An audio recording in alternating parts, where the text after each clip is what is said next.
Hello there everybody, welcome back to another Train Sim World 6 video. I believe this video is going to be shown on the Dovetail Games Festival of Rail event. So thank you very much to Dovetail Games for giving us the honour of coming on and showing off some East Coastway. So here's our service here. We're going to be heading up to Lewes on this first run, and then we're going to do something a little bit different for this route. So this is the East Coastway route. Let's quickly get in the train as we are pretty much ready to leave. If we're going to be late. We're going to be calling up Polegate and Lewes. So let's get the doors shut, which I believe is that button there. There we go. And then we'll be off. But yeah, we are showing a mod. It should say somewhere on your screen that this is a mod. We are using the 2017 working timetable mod, which puts the timetable welcome to 2017, which I believe is the timetable we are going to be getting with the Class 171 and the 377/3 pack by Rivet Games. Because the person who makes this timetable mod for PC is the same person who's making the new pack for the 171 and 377/3. So it should sort of give you a good insight into what that timetable is going to be like. And I believe it's also been announced that the East Coastway Remaster is also coming as well. So, perfect. Although all you've seen on this video is the timetable, which yeah, should be with the new pack, the 171 and the 377/3 series pack.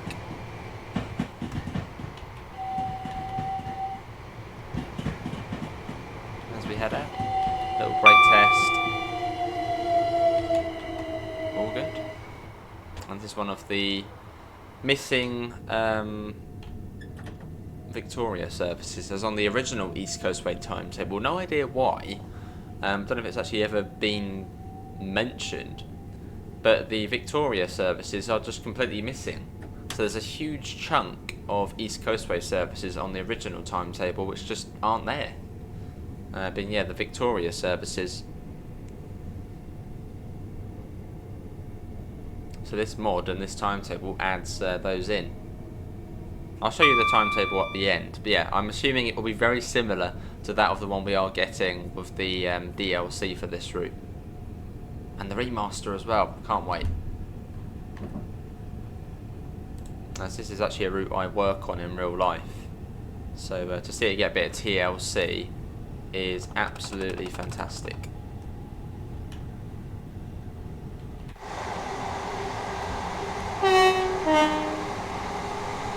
Now we're also in the Brighton mainline 377 for this as well, which has the better sounds, which I'm hoping on the East Coastway Remaster we do see this 377 on East Coastway instead of the old East Coastway one where it's not that good anymore. Fingers crossed.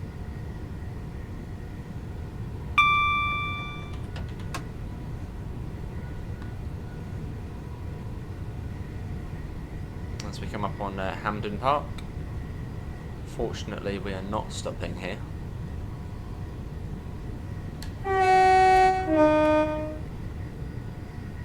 Worst thing is when you stop here twice. You look at your diagram and it's like Hampden Park on the way to Eastbourne. Oh, and then Hampden Park again after Eastbourne. It's like, really? Do we have to? I personally don't like stopping at Hampden Park. No ticket barriers, so it means you get trouble getting on there.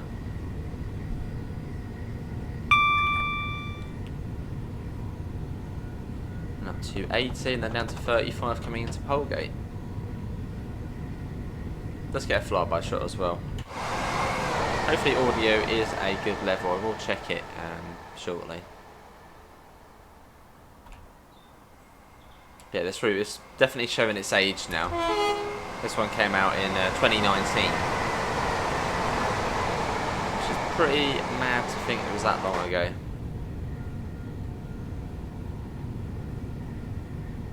So yeah, hopefully with the remaster and the new DLC for it, it will be, well, basically up to modern standards. Can't wait.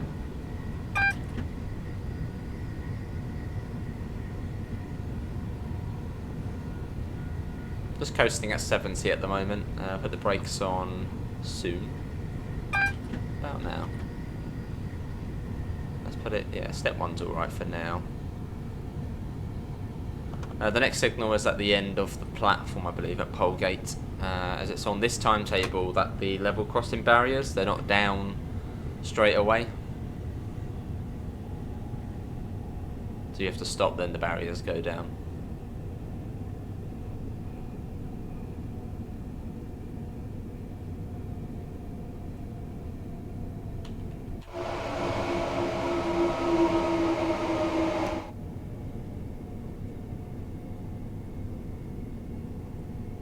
I get 35.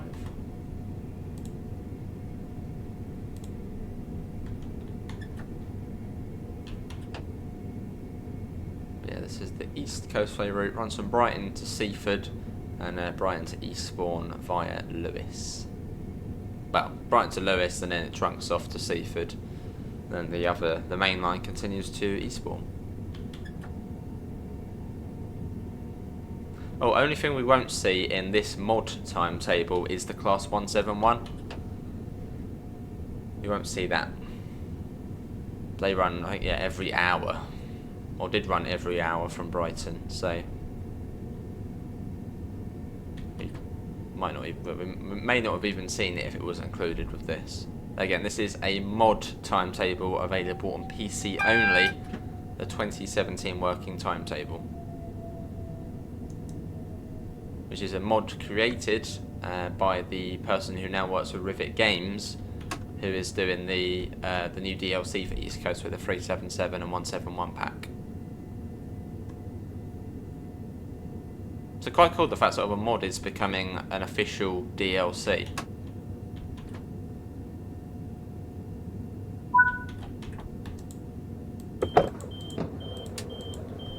Yeah, well, this is Polegate, and then from here we then blast through to Lewes. No Berwick or Glynde. And we've got the signal as well, so as soon as we are ready, we can depart. Let's go. Well, now they start coming towards the train. You're getting on now, guys. Too late. We're off. And let's go. And as it is 2017, you wouldn't have any guards on the train. Post 2015-16, it's onboard supervisors, so there's no ding ding. Apart from if you're in the diesel, the 171.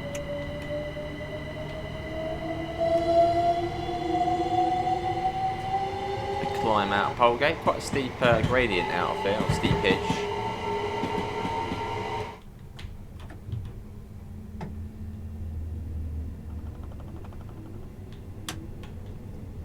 As we head up. And once we get to Lewes, there's going to be a little prize in store. A little surprise in store, not prize in store, surprise in store. You'll see. But it's going to be cool.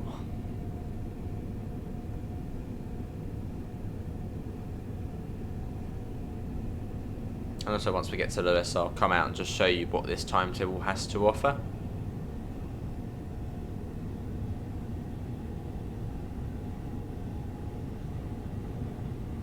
And yeah, then it will be the surprise. A train you wouldn't really expect to see on this route. But we're going to do it. So up to 90, drops down to 75 through Berwick. And down to 8, or that goes back up to 90, 90 again, then 80 just before Glynde. So quite a fast and easy bit.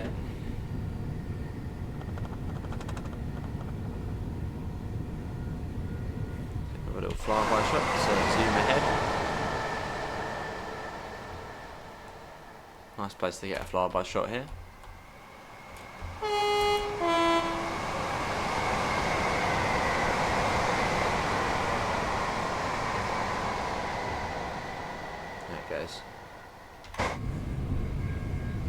And pretty much all of the London Victoria services are 8 coaches. Occasionally you'll get a 12 coach, and sometimes, usually when there's like an issue, you might get a 4 coach, but for the most part they are 8 coaches. And in real life they're actually almost all done by 387s now. But as this is 2017, still 377s.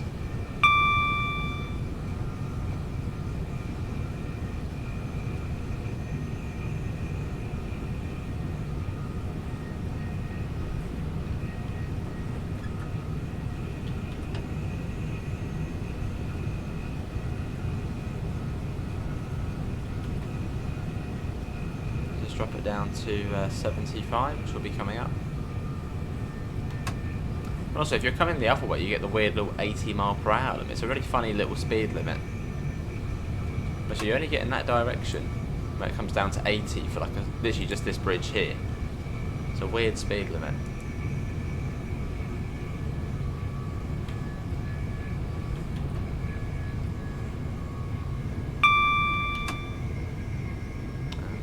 Berwick coming up to. Which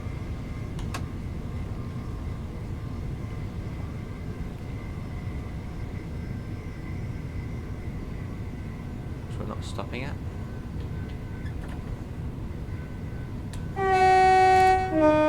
A blast of the horn. There we go. And just after it goes back up to 90. There's the 90. It's the rather straight bit to grind, straightish bit.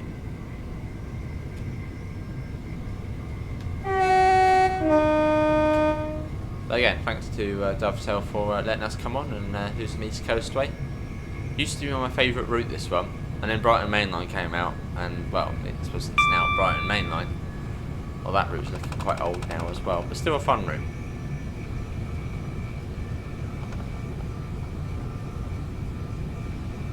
Again, who's looking forward to the East Coastway remaster and the DLC for this route with the 2017 timetable? It's going to be good. And it's quite an easy route as well. Like, if you're sort of fairly new to Train Sim World, this is the main traction you get on this route, the 377. Literally, power and brake is just the same handle. You can't go wrong with it, really. The brakes are good, the acceleration's good. It's a really good sort of train to begin TSW in. And on this route as well, sort of the fast stretches and the branch line, it's got sort of a mix of everything really. So it's a really good one to potentially begin TSW with if you're new.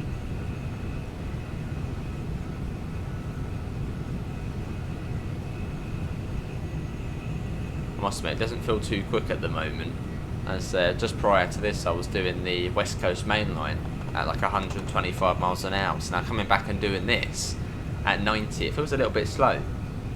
But of course it's not, 90 is quite quick.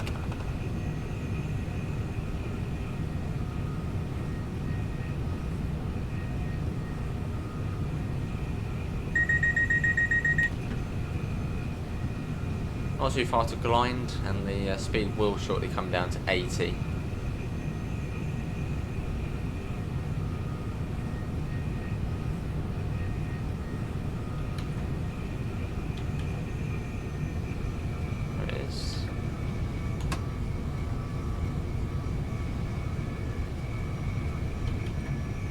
Coming up here and just round, I think it goes, yeah, line goes around to the left, and that's where Glynde is. Glynde being a very pretty little village, which becomes very popular when there's the Glyndebourne festival on, which I think is usually summertime. Apart from that, every other part of the year, it's a very quiet little station with an hourly service. Which we can actually check, actually, if we do this, we can actually see the, let's have a look, order, yeah, it's still every hour, even in 2017 it was. Seems to be going back that way as well. Anyway, here's Glynde.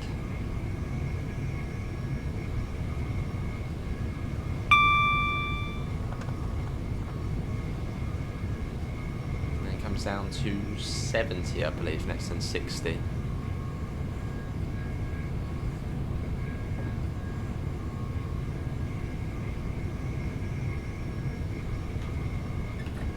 We're not that far from Lewis, but I want to try and do 3 trains in this video, or 3 different services, as they're all about 20 minutes each-ish. Again, any guesses for what train we're going to drive next? It's unexpected, but it used to run on this route. Not in passenger service. Well, it could be in passenger service, but not usually.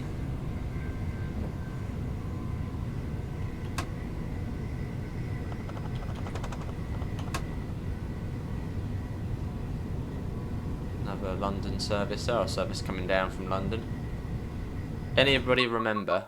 Hang on, let me go to it. Anybody remember this photo? Well, actually, I think there's going to be an electro star on the crossing, but oh, there is as well. So we can advance time as we come along. Yeah, not quite. We need that train to move out the way. Hang on. TSW6, we can just advance time. Get out of the way, train. Hey, that's good enough. Right, hide overlay. Anybody remember? I think it was that. Anybody remember that? Oh, hang on, not that. That. Why was it closer up like that? When that used to be a thing, when they used to do that. There used to be teasers for new routes, which was always quite fun because everyone would then sort of start looking around and trying to find where these different things were, and usually the community would work out what it was really quickly. Yeah, that was the teaser for East Coastway when it first got teased back in 2019.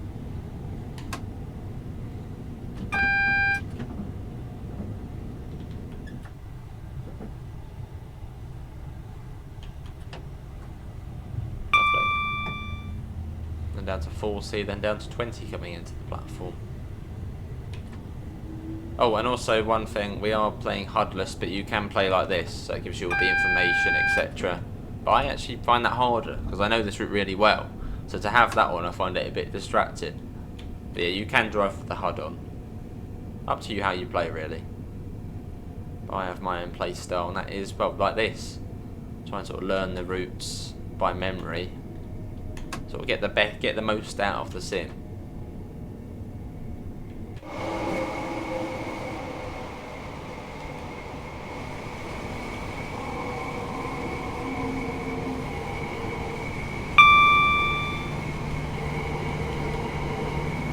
As we come around into Lewes, one of the nicest places in Sussex.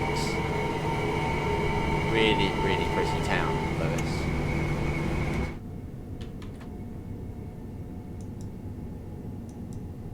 With one of the best bakeries I've ever been to, called Bakeout. Here we are.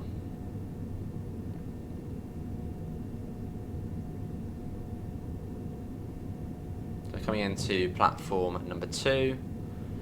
That's the line off to Brighton. There's the 313 there, which sadly no longer runs on this route in real life. That got retired almost 3 years ago.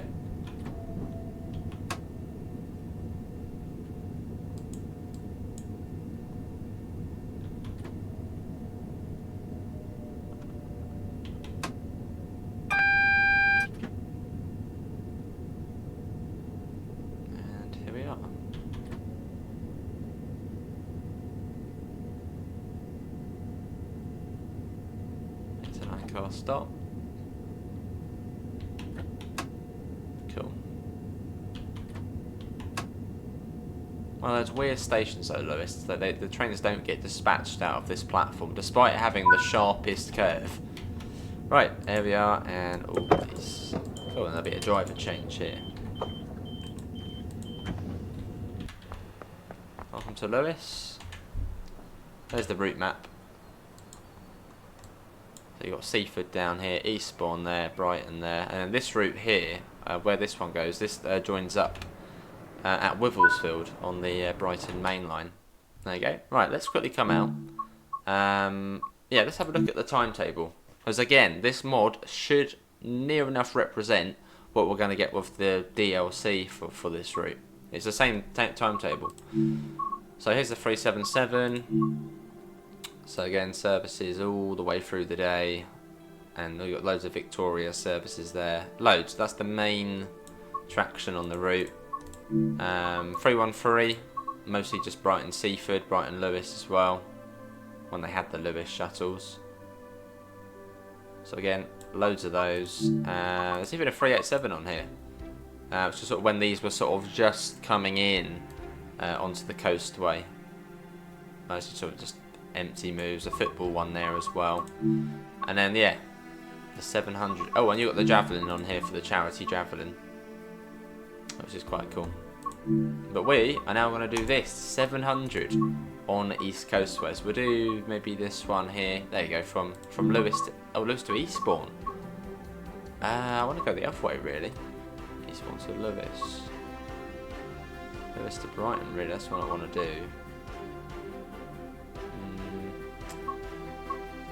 Let's see. Yeah, that's what I want to do. Right. Let's set this to summer, otherwise it's going to be dark. Yeah, there you go. Cool, let's do it. So yeah, it should be from Lewis to Brighton in a 700. Oh, we've already starting outside the station as well. Okay, cool. Let's get the train set up. Because this route used to be signed by Thameslink drivers as a diversionary route. As in, if something went wrong between Kemah Junction, Wivelsfield and Brighton, they could run on this route. Which they did a couple of times. But now that's not a thing they do anymore. Been cut back on.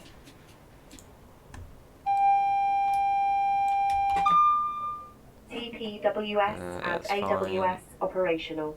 Cool, right, let's get going. So Brighton non-stop. Let's go. There's our shunt signal, our position light signal.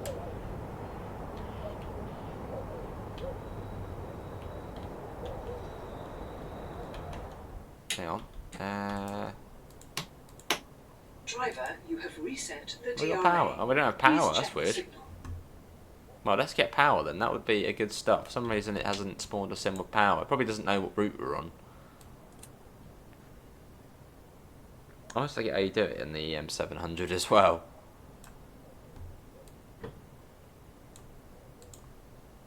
There we go. We got line voltage now, so we'll just wait for that to do that. Right, let's get going.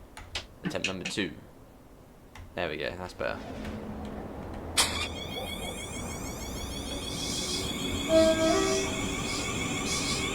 Now we're off. We may have the sound mod off the 700 as well. Although to be honest, the default 700 sounds pretty decent as it is.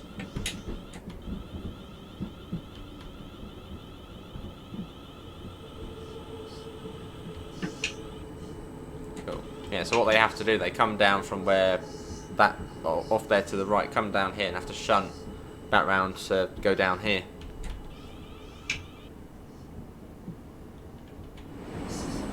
Nice and slow through Lewis. There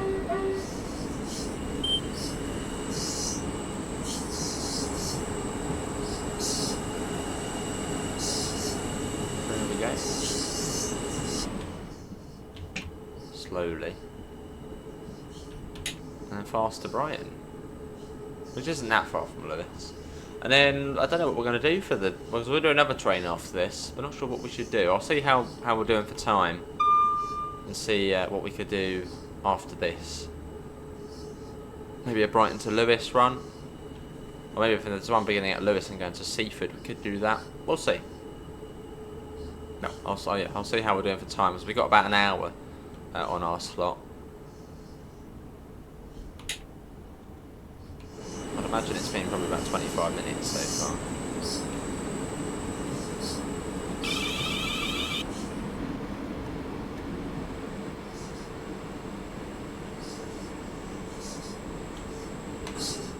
Okay, and still got to wait for the back of the train to pass that board there. Then we can speed up above 10 miles an hour.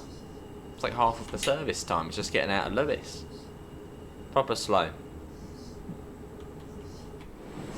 Which in real life, which I doubt we'll see in the remaster because this is still backdated.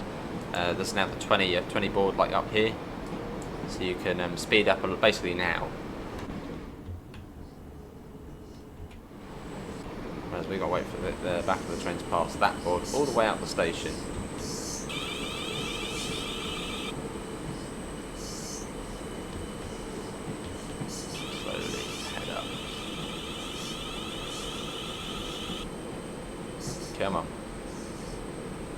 again, you can see how dated this route's starting to look, but still a fun route to drive, and especially with the remaster coming and the new DLC. Can't wait. Bring it up to modern standards. Little test of the brakes. Right, let's go. Full power up to 55, and then shortly up to 70.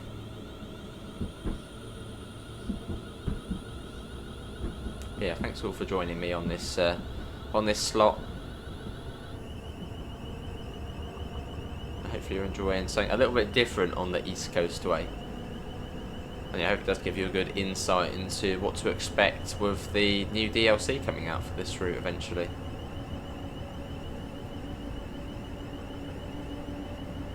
Which I'm recording this in January, so I don't know what's been said. All I know is that the remaster's been announced. So exciting. This is Kingston Tunnel. Tiny, incy little tunnel. It was very steep up to Falmer as well, very steep. You can usually get up to line speed, but yeah, it's steep.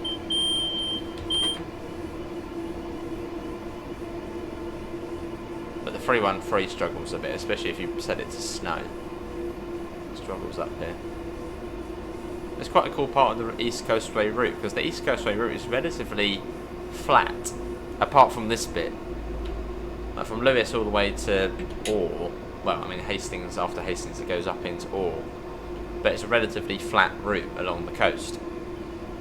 And yeah, this bit here, it's sort of from Lewis up to Falmer and then down into Brighton. And it really feels you're almost at the top of the hills, like exposed to the elements, especially when it's chucking it down with rain. And you're going along here, you know, sort of right up, almost at the top of the hills. There's the A27 down there.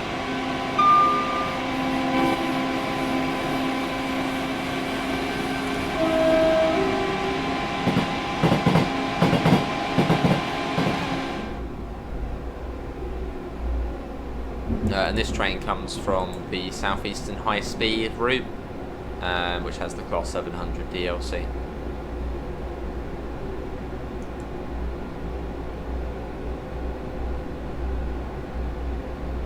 So it's still 70 for now, as we get that up. Slowly accelerating. Let's get a flyby shot. It becomes slightly trickier on the after Falmer, as we're going to be going downhill then, and the speed changes a bit more. So let's get a nice shot here. There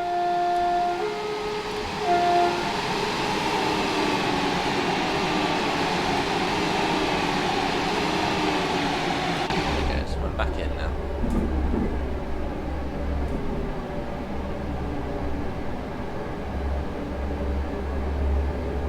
Let's get a photo as well. I didn't actually get one of our previous service. It's a very dark route as well, as you can see. But when it gets remastered, it will obviously be a light route. As it's an old route, it uses the TSW, or the original TSW lighting, so it's proper dark.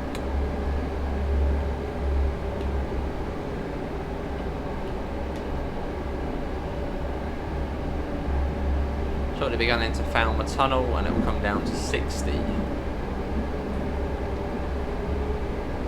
Go through Falmer, which is where you get the Amex Stadium. Yeah, a route which has a Premier League football club stadium in Brighton and Hove Albion. Falmer is right next to the stadium. And surprisingly, the biggest thing that surprised me about this route, when it, even, well, still now, is that it's licensed as well. But as you can actually see Brighton and Hove Albion on the side of the stadium.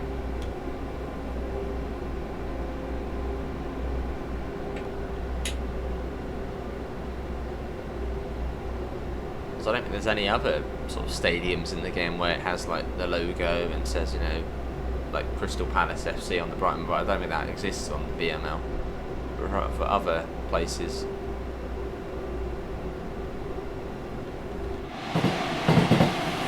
It's at the Heritage Community Stadium. side there said Brighton Avanti Football Club. This is Falmer.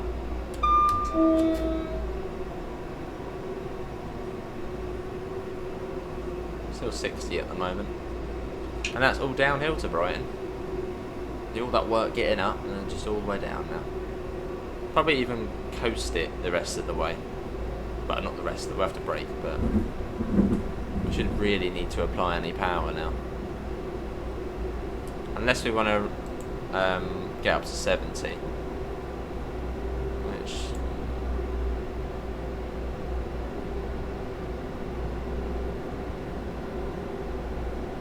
look at let's get up to 70.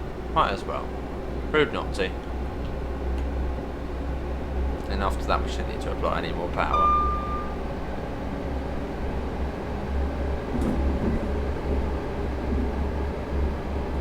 There we go. Write that down. There we go. That'll do.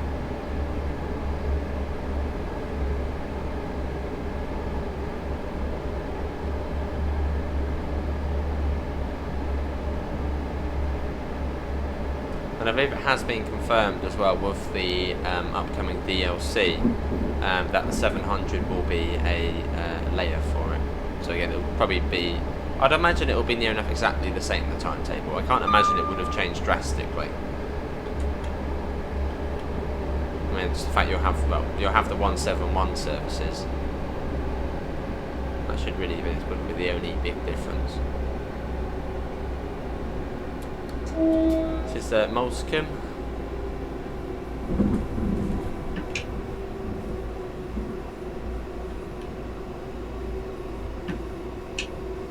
And London Road next, and then Brighton. Only a short little hop from Lewis. Yeah, we'll see how we're doing time-wise, then we can work out what we're going to do next.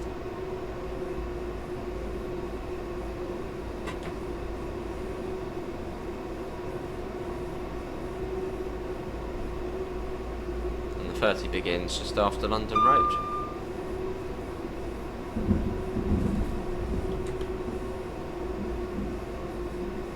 It's coming up to Ditchling Road Tunnel. And you actually used to have another line which went off here. So just here, another line used to go off, which used to go down to Kemp Town. And you used to have Lewis Road Station. That closed probably back in the 50s or 60s. And there was another viaduct as well, but all got... I mean, the only trace of that route is at Kemp Town. You've got the tunnel there. You can see the tunnel portal.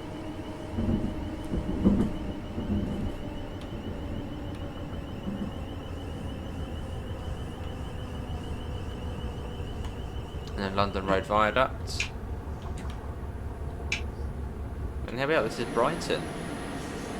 Very impressive approach there every time, even in real life it's like, whoa, going over here. Oh, and that bridge there. That is, that used to be a railway as well. Because Brighton used to have one like the big, well, a massive carriage workshop.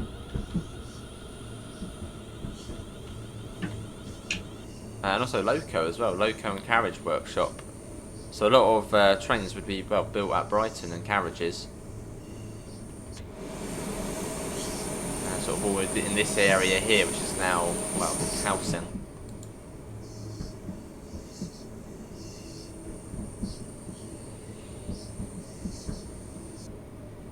And there's the Brighton main line here. Back where the 700 belongs. Put it at a slightly quiet hour. It's another 700 in there.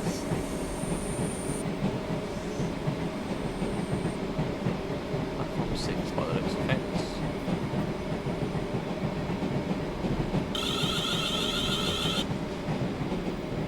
Here we are.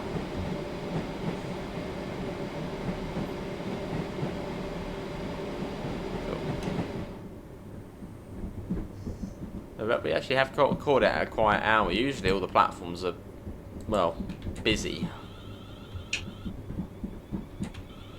This is unusual.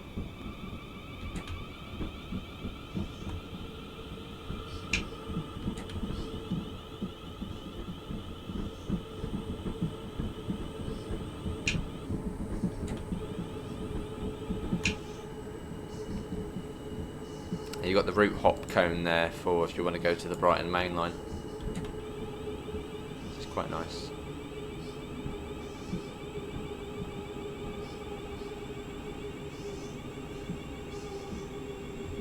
Oh, you've got to be careful in this train as it has the auto brake.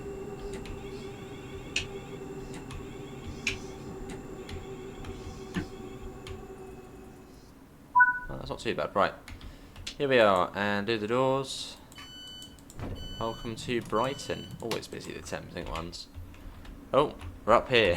Alright. Right, I shall be back in a second, and I'll spawn us into the next service.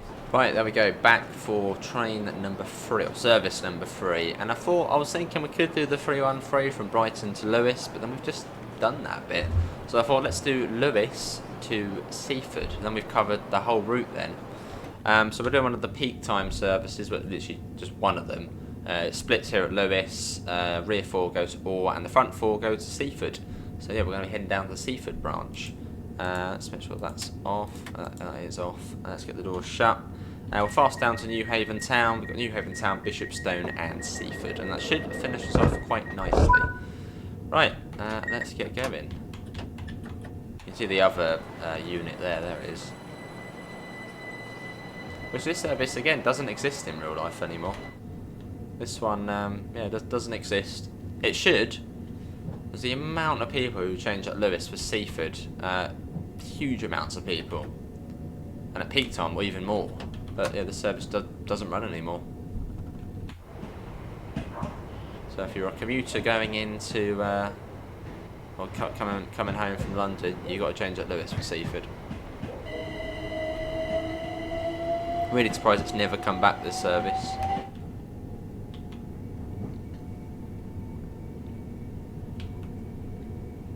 Cool. There's a 313. The old veteran.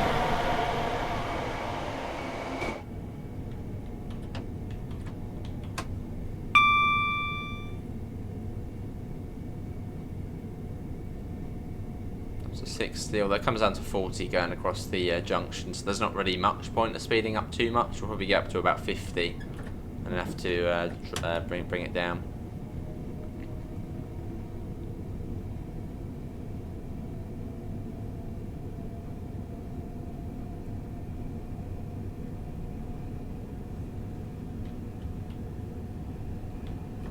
Up to 50, and yeah, just drop it down for the for Southern Junction.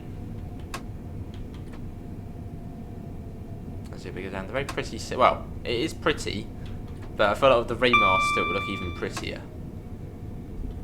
As we go down here, the Seaford branch. Sort of the nice thing about this route, it's not just A to B. You've got down to Seaford as well. Adds a bit of variety to it.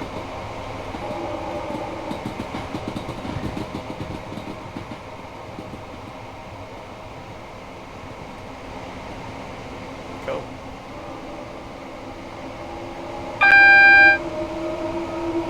And we are off. Let's go and have a little shot of the train. I did also look at maybe doing a 387, but again that was sort of just Brighton to Lewes on a divert or a football special, which is when it's dark. So this was sort of the best scene.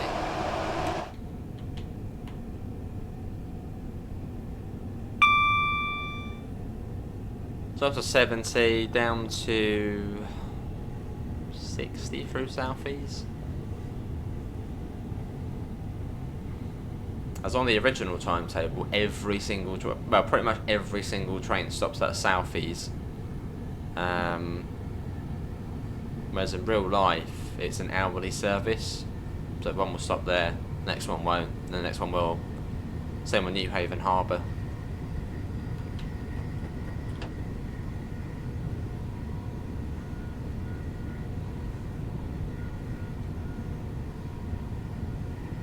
But again, hopefully everybody is enjoying the Festival of Rail.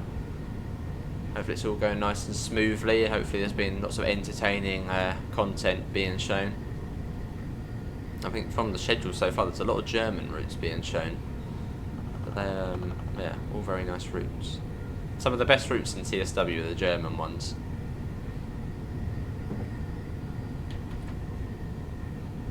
Let's pop that down to 60. Let's get a flyby shot through South East as well. If we zoom ahead a little bit.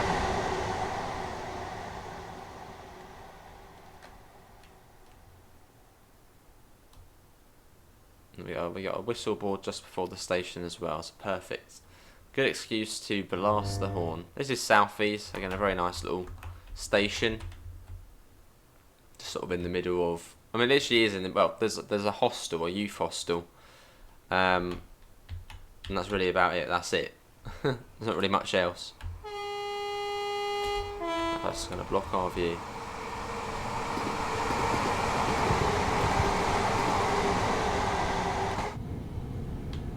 Going back up to 70. And Newhaven town is up next. To the right of us you've got the River Ouse. So it runs down to the mouth at Newhaven.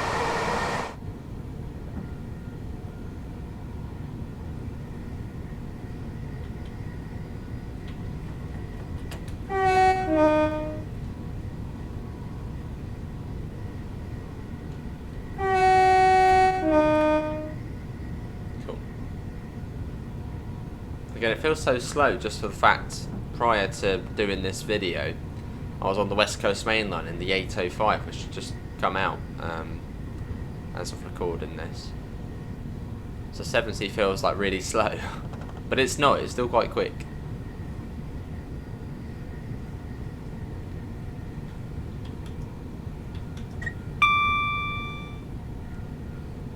Hang on, I don't want to play around with that. Oh, that was not good. I clicked the wrong key and put it into reverse. I mean, that really wouldn't have been good had we applied power.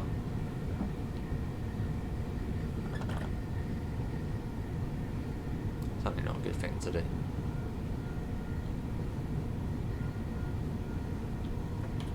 It comes down to 35 quite soon. There's the warning board for it here.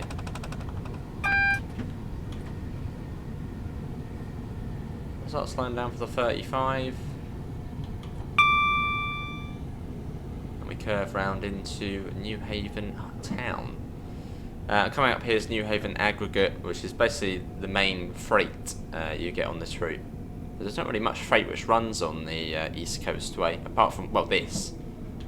From Newhaven up to Lewis. Pretty much the only freight you'll see on the route is from here. The incinerator there as well. Not really a nice building for sort of this nice area. It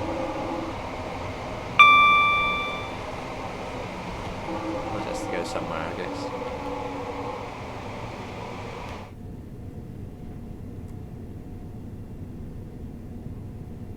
At 35, right down to the end at Newhaven town.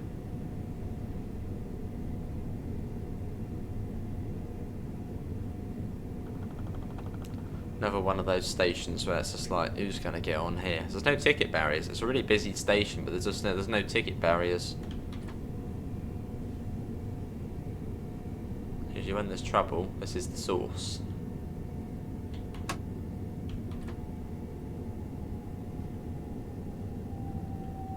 Cool.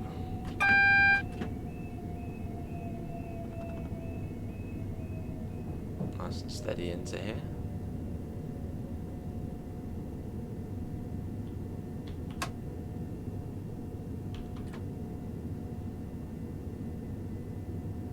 Right down to the end.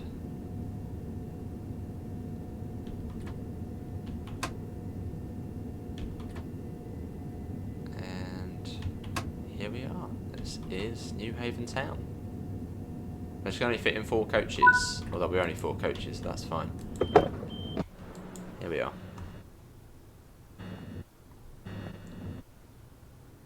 And yeah, quite realistically busy here. It tends to be sort of half the train gets off. Oh, camera's gone funny there. And then Bishopstone next.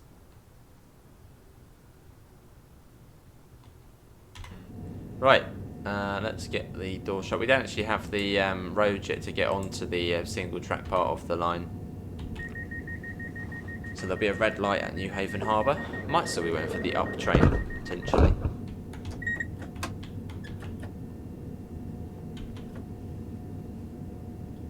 And it'll come down to 20 miles per hour as well. Although again, next signal will be red. Oh, well. Could be red. It could change.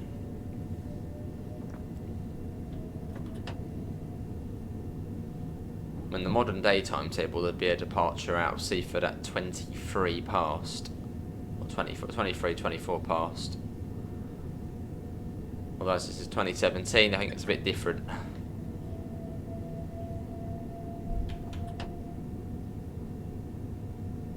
And here's Newhaven Harbour, which isn't where you get off for the boat. You get off at Newhaven town to get the ferry over to Dieppe. So if you're ever getting the boat over to France from Newhaven, don't get off at Newhaven Harbour. Oh, hello.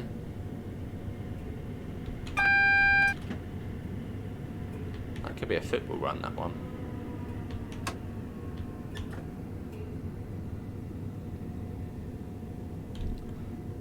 You tell people to get off at Newhaven town, but then the ones you don't get to, you see them getting off here and it's like, no, and then the doors are shut and off you go.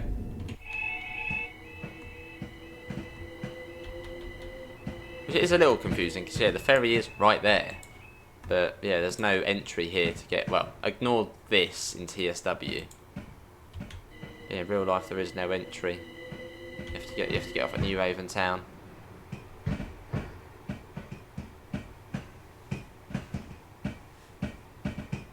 And onto the single track part of the line. There's Newhaven Marine, which used to have a platform. Well, actually, I think the platform is still there in real life, but not the canopy or any of that. That's all gone.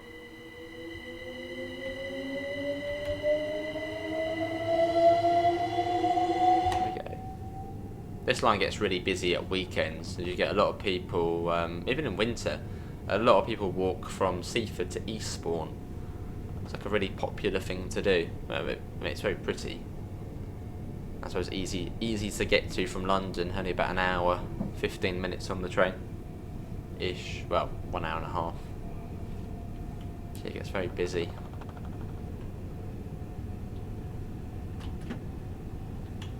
And you got the Tide Mills or Bishopstone Beach Halt Station.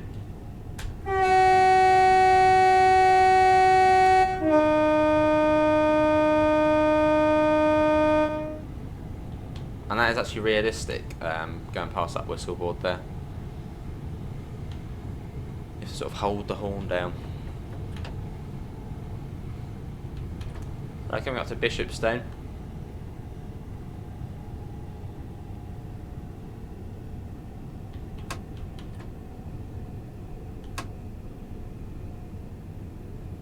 That's been a nice run. All to do this in real life tomorrow.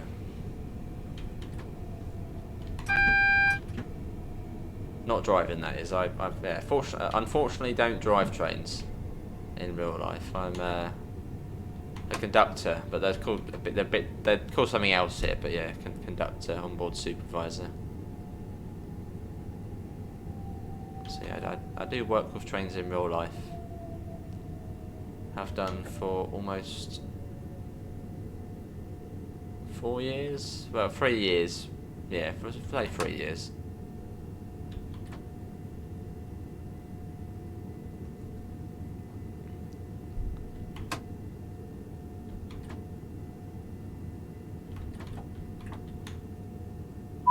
Yeah, that'll do. Right, here we are. This is Bishopstone. Look at the lovely view there, though. Even in the game it looks nice, but in real life it's even better. Cool. And then Seaford after this. Bishopstone's not really a busy station.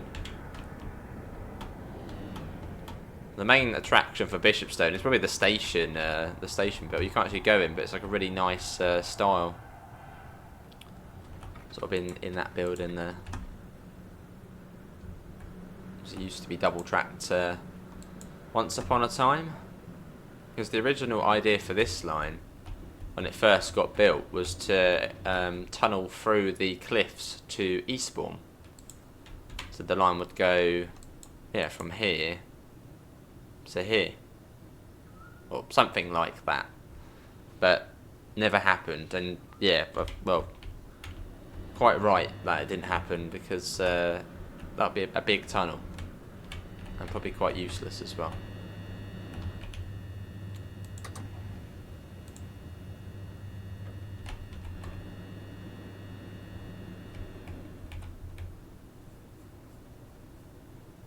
See, the time we sit here almost makes me think we could have stopped at Newhaven Harbour in this time. But no.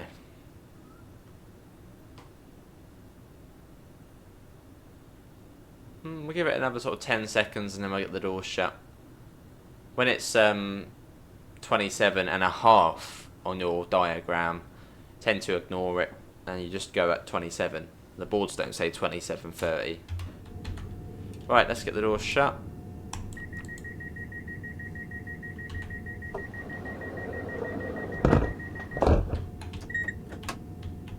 Well, it's down this way, I've been told by drivers, that half is, well, like if it's a minute and a half, you just go at on the minute.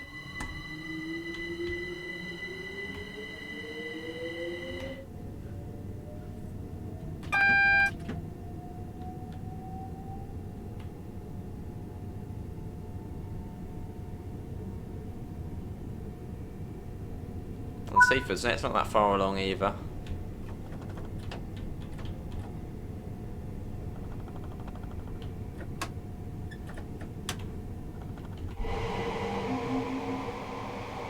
Really pretty part of the line though. And I'm down to 15 miles an hour.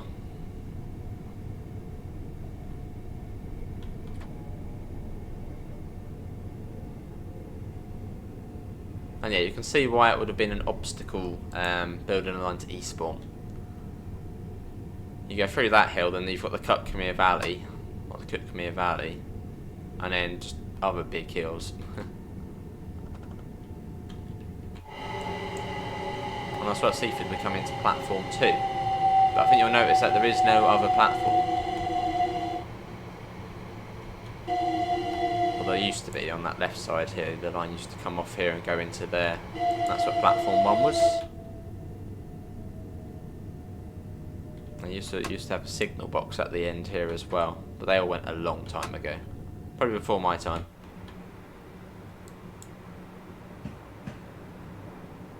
And that's a collectible as well, the broken fence there.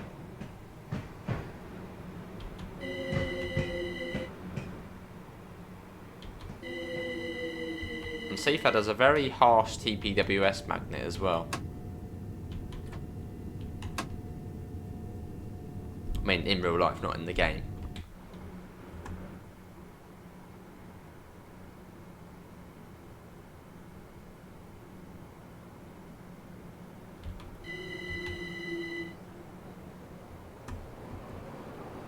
Well, that was fun. Well, I hope everybody has enjoyed my segment on the East Coastway for the Festival of Red event. It's been good fun, and yeah, hopefully you have enjoyed it. Maybe it's given you a good insight onto what to expect in the new DLC of the 2017 timetable, which yeah, I assume should basically be the same as this. And yeah, we should be getting the remaster for this route as well, which is going to be very nice. Make it even better.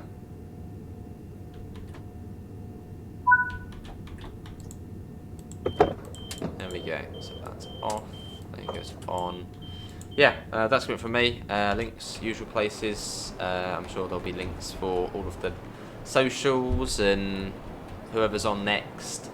So do stick around, do hang around in the live stream, unless we're at the very end of the day. But yeah, I'm sure there'll be someone on after this. But yeah, that's me, Joe, British Ace, all finished. So see you all. Have a lovely rest of the evening. I assume this when this will be going out. See you all and take care. Bye guys.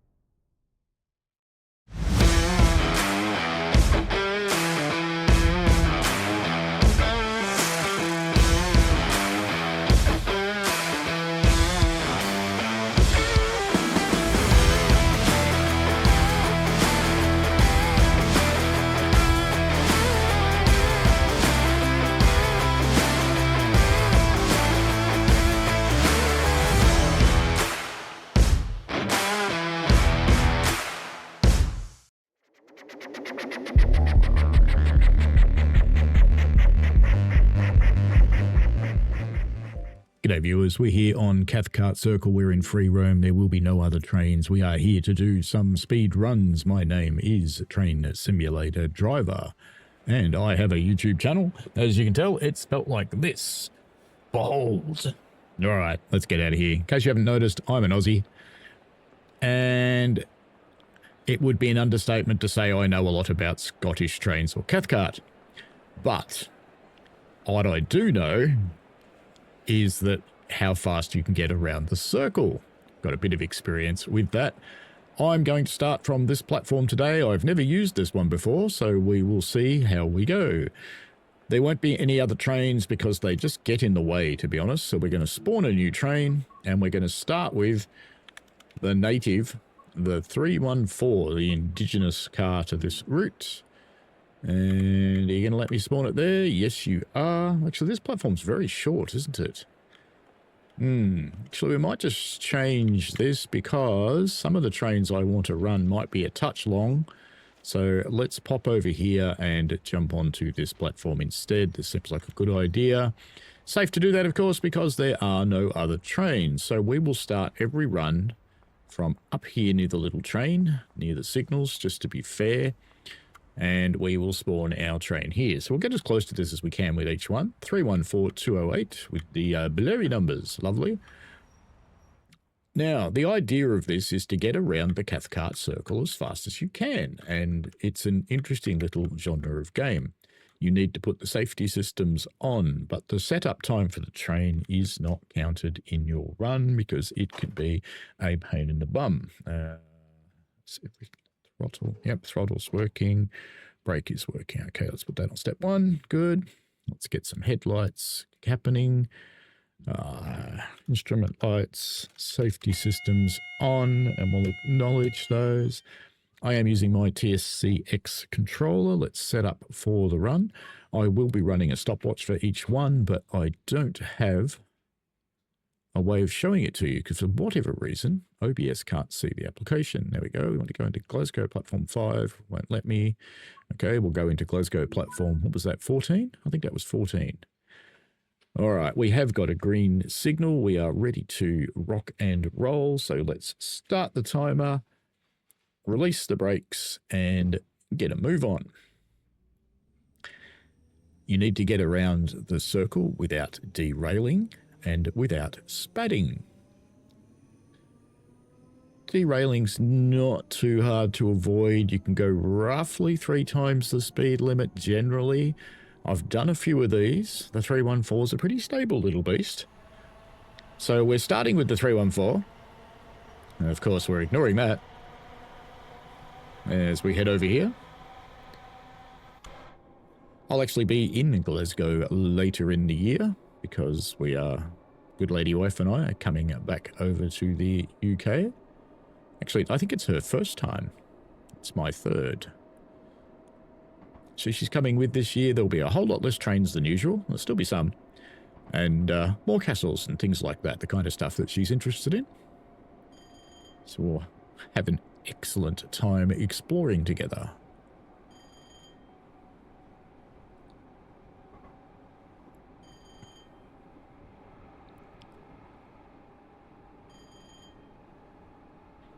Lots of green AWS noises, which I like to hear. We've come down the correct side of the loop, so this will be fun. We have a feather. We're probably starting to push our luck on the speed at 70 miles an hour, so I think I'll come off the throttle. because this is going to be a bit rough. Bit rough. Might watch the train go through. Whee!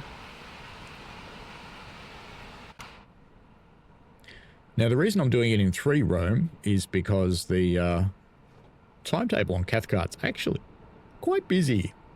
And the buggers get in the way. Which is a bit annoying. We're just coming up on the 2-minute mark so far for this run, and we're at the, I think, the second station. So we're doing okay. We're doing okay from a run perspective. Now, the final train that I'll do this at the time I'm recording is not actually released. So I have it in early access, and I'm pretty sure we'll have to run it in diesel mode because I think it needs 15 kV from memory, and I don't think these power lines are 15 kV. I think these are a lower voltage DC, just judging by the sound of the 314. So we'll run it in diesel mode. It'll be fine. The big Avanti cucumber will have fun on these corners, I'm sure, because it doesn't tilt. So we'll see if we can get it round at all. Never tried. Today will be the first attempt. Alright, we do have a pretty hard corner coming up, so once we get to this 40 zone, I'm going to go hard onto the brakes. Just for the 20 corner. Here we go. Hard onto the brakes. And off, because we should be fine now. We're doing well. 60 mile an hour should be adequate.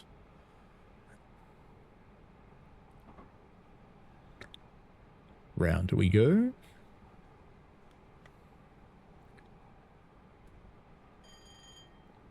I usually kid that the stuff in my glasses juice, but today it really is. So there you go. We're going round to the sea, surprisingly, onto the Cathcart. And should be able to go back to flat stick now. Back of our train should be through all that mess down there. Let's have a look. Yep, we are. We're only a 6-car train, so it's not much of it.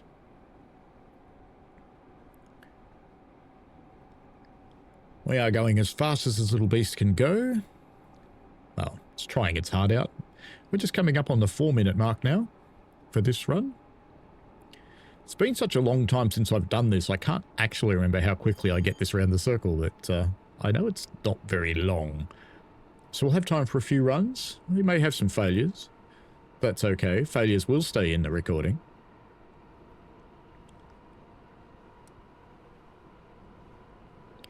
We're doing okay from a circle perspective if I quickly check the map. So we have come around the bottom part and we are now heading back up to the top.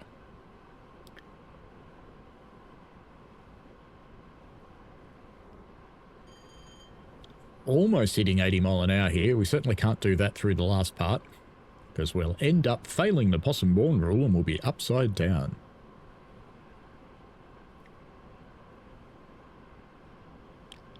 Possum Born was an excellent rally driver until that day that he wasn't.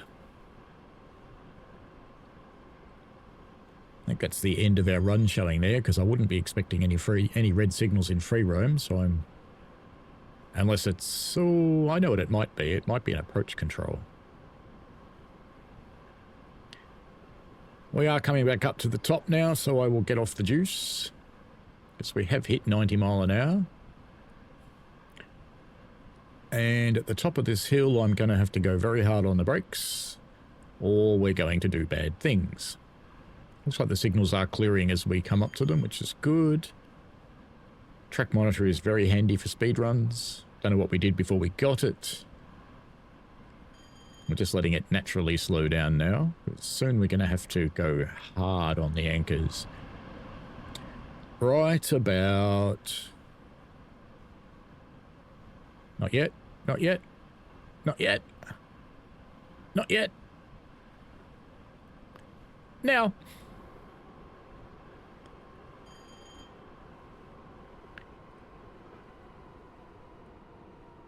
And off.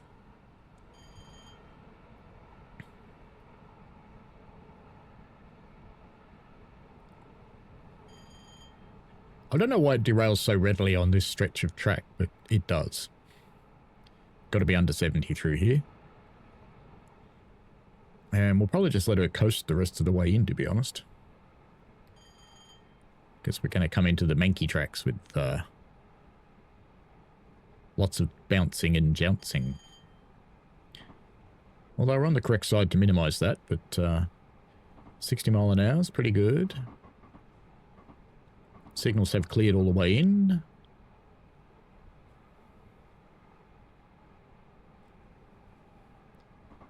And because I don't want to crash, we are going to have to start braking. Whoa, whoa, that was rough, but we made it.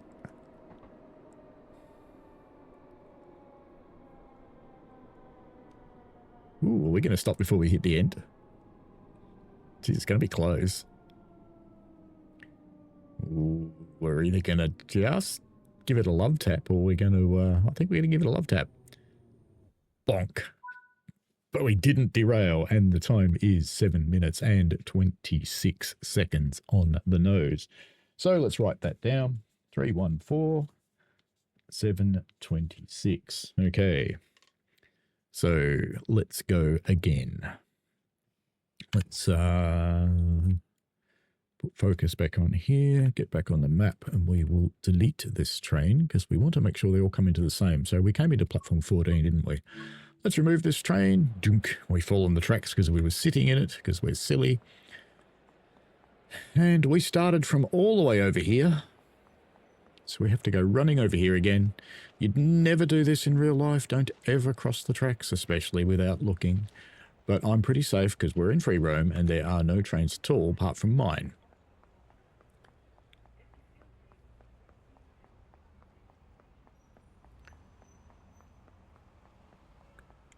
So I think next up, what will we try? What will we try? You know what we're going to try? We're going to try a class 20, I think. Where is it? Drew. There it is. Okay. And plus a 101. That's probably as close as we're going to get. Or we could have the nuclear flasks. You know what? It's got to be done, doesn't it? The nuclear flasks by 3. That'll be about the same length and about the same weight. Ah, the 20. My favourite noisy little beast. I've actually driven one of these for reals. Can we get in? Thank you. Lovely. Alright. And let's go wacko on the wacko and wacko on the other wacko. Come on. There we go. And in the big chair. Master key in. Are the levers going to work with this thing? Yes, they are. So we can release. And throttle works. Good. And let's get it into forwards. Acknowledge that. Now, I've never tried this one. Never. Not for this, anyway. Headlights? Yes. Day. Very good. Okay. Maybe we should run our hazard lights. But let's we've got some brakes are off. I'm probably going to roll at the moment. Let's put them in initial. And let's set ourselves a little path. And we went into this one here, didn't we? Platform 14. Come on, let me choose it. Oh, come on, let me choose it. There we go. Right. Are we ready? I think we are. Driving a class 20. 3 nuclear flasks, 2 class 20s in fact. Okay. Are we ready? Let's start the timer. We've got to clear it first. And go. Brakes off. Give it some throttle. And why is nothing happening? Why is nothing happening? Why is nothing happening? Oh, this is going to be a terrible run. Locomotive brakes at 0. They're running, but the brakes have not released. Why not? We're in forwards, aren't we? Yep. Can we acknowledge the debris? Ah, the brakes are releasing this time. There we go. Well, you know, we lost 38 seconds mucking around there. Thanks, class 20. I did say fails would stay in the video, though. There we go with the little beast. Let's have some window action. This is surely a responsible way to treat nuclear flasks.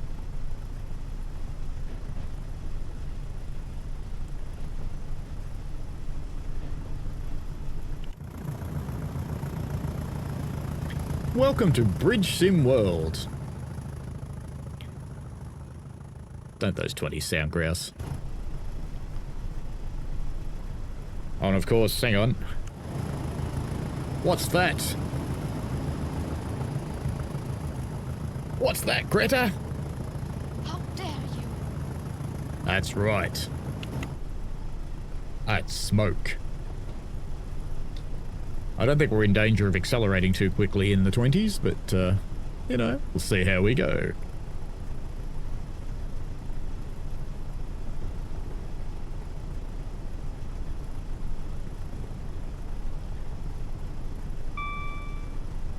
I can already tell you, we're not going to beat the Class 314 because we lost 38 seconds at the start, and we're not accelerating anywhere near as quick as it did.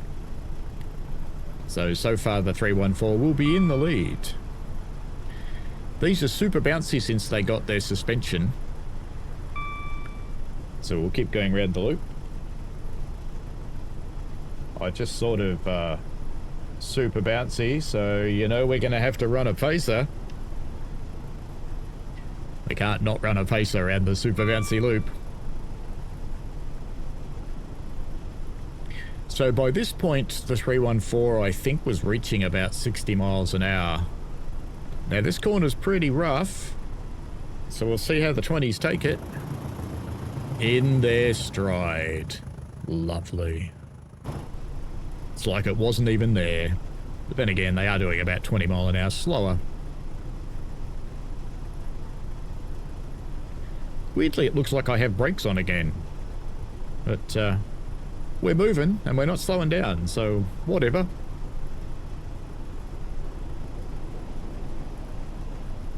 I don't think we'll get to peg the little speedo on this thing, but we'll just stay on the juice for this one.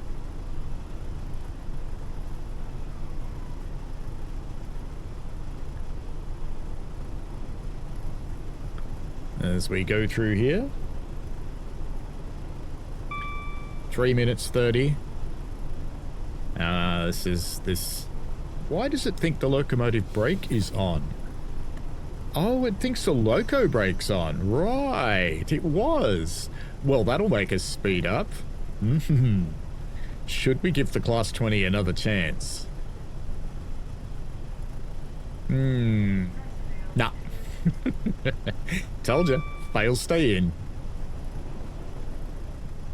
So we shall cruise along. There's been a mod recently for the Class 20 and the nuclear flasks, which if you're on PC, lets you open up the flask and see the nothing that's inside. Brilliant. I was speaking with Adam from Skyhook, and they did actually anticipate people modding that, so they did model the inside of the flask.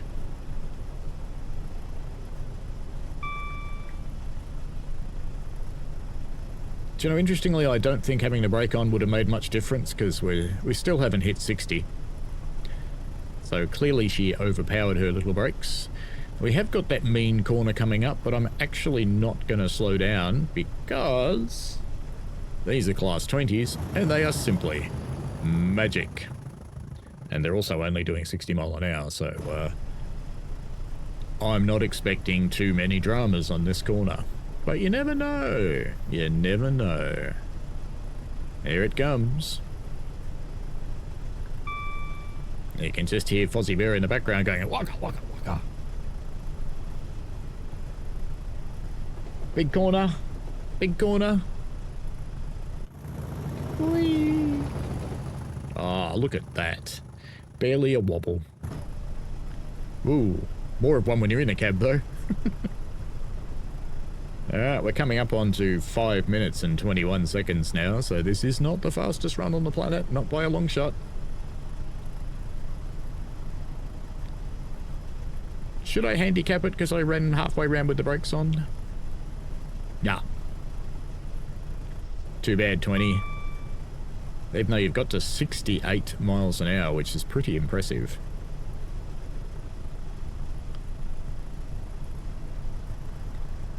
We are doing okay. I did learn in these things that when you're throttling off, you need to put the throttle back to the on position and wait for the amp meter, which is that left-hand gauge, to drop below 500 before you go to the off position. Otherwise, you can end up welding the contactors together, which means you can't actually stop powering unless you shut the diesel down. Which, maybe that's what the panic button's for.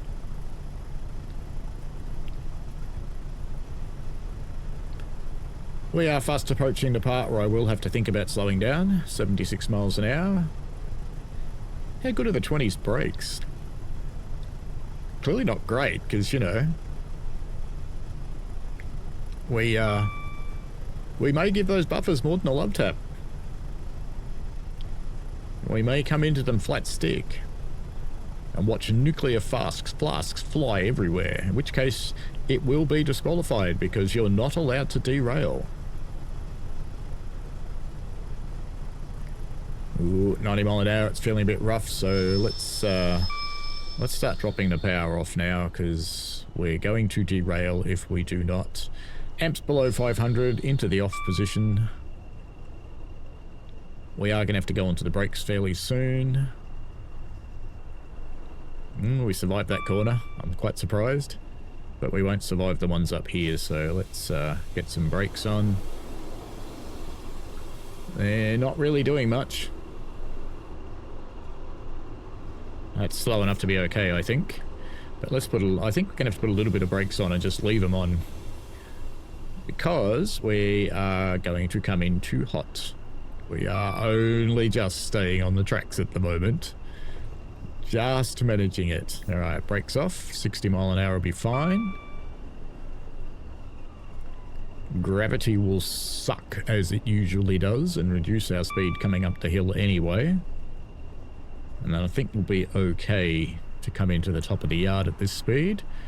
But I am going to have to slow down fairly promptly because I don't like the way this is wobbling. So I think we'll just go on to initial application and stay there now. Because when we go through these points up here, it's going to be Wiggle City. You might even want to do it on the outside in case it's funny. Lots more brakes, lots more brakes, lots more brakes. Look out, city of Glasgow. The bimber is arriving with the minky. Full brakes. Full service. I'm not feeling confident here. We're still doing 35 mile an hour. No, we might be alright actually. We might be okay. In fact, I'm gonna reduce the brakes. Look at that. We're even doing the speed limit as we come in here. Which means we need to power out of the brakes.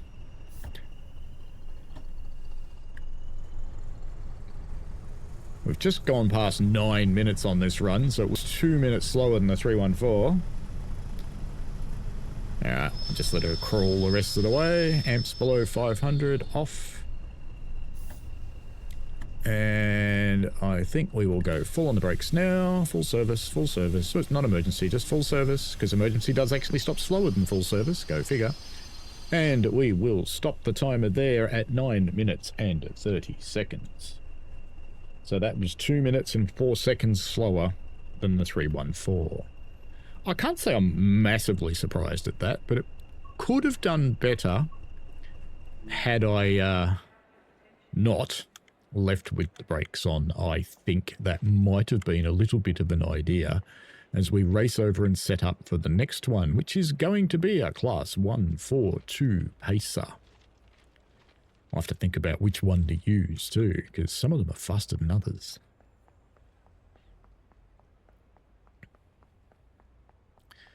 Alright, up here next is a little train cab, and we shall burn.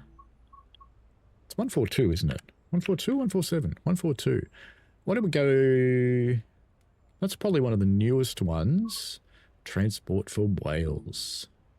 And can we have... 6? That's about the same length. 6 paces. Actually, that's longer, but it's probably as long as the 314. There we go. 142,006. Oh, it's a good thing the setup time's not included because, of course, this is infuriating.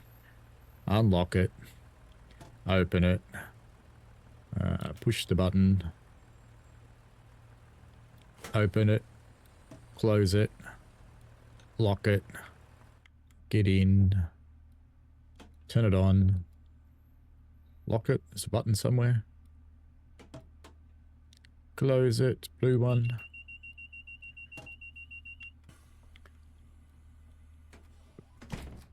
See? It's a good thing that's not included.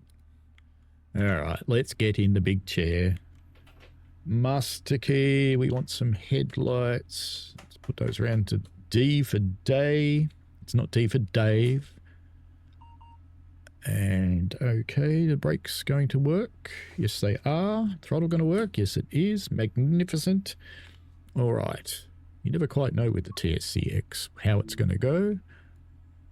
Uses the wonderful software by Cobra, which if you're having any dramas with it, do reinstall it and get rid of all of its XML files because it... Right. We are ready to go. Let me clear the clock and start the counter and go. Brakes off. And power. And power. What haven't I done? Oh, yeah. I didn't have the safety systems on, but why aren't we powering? Why is it so? Why aren't we powering? Does the pace not... Oh, look what I've done. What a... Right. Okay, we've lost 35 seconds again because I'm an idiot. Alright, that's the idiot tax. Let's get her underway. The bouncy, nodding donkey pacer. It's noisy enough already, but let's get the window open.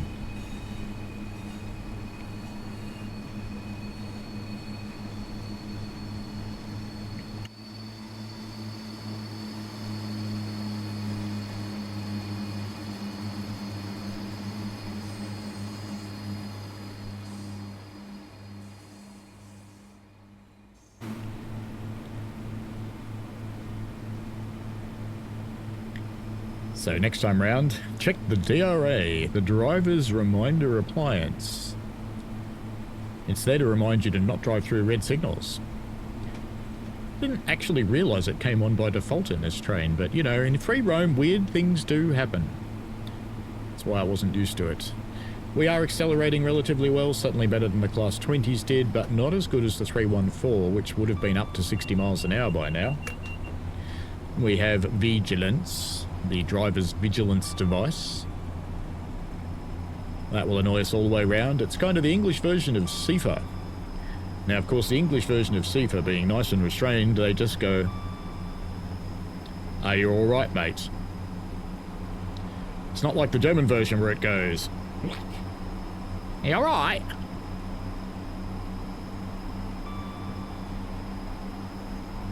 And we have the feather. We have reached 61 miles an hour. We shall see how the nodding donkey goes through these curves here. It could be a little bit of a challenge. Let's look from the back. Ooh, wobbly, wobbly, wobbly. But we made it. Super wobbly there. Ooh, look at it, corner.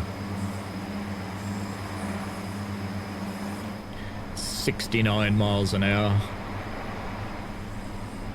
We certainly are getting up on the speed here. We're actually doing not too bad compared to the 314, to be honest. I'm a little surprised at the speed of this thing. Doing all right. I reckon that 30-odd seconds at the start might kill us, though.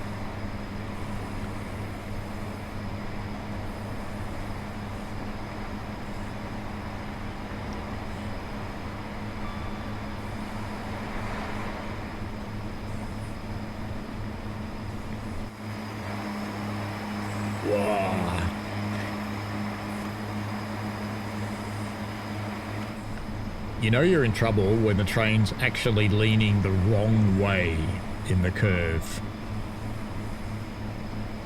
We have got that hard turn coming up, so let's come off the throttle. We want to get it down to about 60 mile an hour for that turn. And on the brakes, step 3. .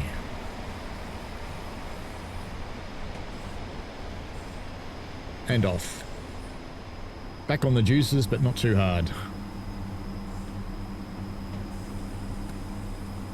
Let's watch from the back again as we cross the diamond crossing up here. Back on the full juice now, because by the time it accelerates, it'll be all over. See, watch him lean the wrong way. What?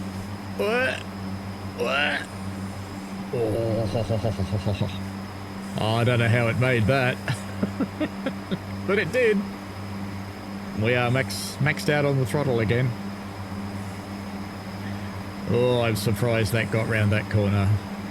I think we're going to have to go slower through the yard in this, or it's going to be a little bit of a disaster. Because she's a bit wobbly. Or as the phrase Jamie introduced me to, jubbly wobbly, which just seems appropriate. He did explain what it meant once, so I can't remember. It was some advertising phrase.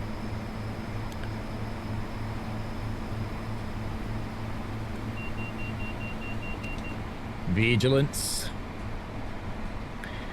We have hit 80 mile an hour as well. So quite impressive for the little pacer. We will have to start slowing down soon though. Ooh, this corner could be a bit of a challenge in the pacer. Ooh. Oh, made it. Made it. A little bit of a ring tensioning moment there.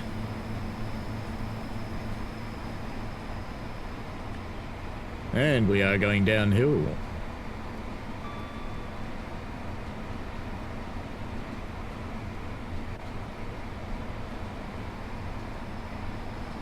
Keep the power on for the moment. We're not accelerating even though we're going down a steep hill. And I think we'll come off now. Ooh. I don't even want to look. Yes, I do. Woo. That is the curve that takes many a train out. And this next one as well.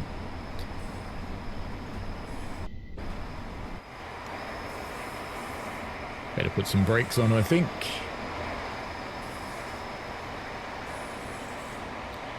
Because we are going a tad quick for the next part. Oh, it stayed on. Come down to 60 mile an hour.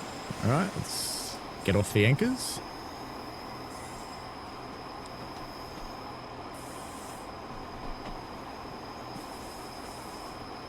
Six minutes 51. We are not going to beat the 314. But we are going to beat the Class 20 if it stays on the tracks.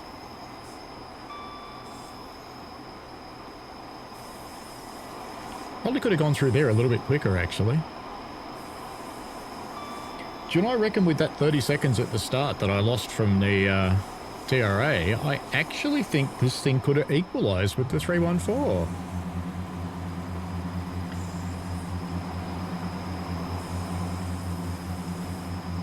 Probably regret putting the power back on.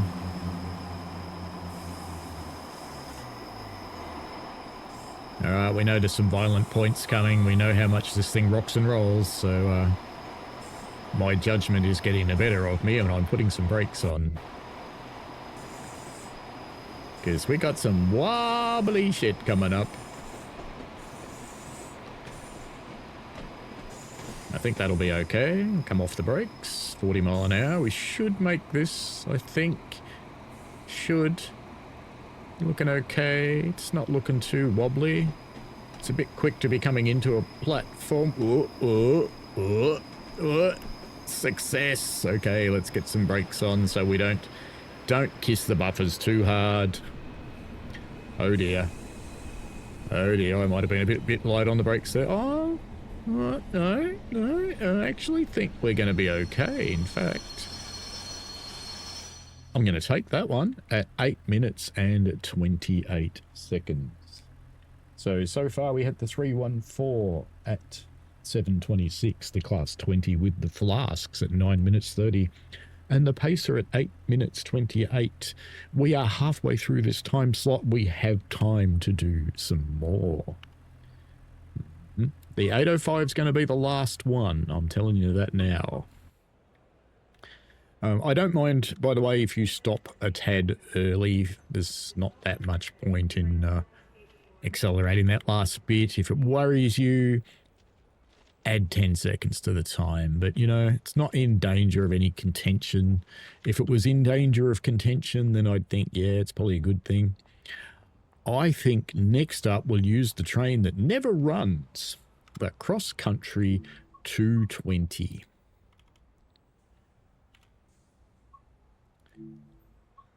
Right, so cross country by itself, I think. That's 4 cars, but they're quite long, aren't they? So that's probably about the same length as what we've been dealing with. So let us pop him in. There it is.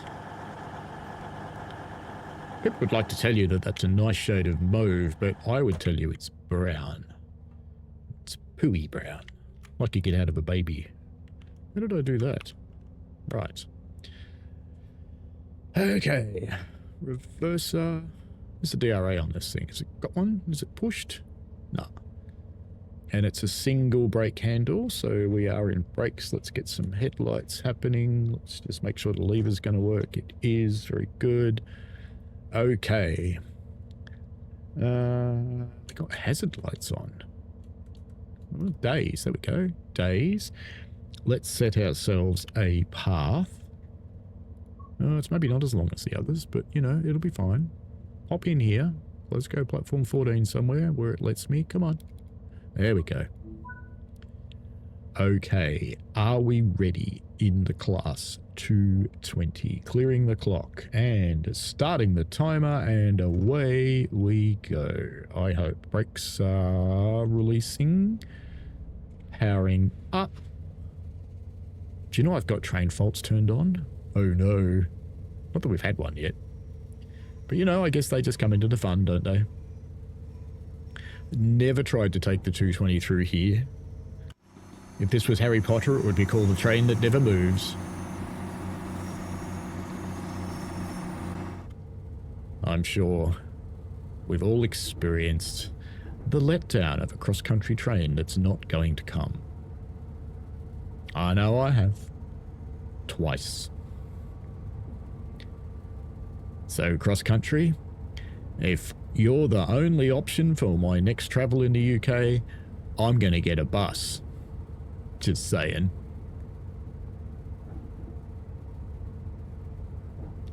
.62 miles an hour, smooth and quiet. The quietest one will be the 805 because it's a cucumber. Cucumbers don't make noise. But we will do the 805 last. I think in this time frame we've probably got time for... Ooh, we'll be pushing it to get 3 more trains in. We might get this and another one before the 805. We'll see what the time looks like. Especially if I derail it because I'm going too fast, like now. Ooh, look at that middle car. It wanted to go. Oh, I'm not even going to look on this corner. I'm actually going to come off the juices because we are just getting too quick.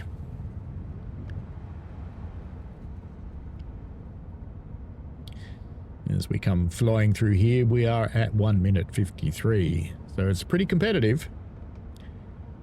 It's right up there with the 314, but it's less stable than the 314, which is interesting. I guess the 314 knows the tracks. It's a Scottish brute. It just strapped on its sporran and went, let's do this.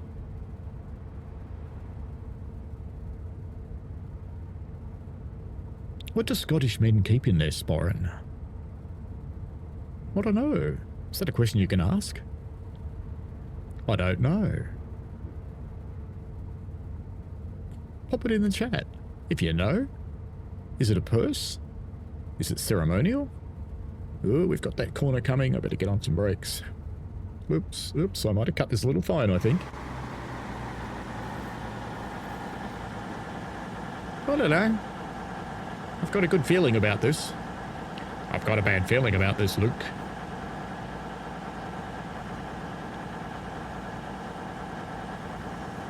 Nah, she'll be right. She'll be right, mate. All good. Gonna bot a durry. Here it goes. Ah, look at that. Smooth as silk. Back on the juice as we go. Full power.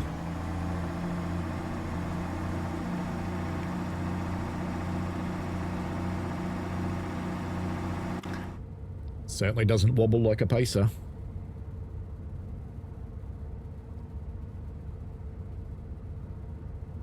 It's a pity I can't run any of the tilt beasts around here because they won't have the right power. Does that matter in free roam? I think it does. I think you still have to run a train with the right power, don't you? I think it's only if you make a scenario with off the rails that ignores that.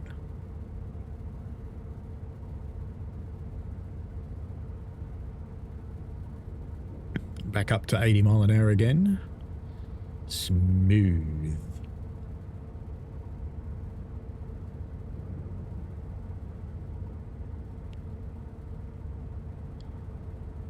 It is a blisteringly hot day here in Melbourne. We are scheduled for 42 degrees Celsius today. We're not quite up there yet. We're in the mid-20s at the moment, and climbing it is still quite early in the morning though.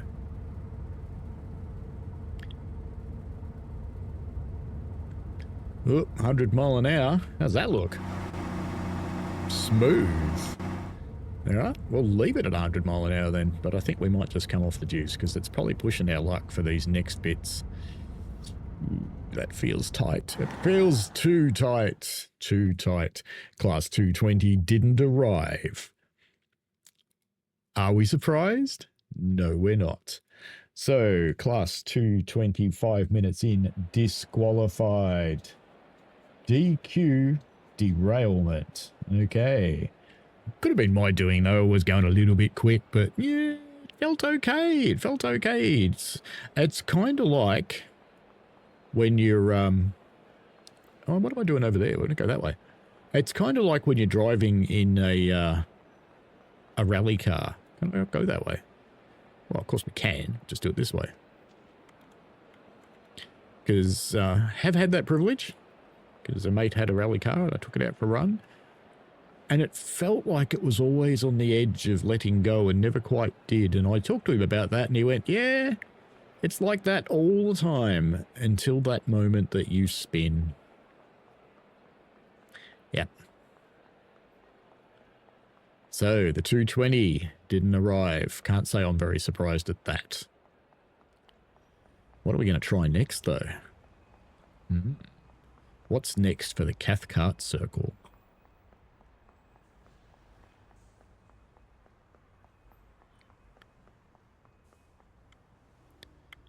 Back next to the train.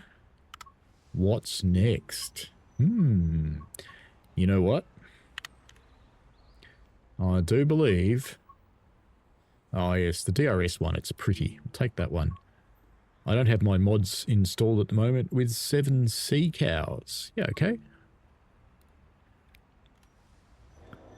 Got the 66108 in DRS livery. Up we get.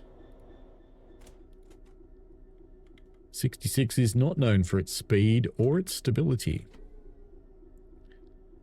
Alright. Put the reverser in and put it to forwards. The switches all appear to be on. We are in passenger mode, so I think we should probably fix that. Because we want... Actually, passenger brake's better, isn't it? No, let's leave it in passenger mode, because that'll be better brakes. What are you doing there? Why are you there? Anyway, it's fine. Heady lights. And instrument lights are already on. Desk lights already on. Very good. I think we're ready to go. Let's just test our levers. So if we want to release the brakes, we can. Let's hold them there. And can we throttle? Yes, we can throttle. Lovely. Okay, we've done well so far on that. So set path. Enter. Number 14. Okay. Are we ready? No, because we don't have a light. There we go. We've got a light. Let's reset the timer and start the clock. Release the brakes the rest of the way. Let's get on some power. I know there's no point going hard out of the gate on this thing because it'll just slip.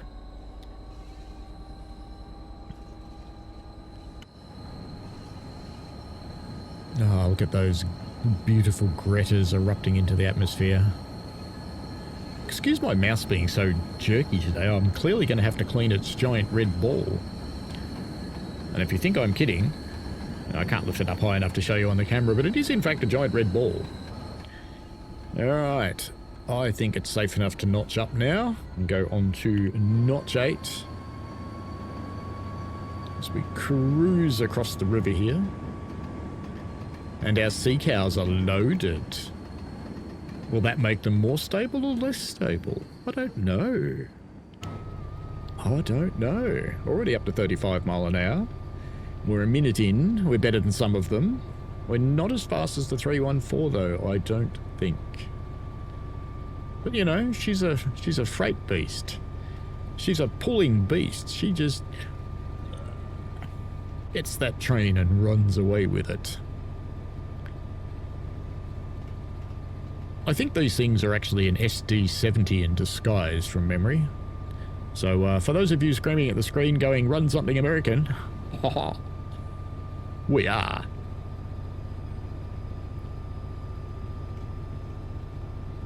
But I am only going to run stuff that would be seen around the Great Britain in the speed runs. We don't want any foreign intruders. Because, you know, they're probably better. Or not. I could just imagine trying to get an Ice 3M around here with it screaming at me in German. Because they do that. Ooh. Ooh, at 70 mile an hour, that's a little harsh. That was a little harsh, that corner. I don't think this is going to bode too well. I think this thing might come off. We are going to respect its top speed, so we won't go over 75, because, you know, that's part of the game, is respect the top speed of the equipment.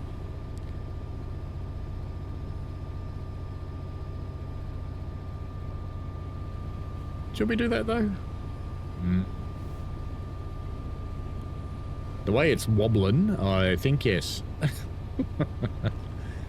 I think yes, or we're not getting around the circle. 2 minutes 44 seconds. Ooh. Ooh, that was... At least it's leaning the right way. Not like the Pacer. It's leaned the wrong way. Ooh, that's even worse. That's even worse. If this was a plane, the autopilot would be going bank angle, which is usually what it says right before your wings get torn off. I think we're going to come off the juice here. So I'm getting concerned for my personal safety here. We are coming up on the main corner too. Through the crossover. So we'll just leave the juice off. And I think we should go pretty... Oops, no, hard. I want to go hard on the brakes. Get it back down to 60. Alright, let's start releasing, because, you know, they don't release all at once, these ones. 60 should be okay, surely? Surely? Yeah, should be fine, mate. Let's watch her go through.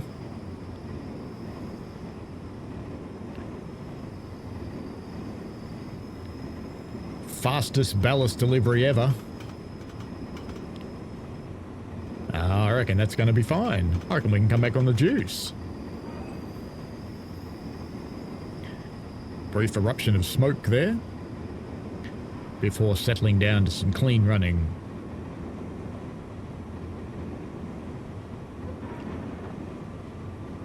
Ooh, listen to the sea cows groaning. They're not happy. Given they're probably normally about 40 mile an hour, it's not that surprised. Oh, hang on. You know what I don't have? There we go. Fixed it. We'll pretend they were on the whole trip. 4 minutes 42. It's actually not a bad run. Not a bad run at all. I don't think it's gonna beat the 314, but it's not a bad run. Now that she's got the wind in her sails. I'm just looking at the time. Well, we've just crossed to 49 minutes, so we're going to have time for one more run and stay in the time frame. So we'll do this one. Next is the Avanti 805, which we will have to run in diesel mode. And I'm feeling a tremor in the force. So I'm coming off the juices now.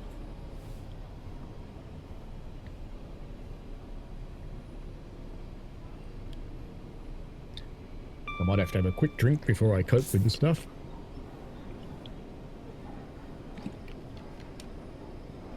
And no, not vodka, surprisingly. Why are we... Oh, this is the one with the bloody silent vigilance, isn't it? Oh, no. Oh, no, it was such a good run, too. Oh, no. Oh, no. Come on. Start releasing. Come on. Come on. It was such a good run. The silent vigilance got us. Someone's watching. Fix the bug, please.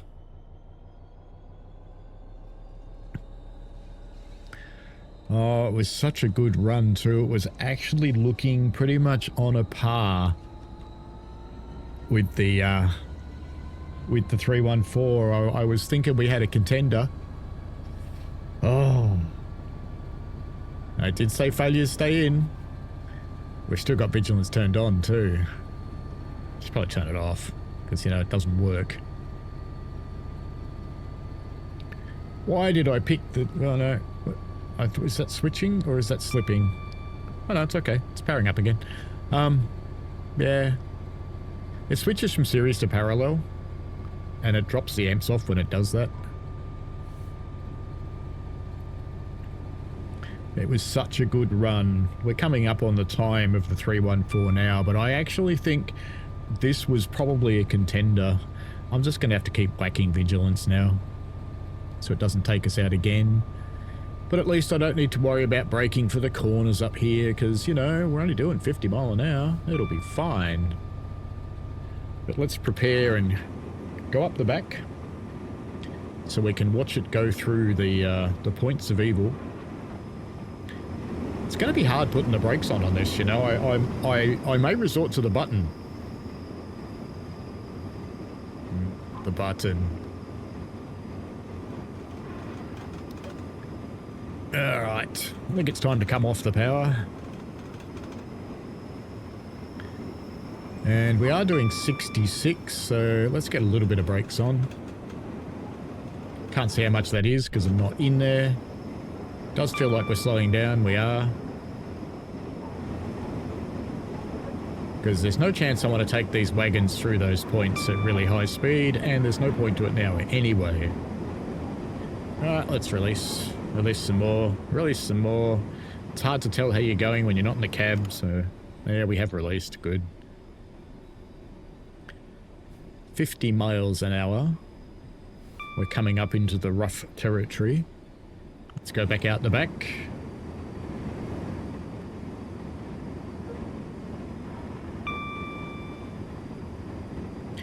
$47.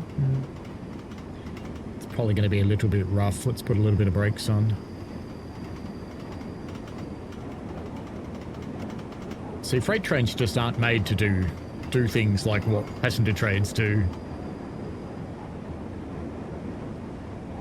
Through the double yellows. I don't know why there's no magnet there. Never seem to have to acknowledge it.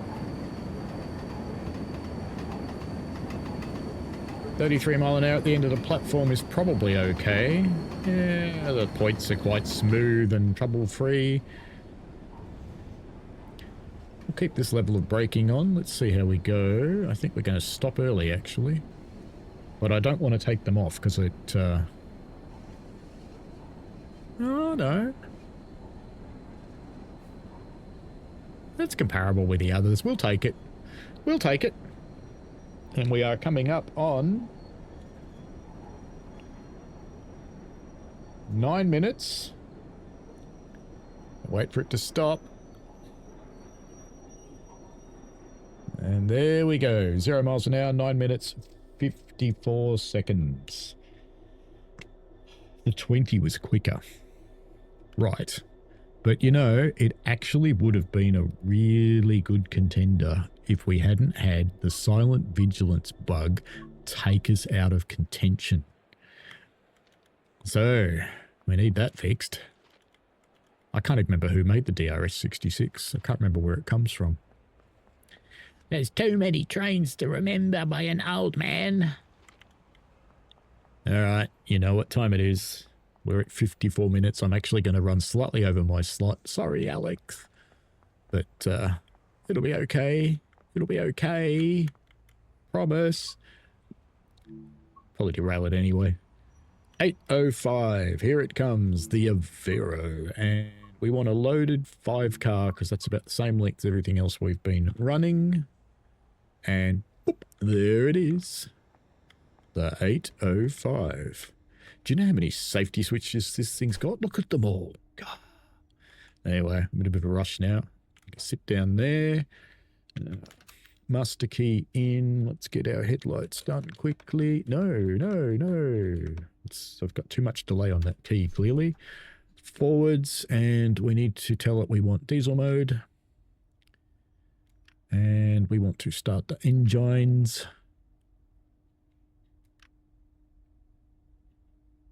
Did I hear them start? Yep, they've started. And pan down.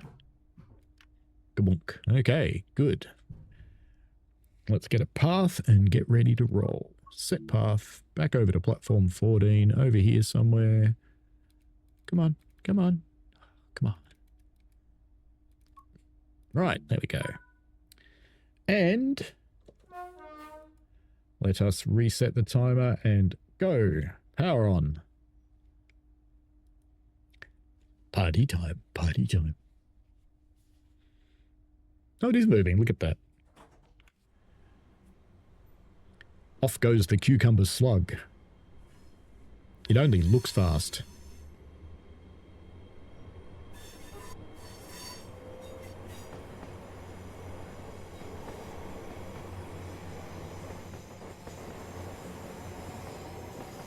Why does it sound like it's running in electric mode? She's a wobbly old unit, this one. I actually, I hope this wobbliness will get corrected because it is too wobbly. It's pacer wobbly. It's actually quite sickening, to be honest. And it's like,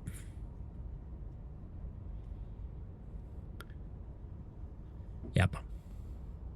But it's okay. It's a cucumber. We're almost at 60 mile an hour, and we're not even out of the yard yet, so it's doing all right. Yeah. Minute and 6 seconds. We've come onto the circle proper now. And around we go. Where we stop, nobody knows.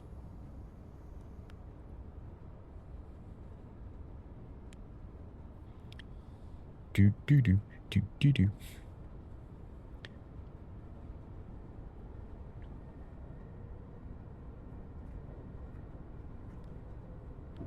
I was just thinking to myself, am I allowed to use the 805 for this? But then again, it's fine. Ooh, I'm feeling a bad tremor in the force here. Oh, look at the way it wobbles. It's going to roll over. Oh, that carriage almost went. Brakes. You can't handle the speed. Right, we're going to have to slow this one down because she's not going to handle it. She almost went back there. Whoa. That was so close for that second last carriage then. That was so close. Yeah, she's handling this speed okay.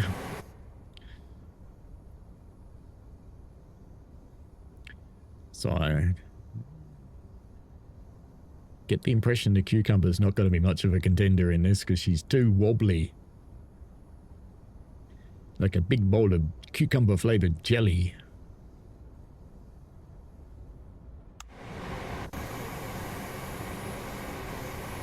See that? We just hit ourselves in the face with a bridge. It's pretty clever. Yeah, she's handling this speed. We'll give her a little bit. Let's get her back over 60 at least. 3 minutes in, we're not even at the bottom of the circle, or we're not far from it. To be a contender, I think it would have had to have hit the bottom of the circle at about 2 minutes 30, but yeah. We'll see how we go. Got that hard curve coming up, but I'm doing less than 60. I'm not going to decelerate at this point. Just keep the power on. We should watch from the rear.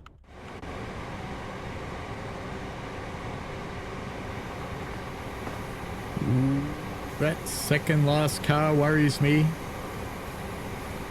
Don't know how this is going to go through Topple City.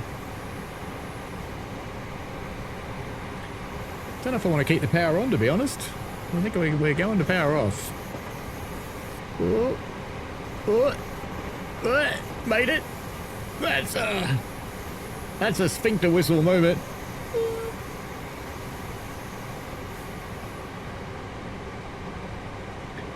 Alright, back on the juice for a little while. That's 4 minutes and 9 seconds. She's not a contender. She's going to come off. That's all there is to it. She's just going to come off. She'd be like the 220. She'll arrive upside down in 3,741 pieces. So I think we'll stick below 70 mile an hour or we are going to lose it. Let's see how we go. 4 minutes, 34 seconds. Yeah, I'm pretty sure the 314 was quicker than this. And it's like a little rock. A little Scottish rock. It's just holding on like a limpet. I'm not going anywhere. Give it to me. I can hold on to anything, but not this. No, the big bowl of cucumber-flavoured jelly is struggling on the corners. Let's see how it goes on this one. Well, that one's okay. We're not at derail corner yet. That took the 220 out, though. Certainly can't do 3 times the speed limit in this thing, that's for sure. It's just going to go gablooey. Was this the corner that took the 220 out? I can't remember. Maybe. Let's watch. 220 was doing 100 mile an hour, in fairness. So, you know. Well, that looks okay, actually. Yeah, it looks okay. I think we can stick with this speed. I think that's going to cope. But we are coming into Death Central shortly. And we have to get through all those points. I'm going to have to slow down a bit. Ooh, didn't know this is where the 220 went out. Whoa, wobbly, wobbly. Okay, let's come off the power completely into a little bit of braking, I think. Just a little bit more braking, or we're not going to get round this corner. I think we need to get it below 65 or we're not doing it. Ooh, I hate to think what the back looks like. We made it. We made it. Ooh, this one's going to be tight too. Do it 60 mile an hour though, surely. Surely this will stay on. Surely. Don't call me surely. Alright. I'm 2 minutes over my time slot. Sorry, Jan and Alex. We'll get to the end when we get there. An eternity later.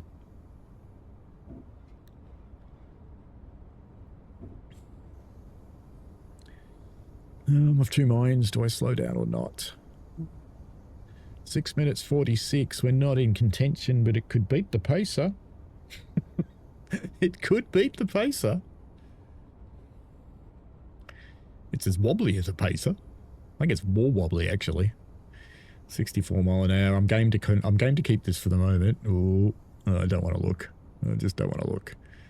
But I think I need to start slowing down, or we are going to come a cropper on the points.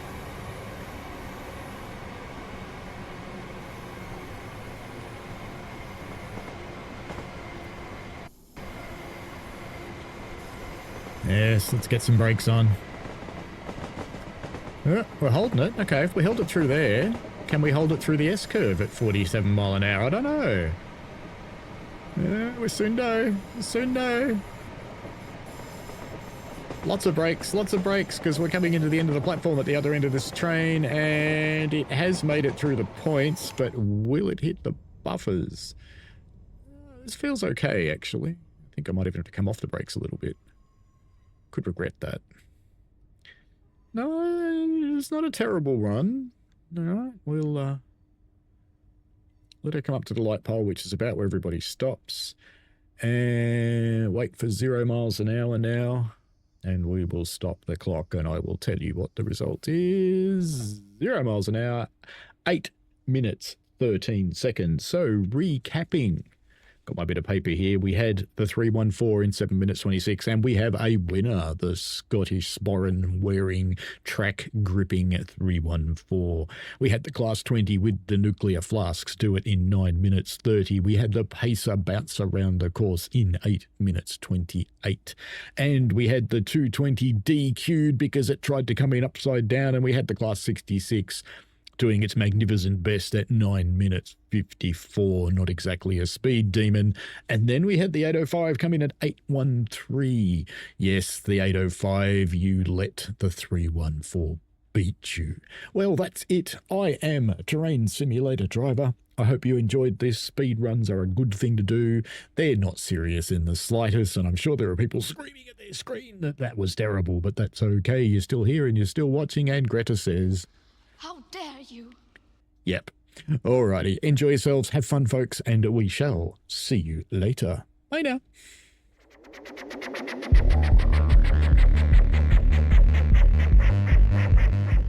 We played a game.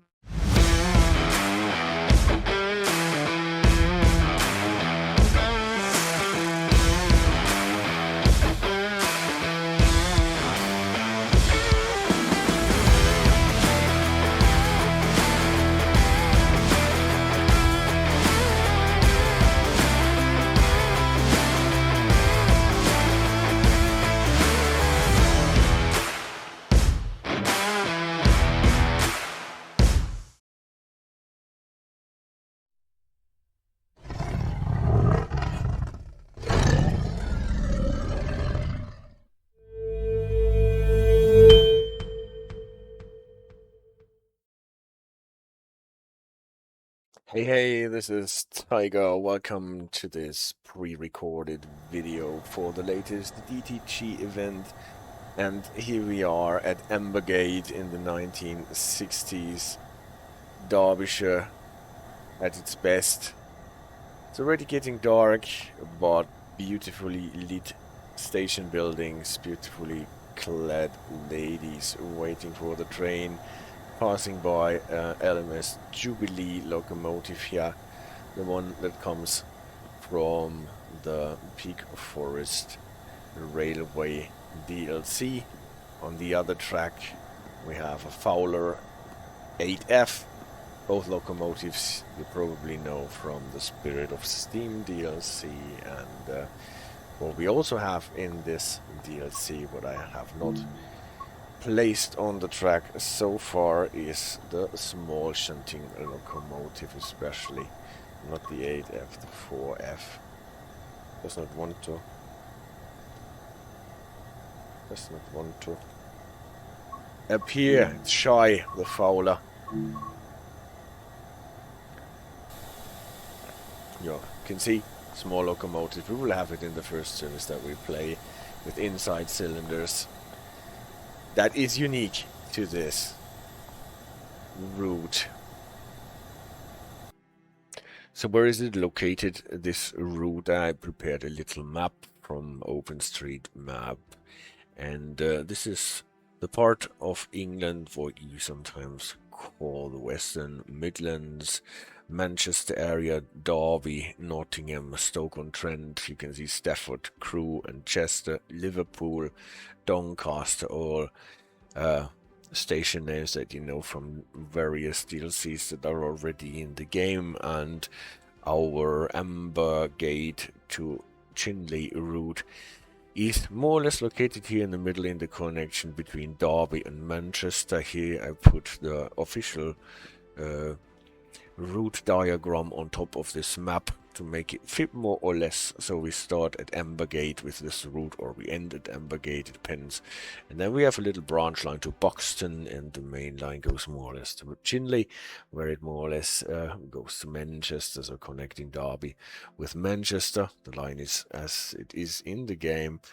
as it was in the 1960s. Nowadays, the line is not longer in use and sometimes actually lifted and removed and used for different purposes. Yeah, beautiful, steam, romantic, a bit of a forgotten DLC, I should say. Nonetheless, a very beautiful one, and connecting two important locations in the Midlands, Manchester with Derby, Nottingham here, you know, from the Midland DLC. So what do we have in this DLC? Obviously it is a route, so we can find it under Routes, Peak Forest Railway. It has a timetable, it has scenarios, training models, and free roam. Get a hill start introduction actually for this route, also an introduction about the semaphore signaling. That is not so super easy actually to understand, even with the introduction, and a route introduction exists as well. Scenarios, we have 6. It is a Trainsimulatordriver 3 era DLC, so you will only get gold medals, no platinum medals. Timetable, you will have 3 locomotives. The one that comes genuinely with this DLC, the Fowler 4F, what is mainly a shunting locomotive and also used for shunting services, can do some line runs, but it's mostly used for shunting purposes, limestone loading and stuff like this. The Jubilee we know from other DLCs, especially Spirit of Stream, and here it comes with its genuine form. Also the AF, same is true for that. You can only run those, not the ones that layer in from the West Cornwall local with the speedometer, which is always a bit sad. Layers, there is one layer called Freight. I actually am not quite certain what this layer here provides for this DLC, so it is a bit of a standalone one. It was left alone because after Peak Forest, well, Steam was not the big thing anymore in future Trainsim World developments up to this point. Soon we will get some German Steam, as it seems, but we will have to see what happens. A rail journey obviously comes with that, perfecting the peaks. And yeah, let's jump into some gameplay. But first, allow me to introduce ourselves. Tygerways, this is me, Tiger, and my 2 awesome moderators, AJ Black and CD Radar, both streamers in their own rights. You can find all our videos on our YouTube channel, Tygerways. Here you also find the shorts that we are doing at the moment for a German signaling course in easy-to-digest little tidbits. The streaming happens on Twitch regularly on Sunday night at 2000 Central European Time. This is 1800 or 1900 UTC, depending whether we are in winter or summer, and if we're doing some extra streams, you can find them there. We often do a lot of signaling, safety systems, and train tech stuff, like here, for example, signaling charge for the NORAC system, also covering cap signaling aspects here, for example, temporary speed restrictions in Great Britain. Then German signaling here developed for the HV light signal system. Just for give you an example, sometimes we're covering even more sophisticated stuff like train services on special assignment and the rules connected with them here. The 2000 meters rule if there is a 4-signal function, and we are proud to cover all the signaling systems that are in the game, Austrian, Swiss. Here French, obviously, not here French, but this is the Dutch system. And safety systems here, an overview for the British system, German PZB, a lot of videos about that because it is so complicated. Here the French and Belgian crocodile system, other French safety systems. Sometimes we discuss how all this looks on the displays in the train. We're covering train tech here, tap changing technology, push-pull train technology, how it translates to the figures that are shown on the different displays. We're covering how asynchronous three-phase AC motor works in comparison to a brushed motor, a commutator motor that typically operates with DC or simple AC current, how a hydrodynamic drive works, and how American emergency brakes on a single pipe system work, for example. And sometimes we are also covering couplers here, what is the problem with lateral covers, and how routes connect on the map, where we're actually driving around, what new extensions bring. And apart from the channels on Twitch, on YouTube, you can find the videos indexed in a way so that they can be easily found on the website tigerways.off-black.com, also tigerways.live. Here we have it ordered for all the different countries that we're running in, and for signaling, safety systems, train tech, and other things, for example, so that the videos can be easily found. Alright, let's start with some shunting on the little Fowler 4F locomotive. We start at 7:20 in the morning, 1st of May, so that we have enough light and we don't want any rain. Alright, then let's get into the session. 7:20, we have to load the hoppers with limestone at tons. Worry, sitting here in our little Fowler 4F, a 6-coupled locomotive. We have 3 pairs of driving wheels, inside cylinders that are working here on the inside. That's why you can't see any on the outside, but you can see the puffs if the cylinder cocks are open. That means the first pair of driving wheels is connected with a crankshaft axle so that the rods for the cylinders can reach through. And then we have the tender.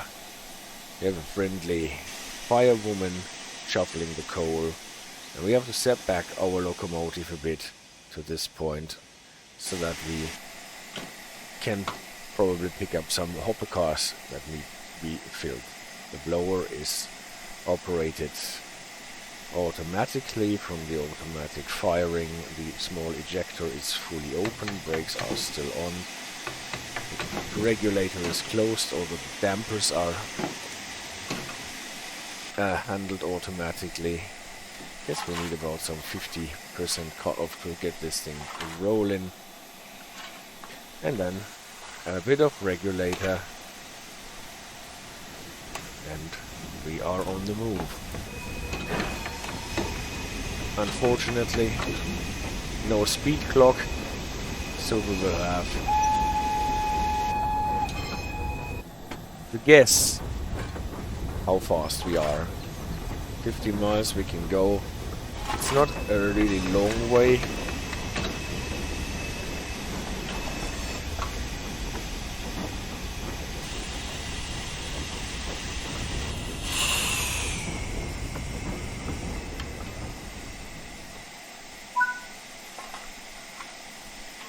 Couple to formation. Let's see where we have to couple to formation.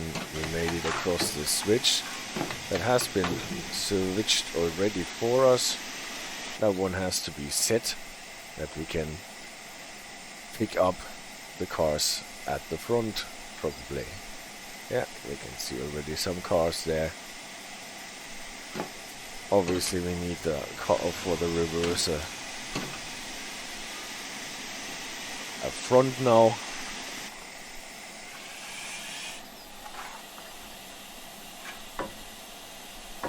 Cylinder cocks were open anyway.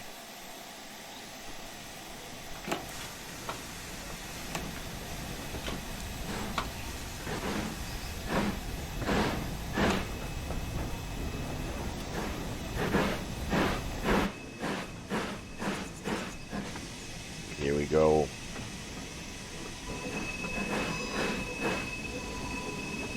And ATF is running past us. Those are the Gordons. Well, not really the Gordons, but the bigger locomotives that can actually pull proper freight trains along the main line.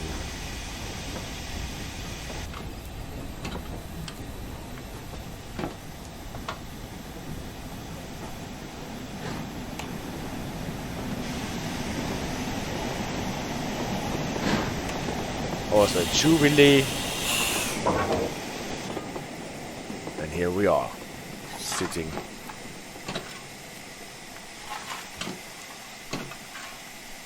The large ejector is here, by the way, in case we need to get our brakes off faster. And I have to clamp down.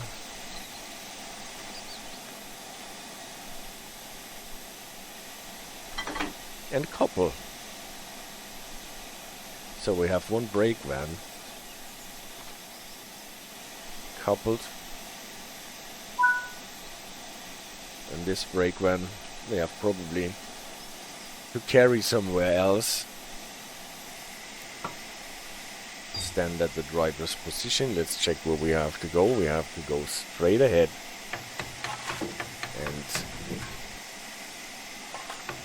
yeah, get it there. Alright, so we meet the cut-off to the front.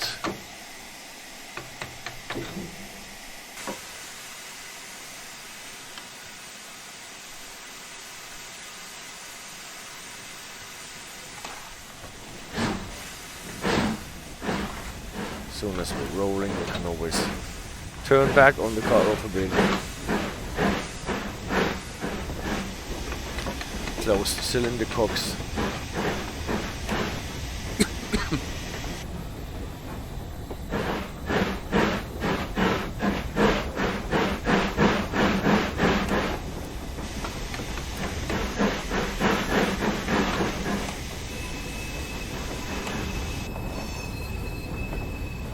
I'm happy guessing that we're not too fast.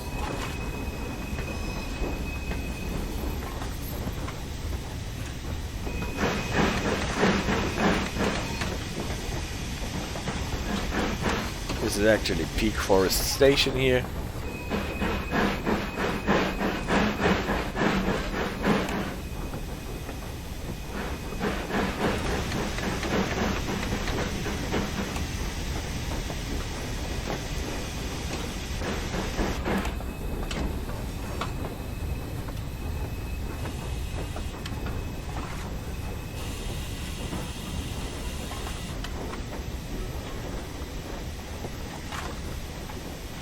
So let's see, we have to be at the... we actually have to go on. There was a go via point.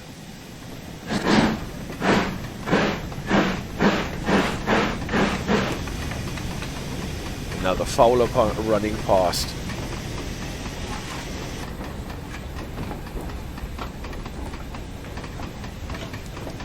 We have to couple up.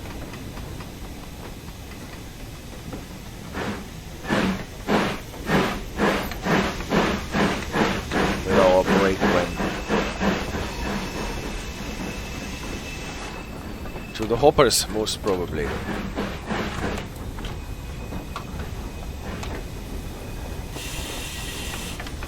Can see them already.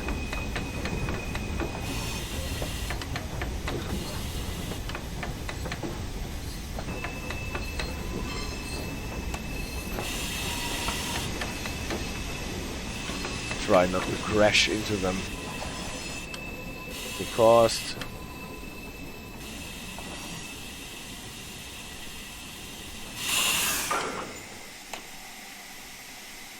right.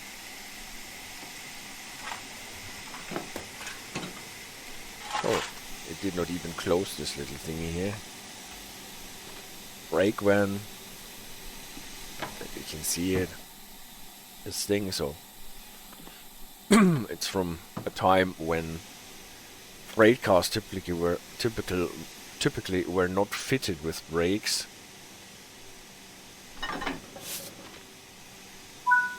So we needed to have an extra vehicle with brakes that helped slowing down the train. Otherwise you have the troublesome trucks like with Thomas the Tank Engine, always bumping around, doing nonsense, annoying the poor locomotive. I actually got off my two plate, or on it, too quickly, because we have to get the locomotive most probably to the other end of this consist with a brake van at the end.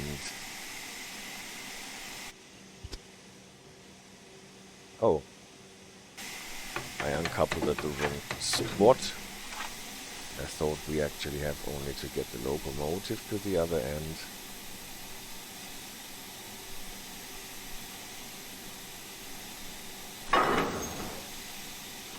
But we have to split the train here.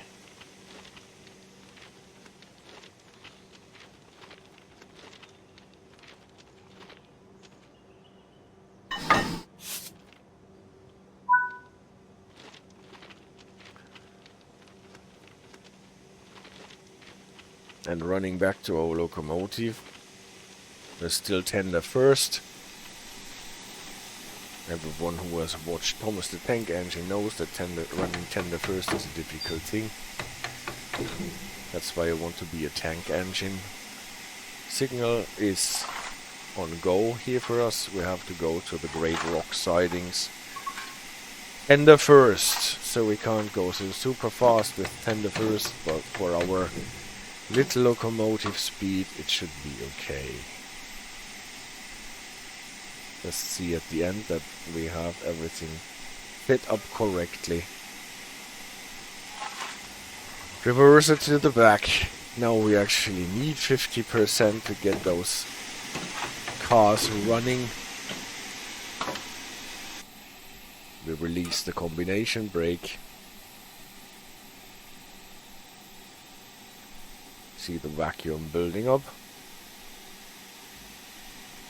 15 inches of mercury.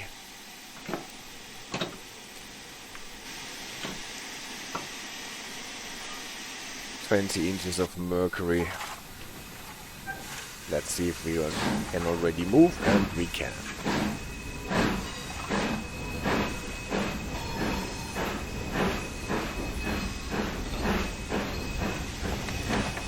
Engine men are prohibited from climbing on coal or the sloping sides of the tender whilst the locomotive is in motion.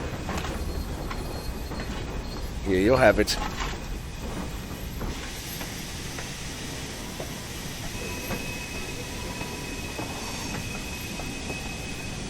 We're still limited to 15. As long as we are going around here, then we have a spell where we can accelerate, and then we're back to 15 and 25 then probably going the other yard.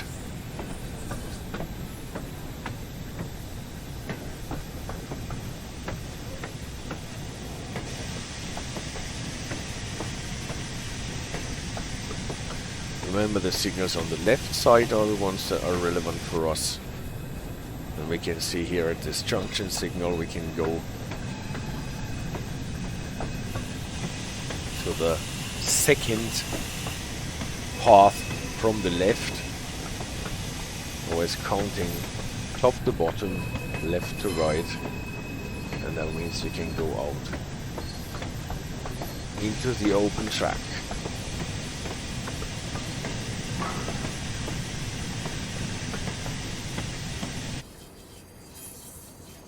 And as soon as we got our hoppers out, we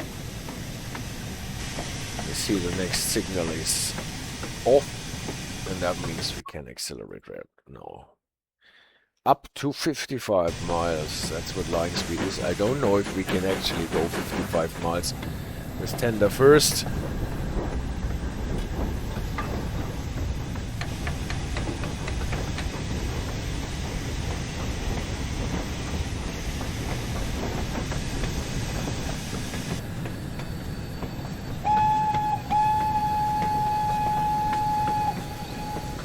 Here we go.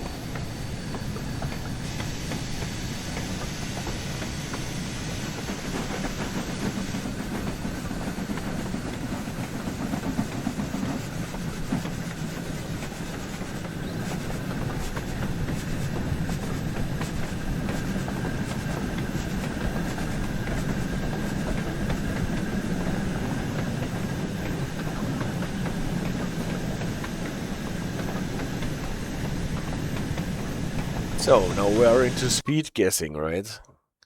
Now we are at about 30 miles, but we can't go to the 55 anyway because we have to slow down in a couple of yards anyway.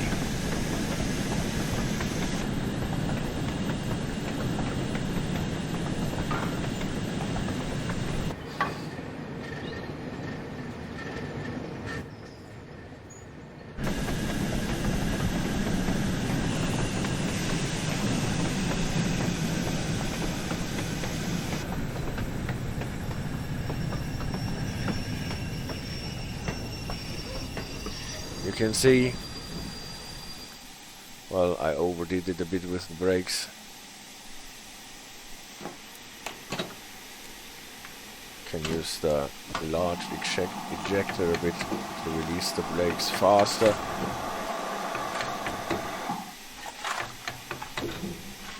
And then we obviously need a bit of backward cutoff to send us rolling again.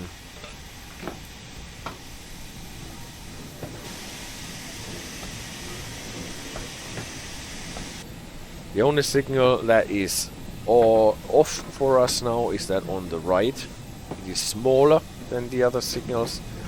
That means we can go into the siding, but we cannot go straight ahead.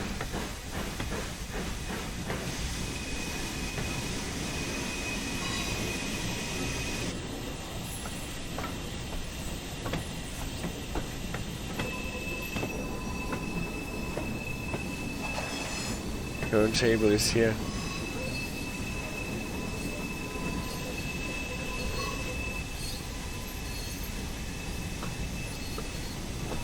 And we're still going more to the right.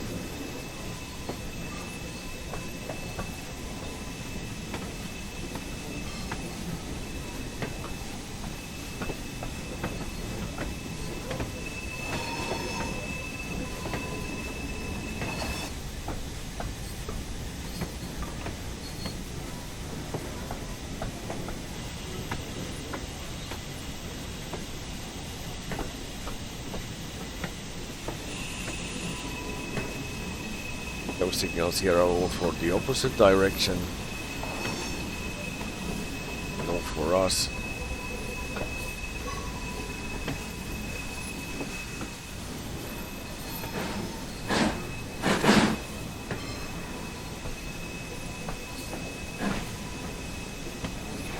See, we're still on track.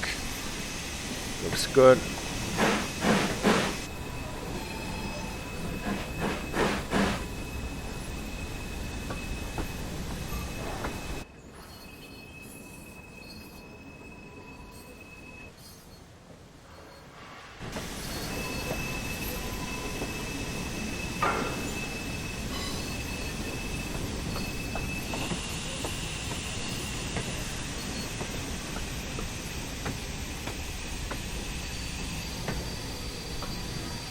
Again, like always, I fooled myself.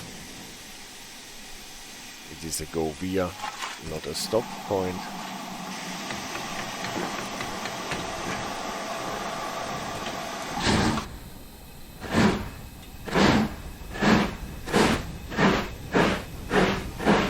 But that's okay. We have to live with that. We're actually going on, and the next one is a go via again.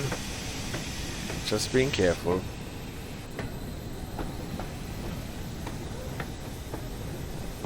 Can we go 20 here already? No, we still have to go to down to 5 later. After we got a 20 spell in between. Look how nicely the tracks are going uphill here.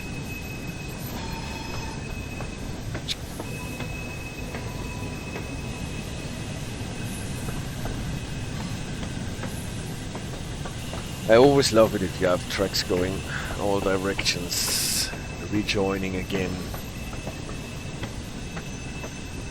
So much more interesting than just running from A to B or B to A.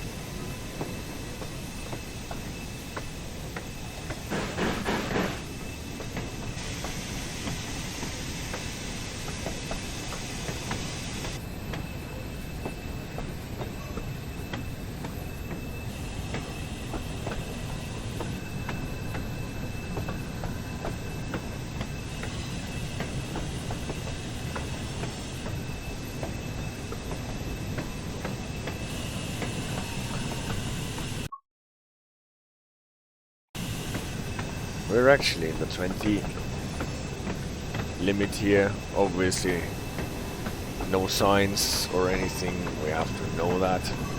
At least that little signal allows us to pass. We are not condemned to run into the derail here, into the buffer block.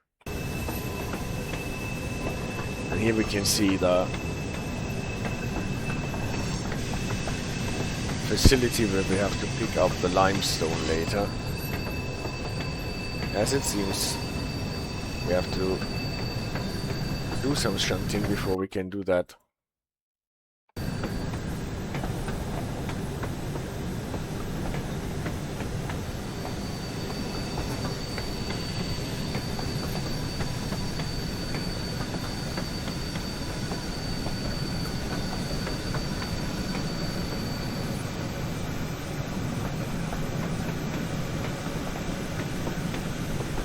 Some unused brake van standing there.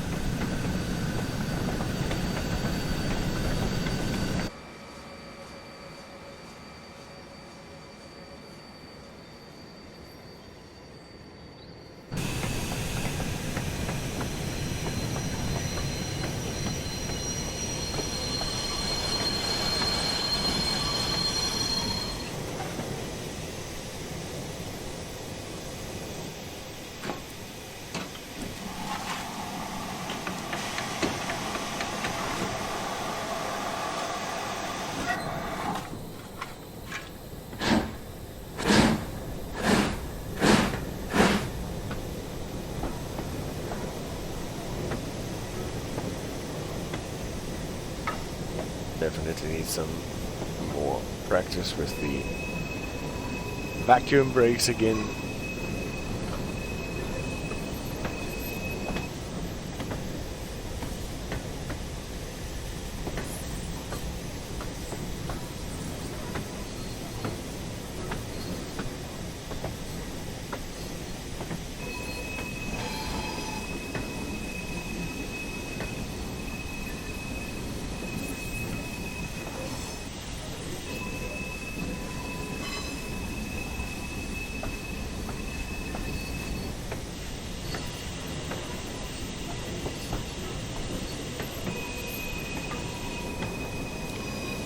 Lining up, and then we're going into the 5 miles per hour section. Before we do that, obviously,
yeah.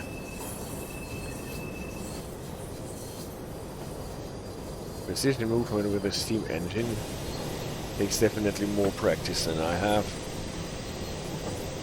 but it's beautiful anyway.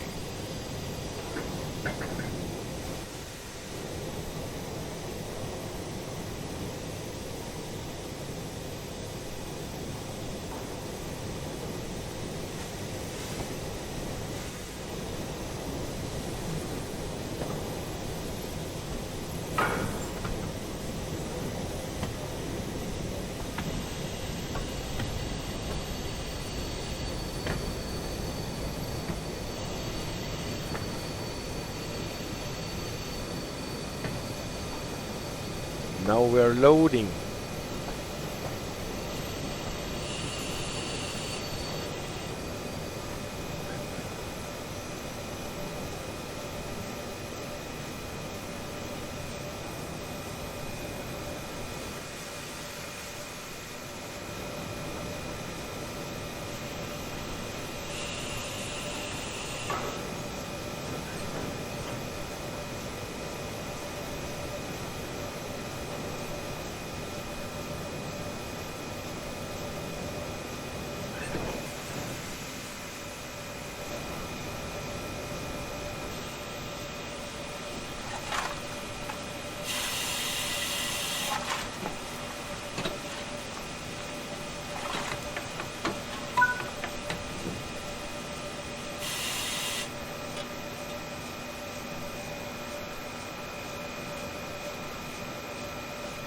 Fortunately, we do not have any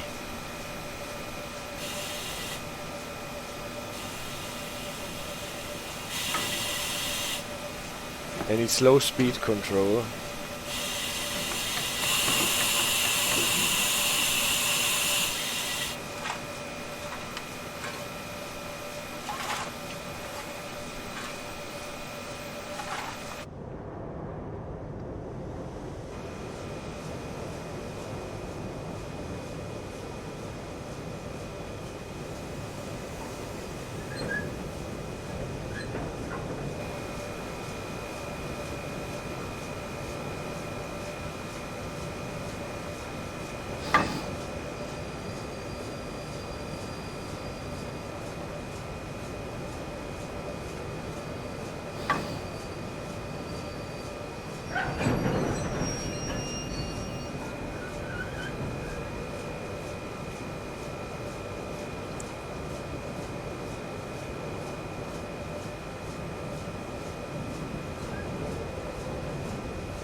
So we cannot see the limestone in the air, but we can at any rate see how the wagons fill up. And this is maybe a speed where it can work.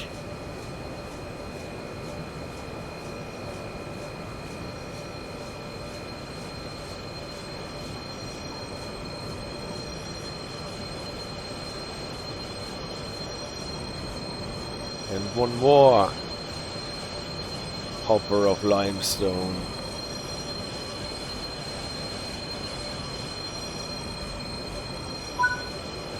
And we got our limestone.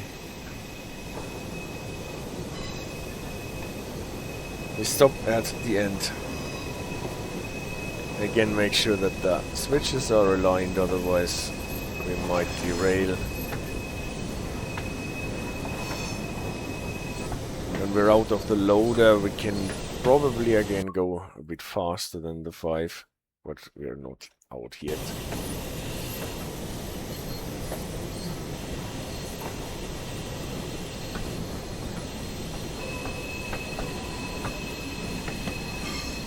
Straight ahead we can go.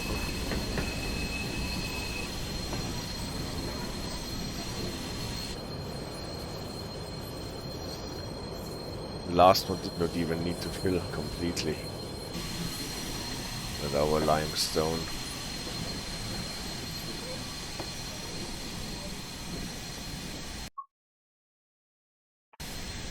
Still a bit in 5 miles.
Now we can actually go 10.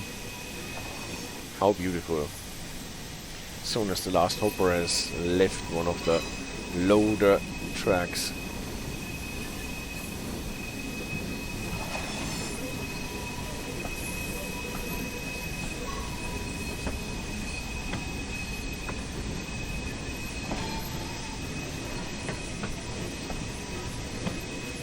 And we have still 450 yards to go.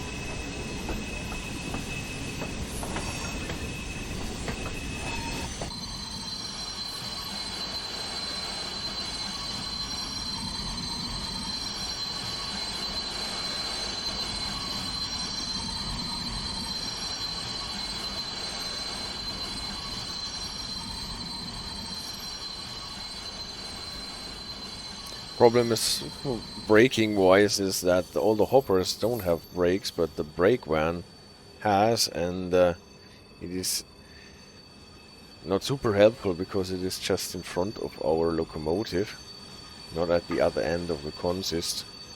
It is here obviously because we want to have it at the end when we are now setting the locomotive to the other end and returning to Peak Forest Station. But nevertheless,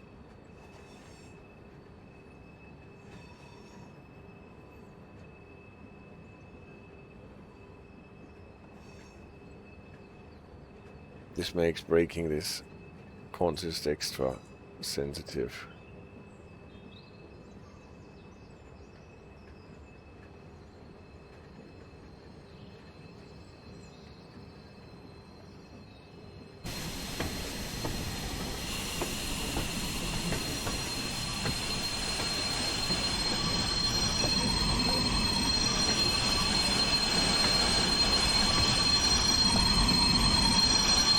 So, this is how far we want to go, not further. The thing is not at an end yet. Now we want to uncouple. I can climb under those. Can I not? Yes. Then I can open the coupling from underneath.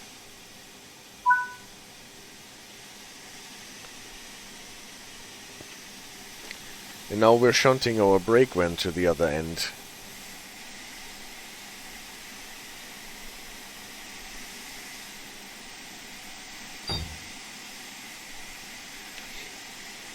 Where do we need to go? We need to go into this shunting neck here. Set the switch correctly.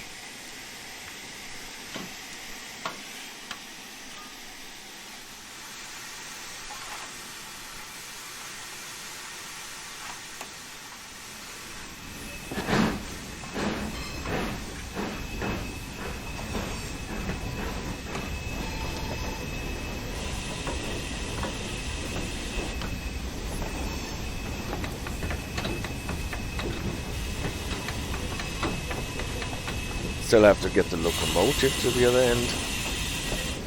Or probably, maybe we just get the train to the brake van then.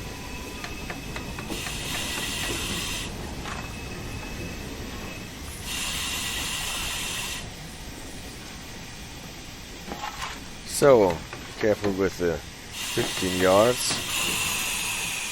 Sometimes it does not take into account the tender or the boiler. We still have to get closer to the buffer block. Here we are.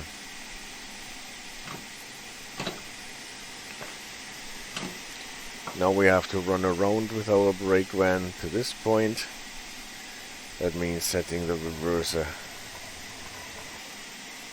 to forwards again, since we have to go up the hill anyway.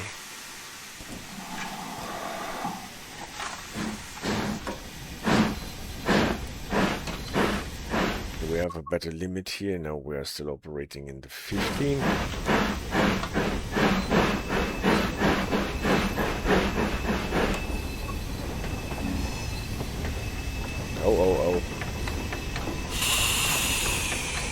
thought the switch was set, but it wasn't.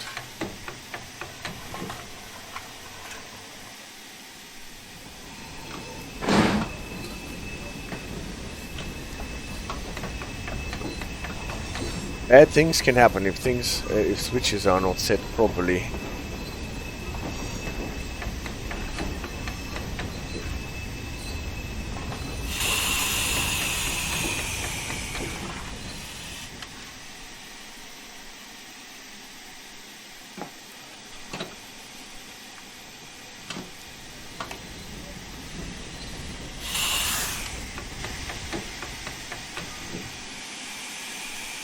So, then I will do it on my own.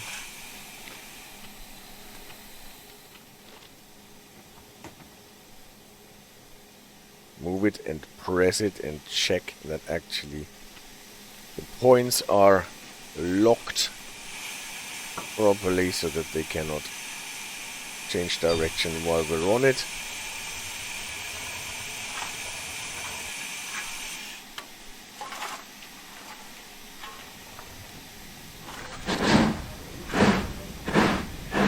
Now it goes.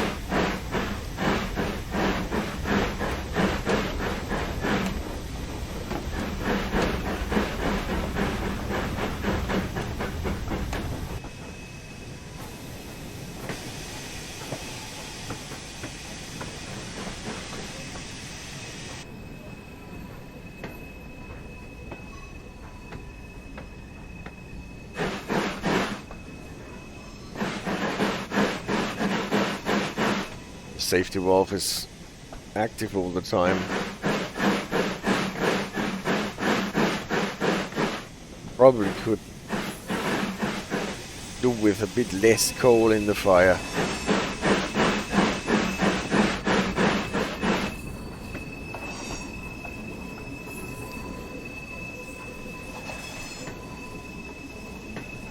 So, is it enough for the brake van to touch the marker, or do we have to get there? Probably doesn't matter a lot.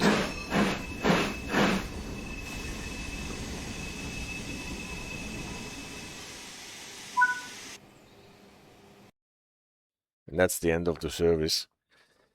No platinum medal because the DLC cannot give you any platinum medal. Nice, easy shunting, and with a bit more practice it can actually be a lot of fun to balance the speed between the vacuum brakes and the steam power exactly in the correct way to not speed and do the shunting with a bit more timeliness than I did it. Thank you so much. And I think now we should look at the bit of a bigger loco. Okay, what I want to do with you is to jump into this scenario, Royal Appointment. You can see I have not played it yet, so it is a first for me, actually. And we can't do the 1 hour and 10, obviously, in the maximum 70 minutes that have been allocated to us by DTG. So what we do is start the service and then see how far we get.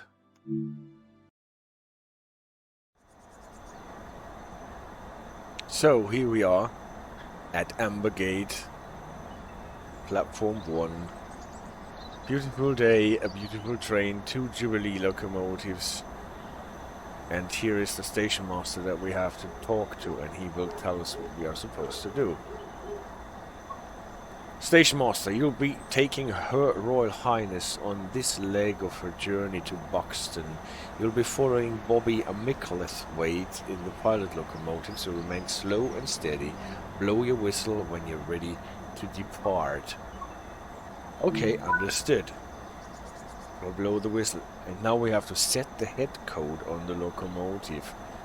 That is an arrangement of lamps. And since we are Royal Train, we have to set the correct head code. It's also quite cool. So we need to know what is the correct head code for a Royal Train, and that is actually easy to remember because it is all guns blazing, all lights on. Just need to find the spot where our headlight lamp goes here. And now we have all 4 lamps on, and that is a normal train.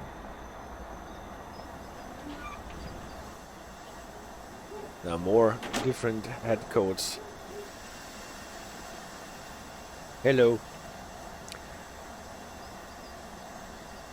Engine woman. Sit in the driver's seat. Blow the whistle to indicate that you're ready to depart. Let's check our glasses first.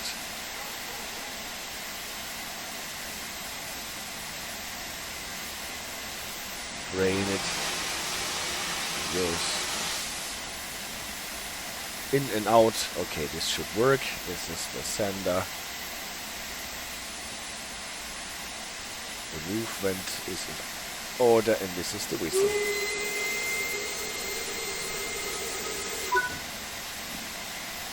Give 2 blasts of the whistle to release the brakes.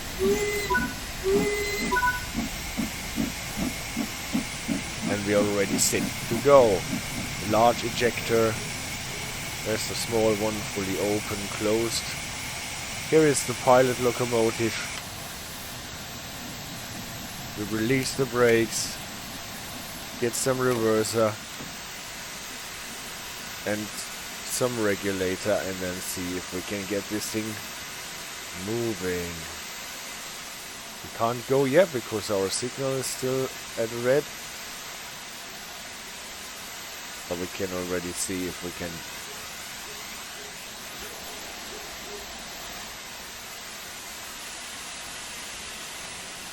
now it is running, and we have to stop it again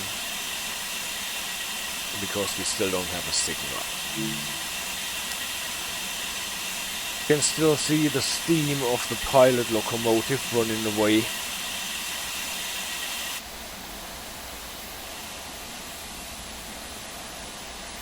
I always like this view here for steam locomotives. It's not super immersive, but you can see the beautiful machines. And now the signal cleared.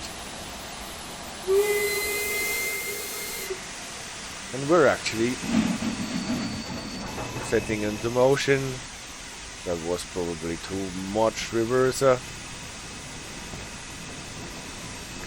Actually not quite sure what the second locomotive is doing, if that is copying what we are doing.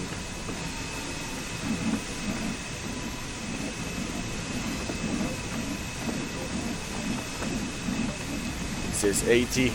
Are we already in the 80? No, 25 until we have left the station.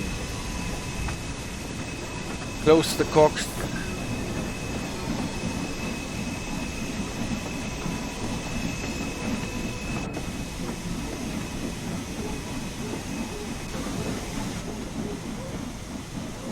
Isn't that our side? The Royal Train. With 2 Jubilees leaving Ambergate.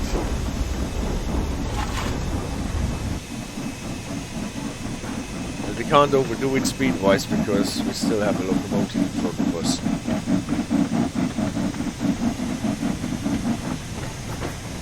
We don't have a speed clock, that makes things not easier. We have to stick below the 25.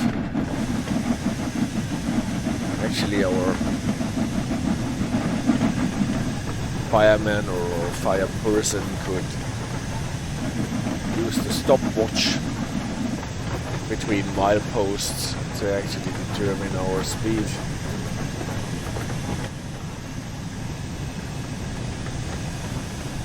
But this is probably not what we can do when we're just leaving the station.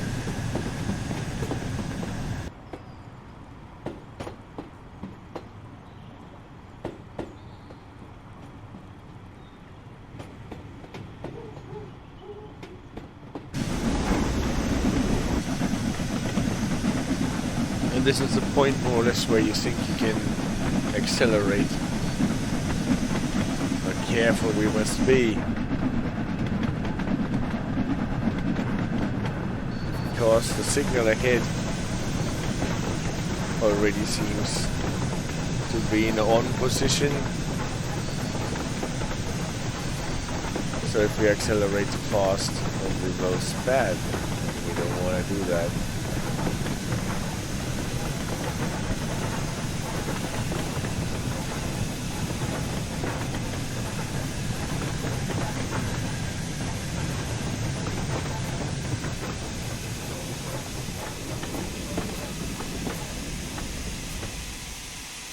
And here we are. Good thing there is a white diamond. We don't need to contact the signaler. Otherwise, in the worst of cases, our friendly fire person would have to walk to the signaling box if the telephone that is there doesn't work. You can actually check if it is fitted with a working telephone here. No, does not seem so. But this white diamond here tells us that we don't need to. It's okay to get off the train actually to use a telephone in case there is one, because there is no X on. And now the signal cleared.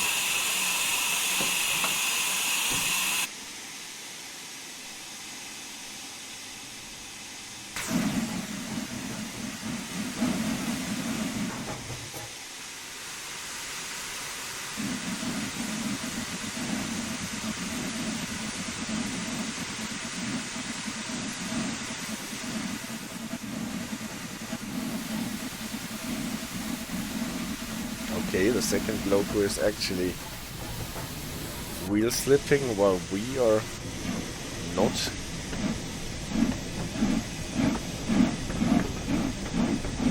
The second one is working too.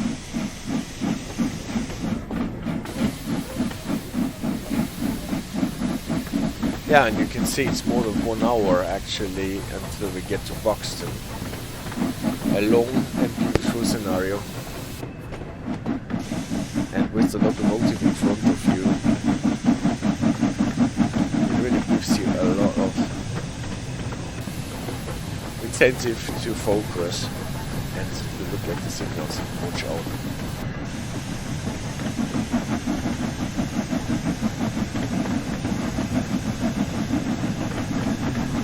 Because unlike on modern signaling, you can always rely on getting a caution signal before the signal is on. Especially when we're running through the stations.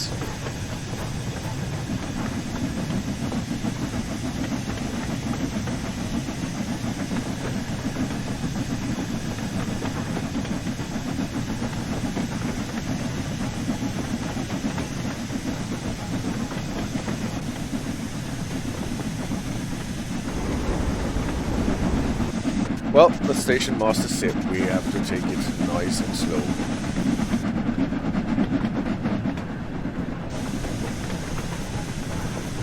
Prepare for stopping our train in case there is.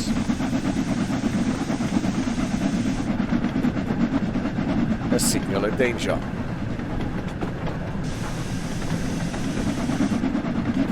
So we can enjoy the beautiful Derbyshire countryside.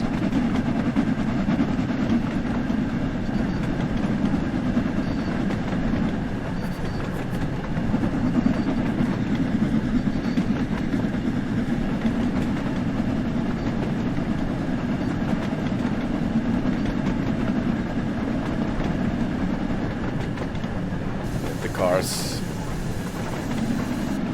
in the 1960s.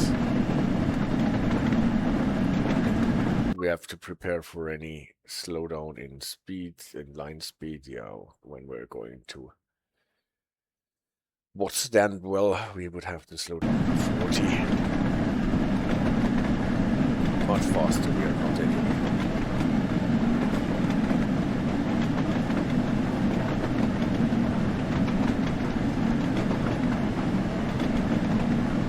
About running the Royal trains, and you can be delayed. Everybody else is early.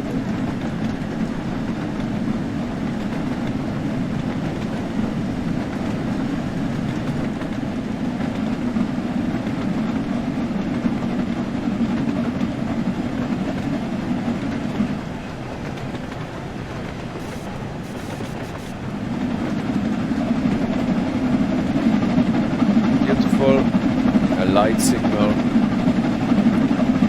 And we're already around in the 60s. A couple of them.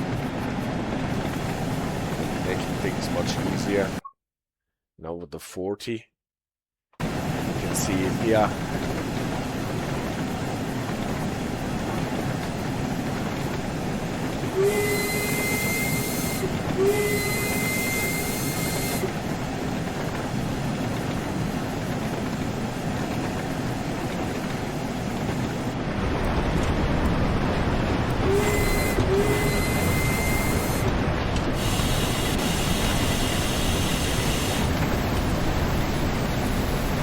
In the tunnel and out of the tunnel.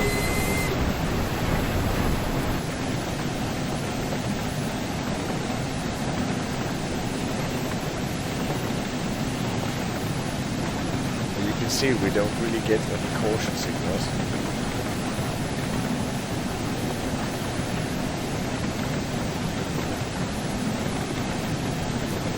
Here we can go 80 again after passing this post.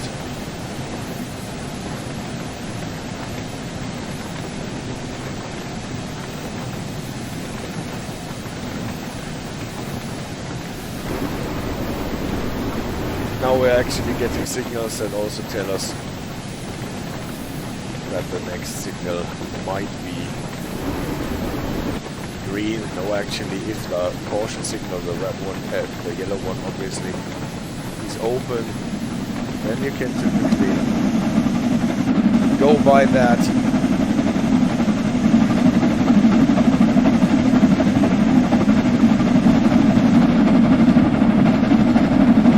Always tricky is if you get on caution signal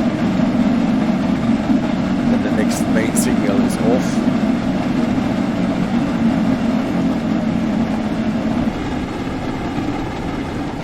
But the second but next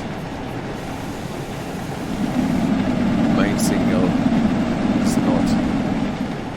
Limit to 55 here. No problem.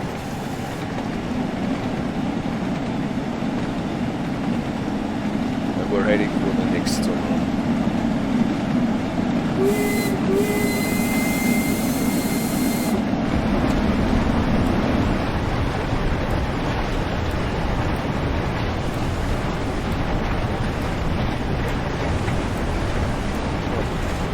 It's getting quite dark on the steam locomotive if you're in the tunnel.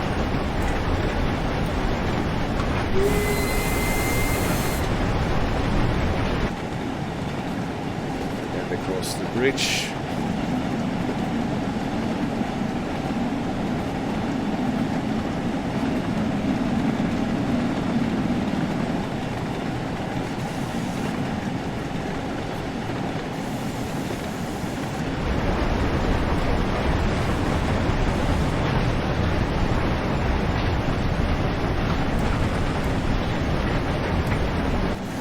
Caution signal is off. Always a beautiful sight. Now we could accelerate a bit more until we get to Cromford.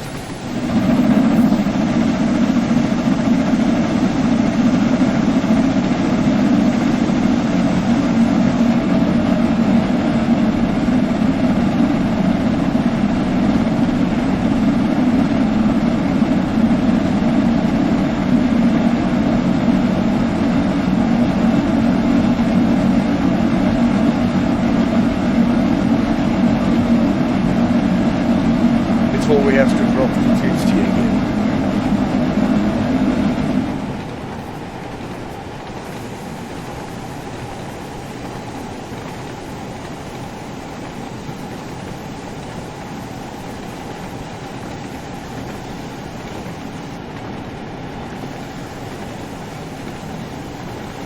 That looks like a football stadium.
while we're going on our journey towards Shunting, or more or less Buxton here.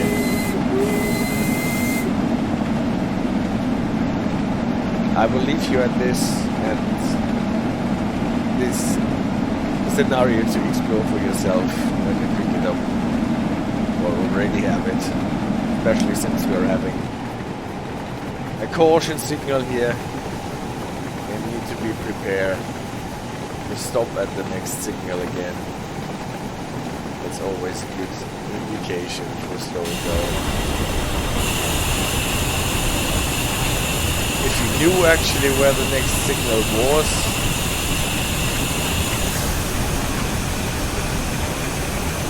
that'd be a lot of help, but we don't. We're running without the HUD, and well, my knowledge is not existent on this route here.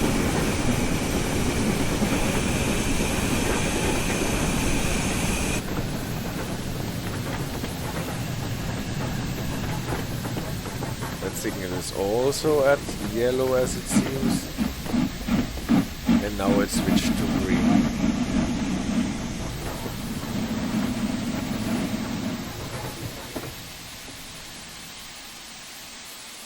Since I was prepared to stop, well,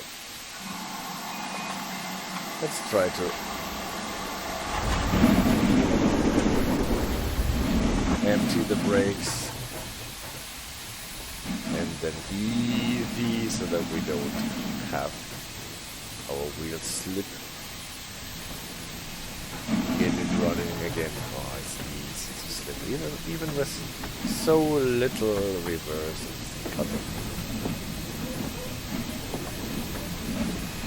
But easy does it if you want to accelerate the steam train. You can use the sand if you want, that helps a lot. Yeah, that's it. We're running again. I say thank you for watching this video. Maybe we meet again on one of my streams or in one of my videos. Thank you so much. Enjoy the DTG event and the sale, and maybe picking up this route if you have not done it yet. Bye bye.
Hey, this is Tygo. Welcome to this pre-recorded video for the latest DTG event, and I'm, well, showcasing the E94 Baureihe 194 Eisenschwein electric locomotive DLC pack with this beauty.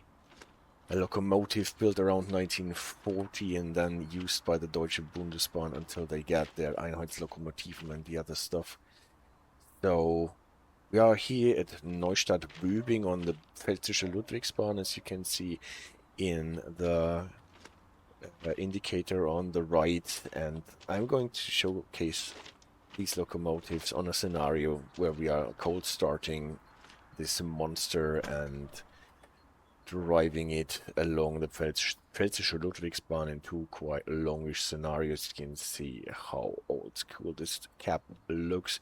Locomotive comes in two variants. We will see that in the UI later, and it is modeled in a really great way. A lot of switches work, a lot of additional things in the engine room are working.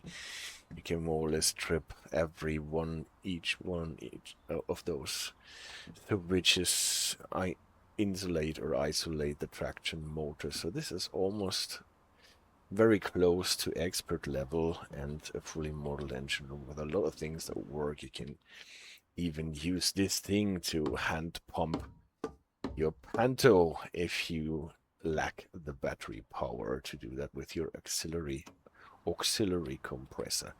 So that is a really beautiful thing, and I am happy that we have it in the Trainsim World collection of locomotives. You get this locomotive in two variants. This is the oldest variant, the Bauer 194 running in Dusi 54, for example. And the newer one is a rail tour version, so one specific locomotive that I cannot spawn in free roam, unfortunately, otherwise I would obviously have given it to you. DLC comes with an assortment of wagons that are not found elsewhere. For example, this kind of rail car, or is called a GBS 254 box car, more or less, for the transport of different kinds of cargo. It comes with a new version of those cars, the Fallens 183, that is, well, used for stuff that can be poured into it, like aggregates or gravel or ore. Locomotive here is of the same variant, and then we actually have a couple of those old Thunder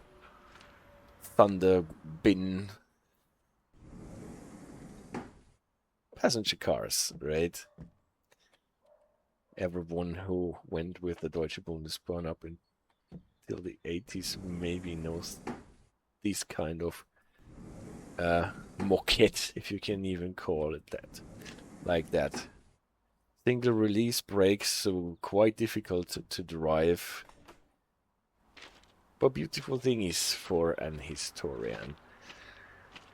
Alright, let's see what you actually get in terms of scenarios, timetables, journeys, and so on. So what do you actually get in this DLC pack? First thing that you obviously get is in the Linke Rheinstrecke DLC, wholly new timetable. Yeah.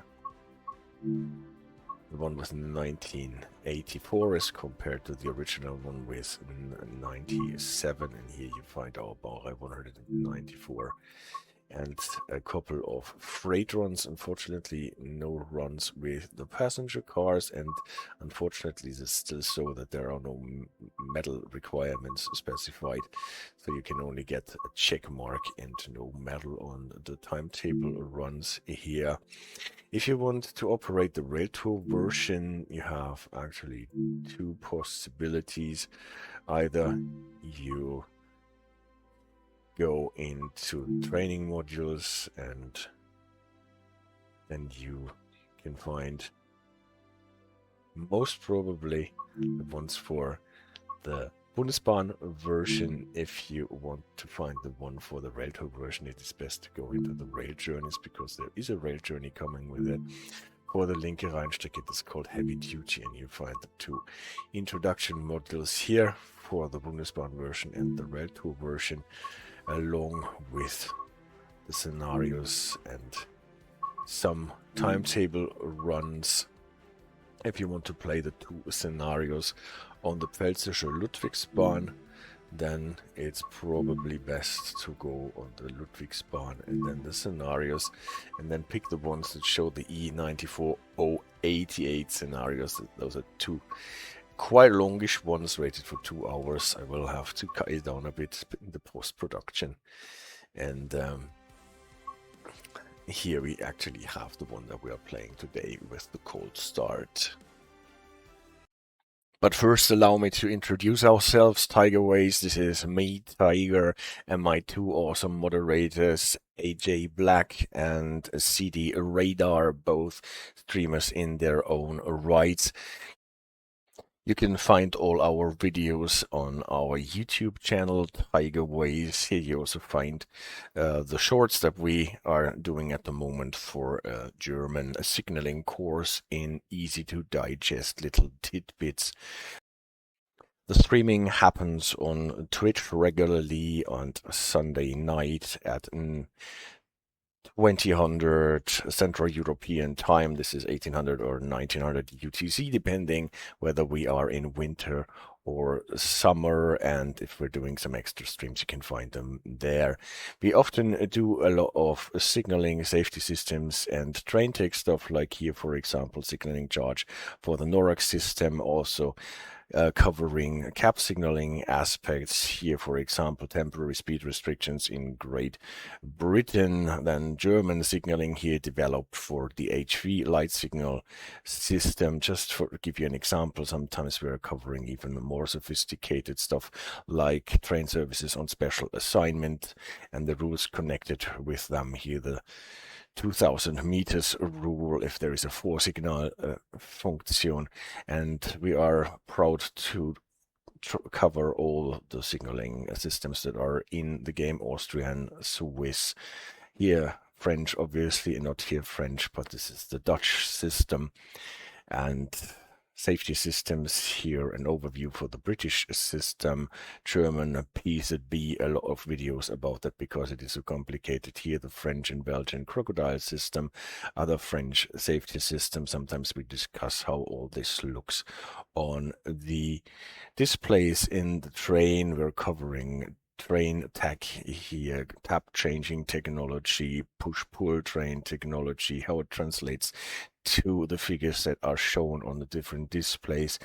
We're covering how asynchronous three-phase AC motor works in comparison to a brushed motor, a commutator motor that typically operates with DC or simple AC current, how a hydrodynamic drive works, and how American emergency brakes on a single pipe system work, for example. And sometimes we are also covering couplers here, what is the problem with lateral covers, and how routes connect on the map, where we are actually driving around, what new extensions bring. And apart from the channels on Twitch, on YouTube, you can find the videos indexed in a way so that they can be easily found on the website tigerways.off-black.com, also tigerways.live. Here we have it ordered for all the different countries that we're running in, and for signaling, safety systems, train tech, and other things, for example, so that the videos can be easily found. Alright, now let's actually drive some trains and start this scenario. Rhineland-Pfalz runner rated for 2 hours, difficulty 3 out of 5 on the rail tour version of the E94 with the number 88. Yeah, let's kick it. You're operating the first part of a rail tour. Prepare the loco, shunt onto the coaches, and then run empty to Ludwigshafen. That's what we're doing. Our baby is cold and dark at the moment. Pantus are down. This is why we have to wake it up first. When we're walking around it here, unfortunately we are so small here, almost. Going down in the gravel. Let's just check if everything is okay and set this Seaford valve to normal. And if we've seen here, locomotive looks good. We can enter.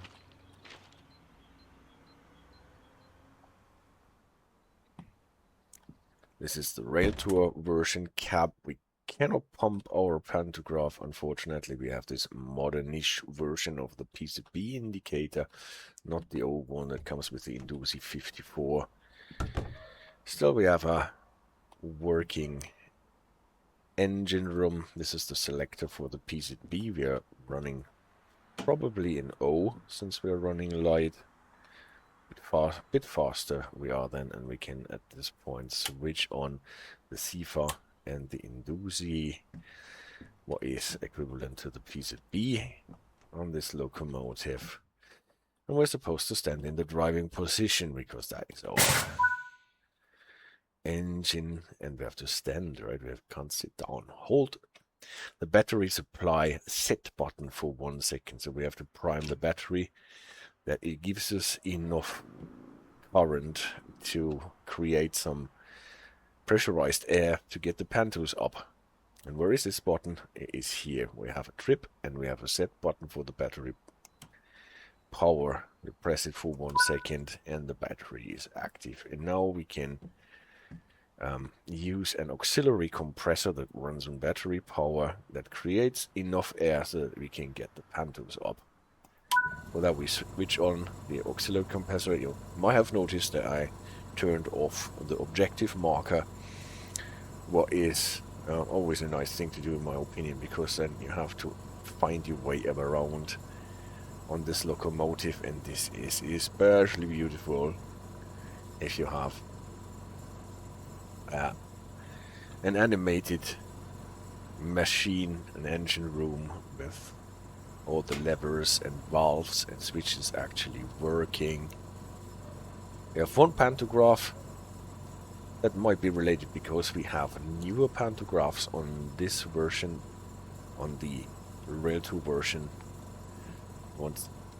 Script wants us to stand on the driving position, and now we have waited long enough so that the auxiliary compressor created enough pressurized air, 8 bars here in the auxiliary reservoir, so we can actually get the pantograph up and go into our startup procedure. Set the master key switch to unlock. That is that little thingy here. You see, we have a lot of switches unlocked. Set the pantograph control to rise. That is that one. Lower, rise. And you can see, blong, there it comes.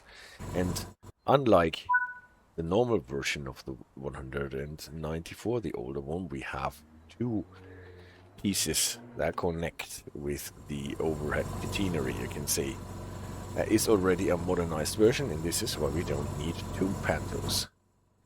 Set the main circuit breaker to set. Main circuit breaker is here.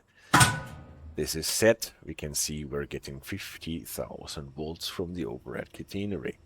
Now we can charge our battery to replenish the energy that we lost so far. Set the control supply to on. That is that one.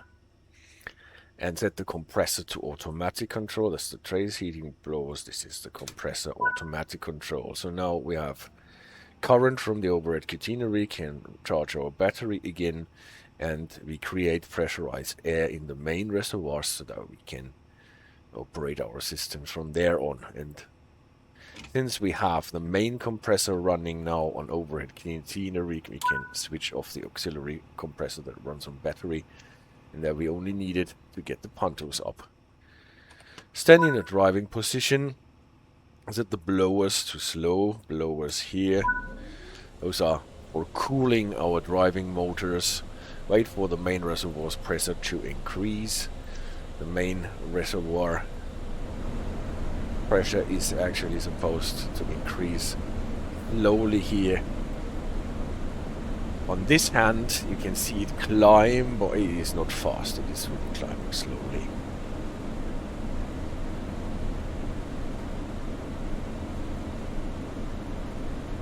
Actually, we could do other stuff in the meantime. We could turn on lights. Light switch for the machine room. That's a bit of an artifact, but it is great that it exists. This is the hot plate switch. This is an interestingly working switch. I would have thought this is a switch that you switch around. Never noticed that before, and it is actually rotating. Let's switch it off so that we don't set the loco on fire. Yeah, main reservoir pressure has increased to 3 bars. It has to go up to 8. Set the loco brake to apply to build brake pressure. So this is the loco brake, direct brake that brakes the locomotive. And now we see in our brake cylinders, that is the rightmost gauge, we have now 2.5 gauge bars.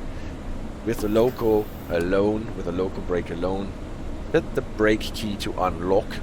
We can unlock our main brake valve here for the train brake. We can set it to service application, and well, now both brakes are on. Local brake is on, service application for the train brake is on. Now we can set the signal lights left and right, and the top one also. Yeah, once all three of them. Set the handbrake to release. The handbrake is that one. It's a spring-loaded brake that we just crank mechanically, and that holds the locomotive in place.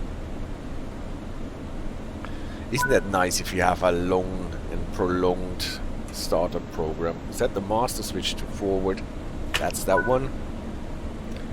Set the train brake to release and running, and then we're actually running. Game does not want us to... Oh, we're not standing in our driving position. We're not standing in the driving position. We can't use the outside cameras. No lights on the back. Well, I know we have to connect to the cars then. Nevertheless, I want some lights. Not red Zugschluss lights, but for shunting. Let's turn on the left and the right one. Anyway, we can switch them off afterwards as soon as we've connected to the cars. Well, I'm always a bit reluctant to go backwards without any light, in case we are going to run over someone. Get the train brakes to release and running. Set the local brake to release. Now we can see it's running backwards, and then we can use this big wheel to apply power. You can see on the speed clock here that still has ÖBB, like from the Austrian versions that we have on the Mittenwaldbahn. When applying traction power, this thing here is the most important one.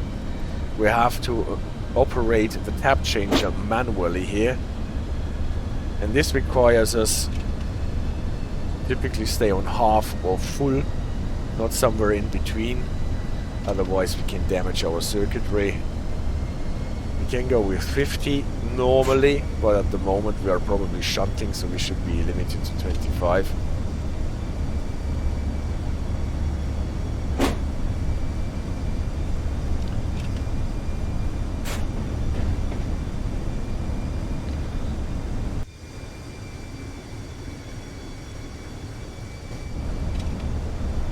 Just going towards the signal and stop there. You want to prepare for stopping. It's always good to set the brake on hold or lap, so that the next step that we do is actually applying brake power. It is a manually lapping brake system, so you have to adjust the brake power on your own. It's single release, especially with the green passenger cars that come with this DLC. That means you cannot release the brake power gradually. You can increase the brake power gradually, but you cannot release it gradually. So as soon as you release everything, and then you have to build it up again.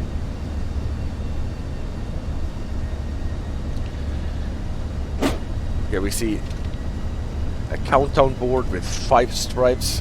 What is the maximum that the countdown boards can have? Usually they only have 3 stripes on the first one, but here, since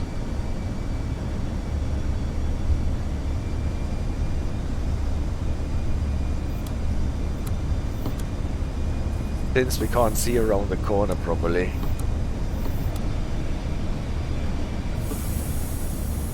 we have 5.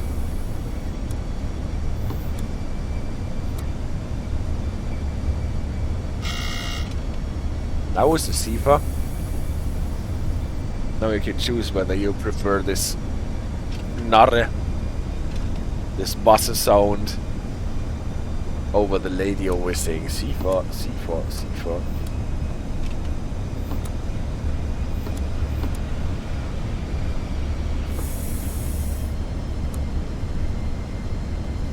With the local brake you can actually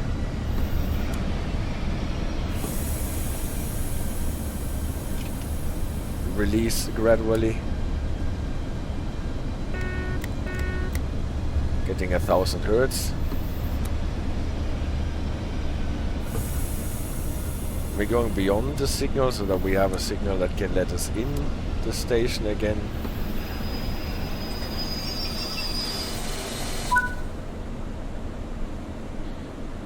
Reverse slowly and attach to the coaches. So we're probably super late because I'm explaining and telling you stories after stories. Well, for reversing, we are actually reversing. We're going from this cab. We could use the cab for the opposite direction, no problem at all.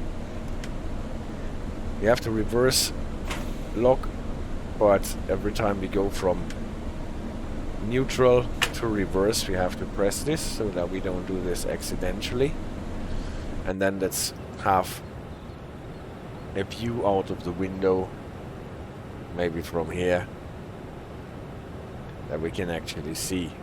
Signal is showing red. Signal may we really proceed at restricted speed. This is not giving us the forcing signal. Cannot show an SH1. This signal, it is a full-blown HP0, so we have to make sure what we are doing here is correct. Maybe even press the Filztaste, the override key.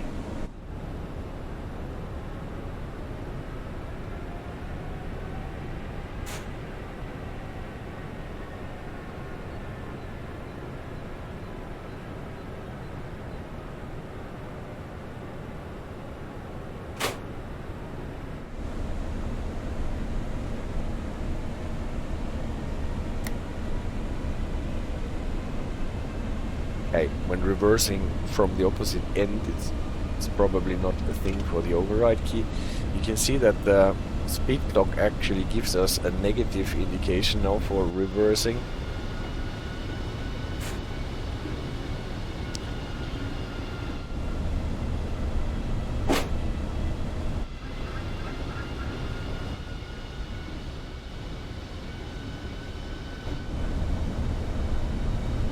Still accelerate a bit. We can reverse with 25, but obviously we need to be cautious since we are supposed to connect to the cars.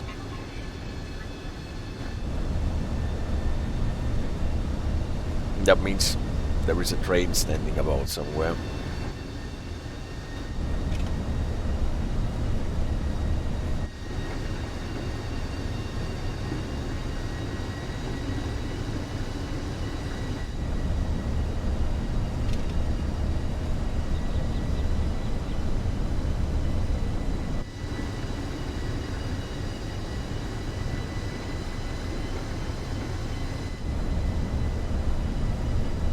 Better safe than sorry.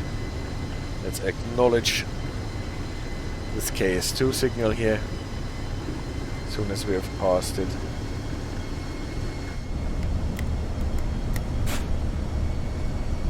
We didn't get 1000 hertz as was expected, but you never know.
Now we can already see our cars that we're supposed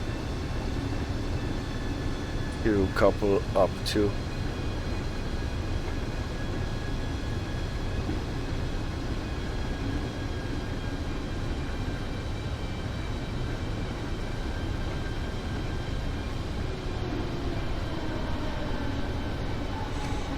while the S1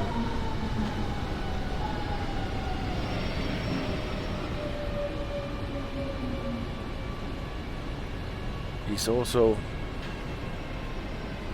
asking for some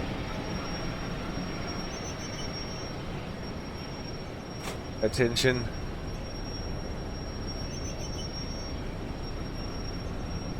Applying some power and even it out with the brake so that we don't get pushed back. Now we can couple up. Power to 0, master switch to off. Since we're coupling up, we should put the train to service application so that we don't allow the cars to deplete our brake pipe and then we roll away. Lest we forget it, we can turn off the lights here.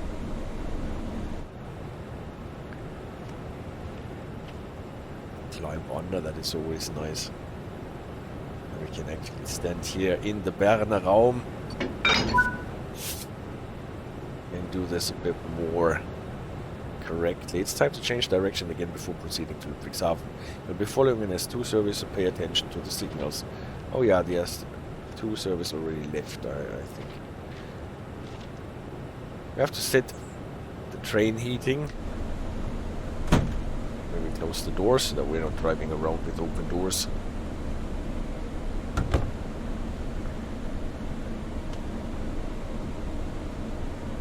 The train heating is here. It is not this interesting round thing.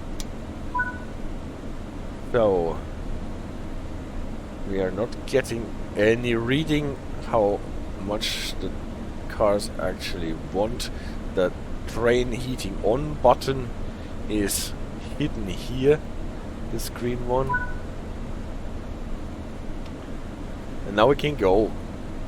Well, it's not really taking a lot. The train heating. It's not only the heating, it's also for the lights and for charging stuff and everything. Light is still red. We can't leave. Denied. Wait for signal. To change, we have obviously to go forward. Lights are set correctly. Now we can release our train brake.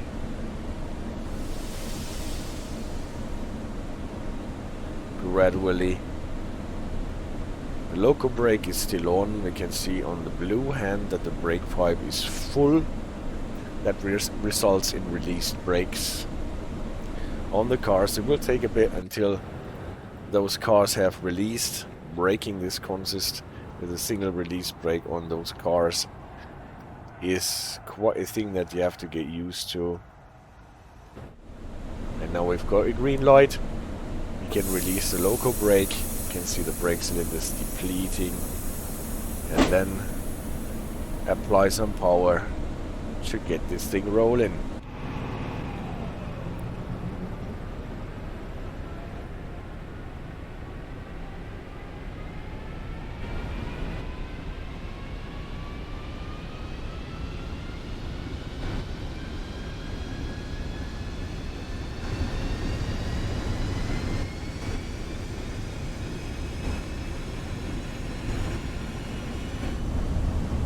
Can leave with 50 here.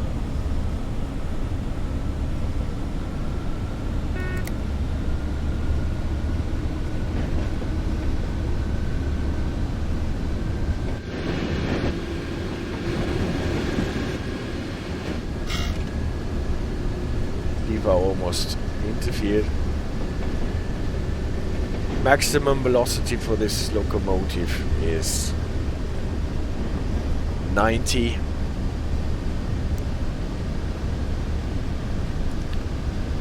So, and we are going from where we started, Neustadt-Böbig.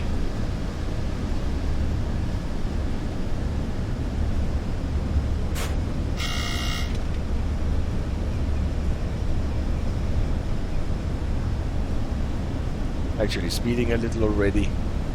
So, very carefully slow down this train so that you don't stall it. It is really touchy.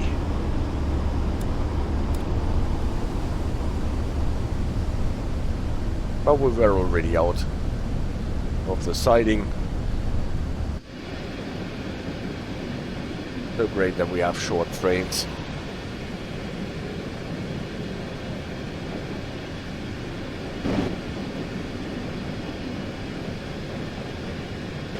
So if you want to know more about all the buttons and levers and switches, especially on the Bundesbahn version that we have on this locomotive, I suggest you can watch my video about the unboxing of this DLC. At the time we had Raf, who wrote this excellent manual for this locomotive on the stream, so he helped us even with understanding all the regulators and levers, and yeah, it is almost close to an expert version of a locomotive in my opinion, what I highly appreciate. And then this scenario goes on, and we have to go to Ludwigshafen, turn around, and then drive all the way to Kaiserslautern, back the line. Let's see. Well, we won't get this into the 60 minutes that were allocated to me by DTG for this event. So we have to speed up time a bit, but just enjoy the locomotive on the line.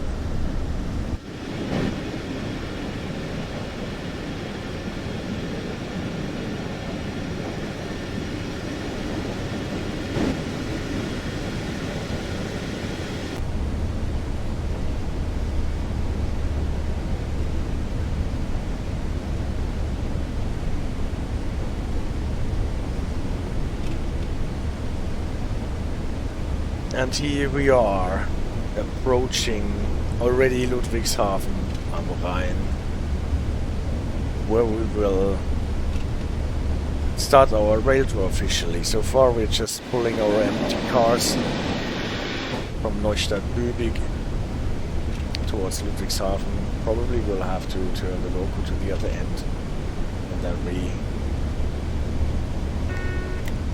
can actually start our rail tour properly. 2.7 kilometers is still to go. We're on that fast track between Ludwigshafen and Schifferstadt.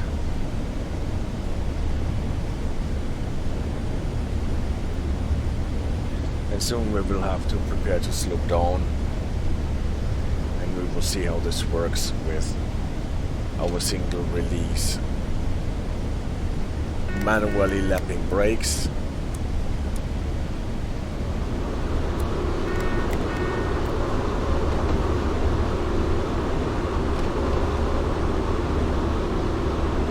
We got the VR2, that means we have to slow down.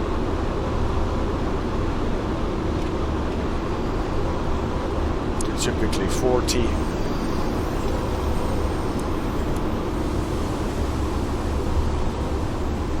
Have to release some brakes early.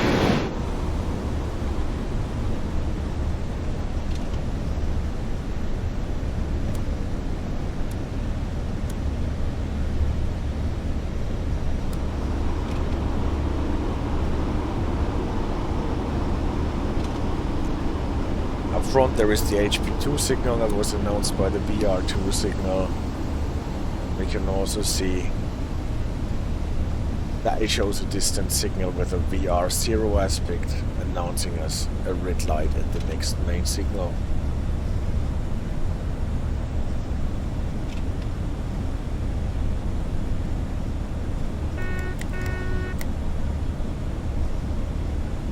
So we got a new 1000 Hertz monitoring from the PCB. We're going into the yard.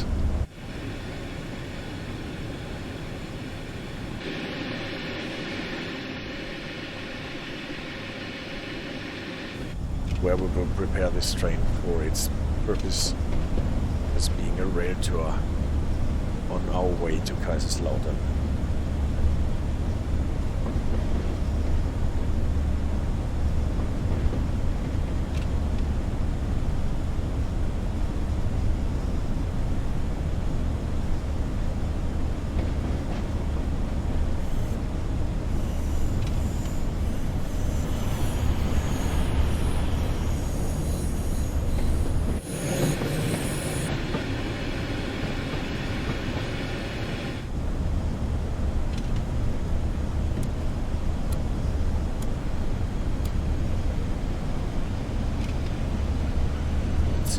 brakes actually slow us down. They have a tendency of stopping the train when it is going not faster than 20 kilometers almost immediately. It takes a lot of practice that I actually don't have to stop this train here in a smooth manner without stalling it.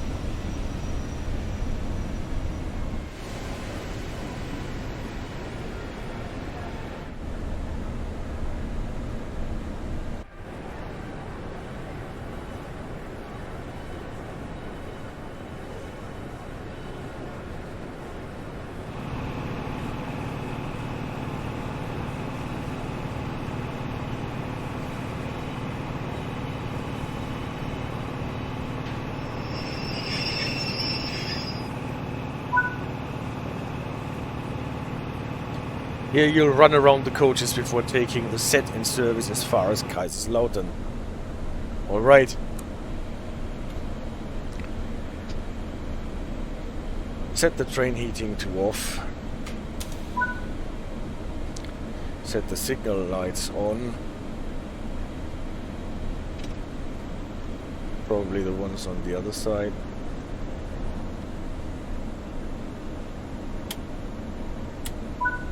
Yes. And then, well, we don't need to open the window. We will have to uncouple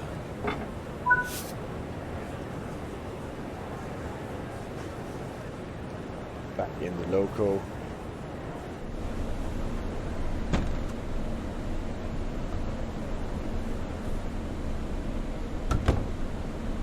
And now we're running as a light loco, a short bit for this shunting spell.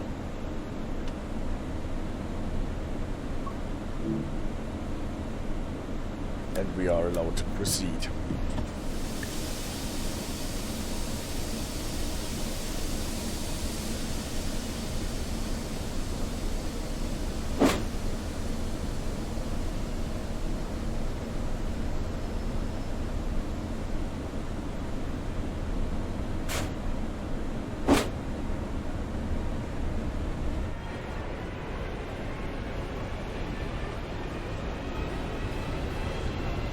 Another HP2 signal.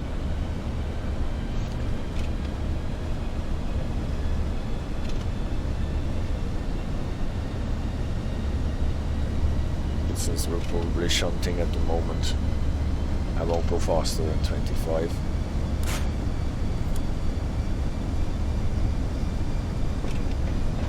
$120 meters.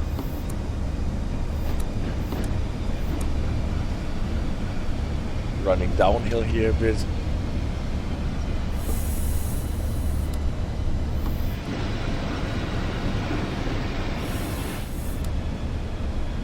can't hurt to get the brakes on early.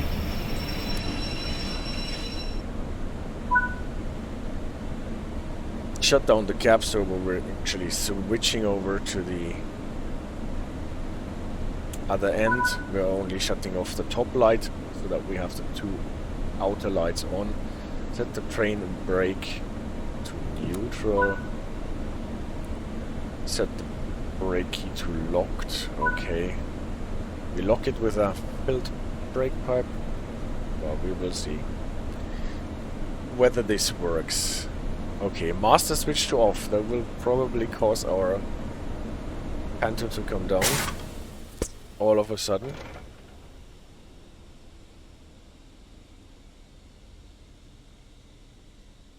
Ah. Maybe they wanted this.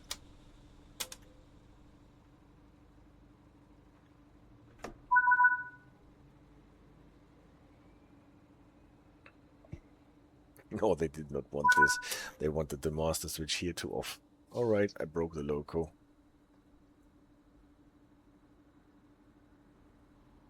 And now I set the master key switch to locked. That's what they wanted. See? Not so easy. And then go to the other end. We crashed it a bit like this. Let's see if it still works, then all is good. Set the master key switch to unlocked. That is that. And we can get the panto up. Set the main circuit breaker to set. Oh, it still works. That's nice. Set the battery changer to on. Control supply to on. Set the compressor to automatic control. Set the blowers to slow. Set the brake key to unlocked. That is here. Set the drain brake to service application. Set the top signal light on. Master switch to forwards. Let's see if that thing rolls.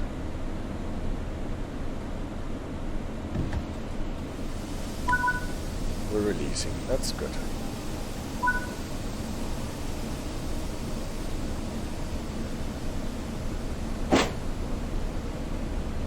So the setting for the loco brake on the rear cap does not interfere.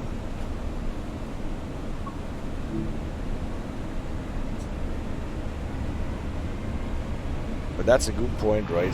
Not confuse the master key switch and the master switch. That's where I did not pay attention.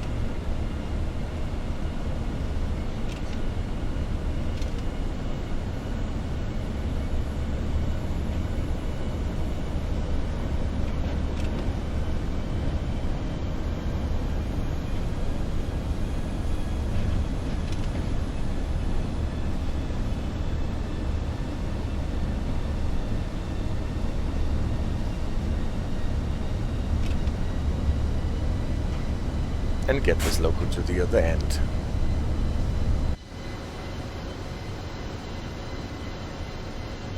Probably have to stop again and then reverse our loco onto the train cars.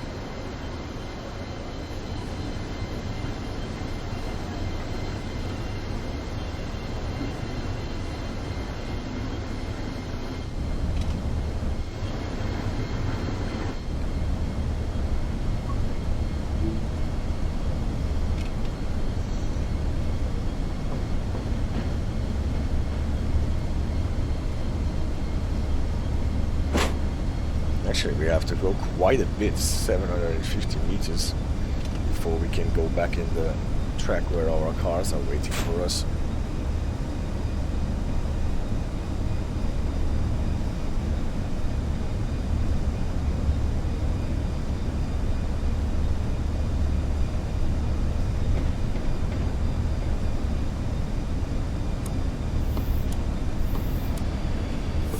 Fast for the shunting service.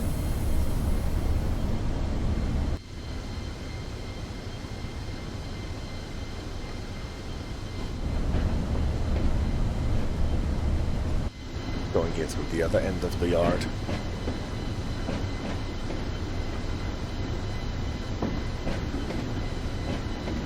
And almost out of the station again, so that we are able to reach to the line lift for us at the moment.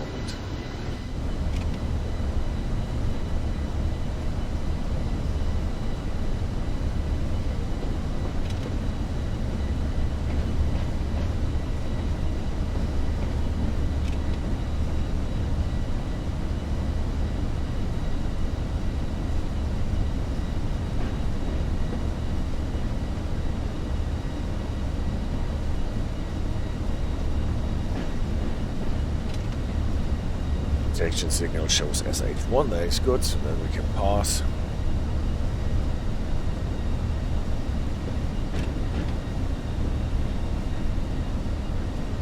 They probably want to send us beyond another signal that they can use as a starting signal to let us into the occupied track with our cars.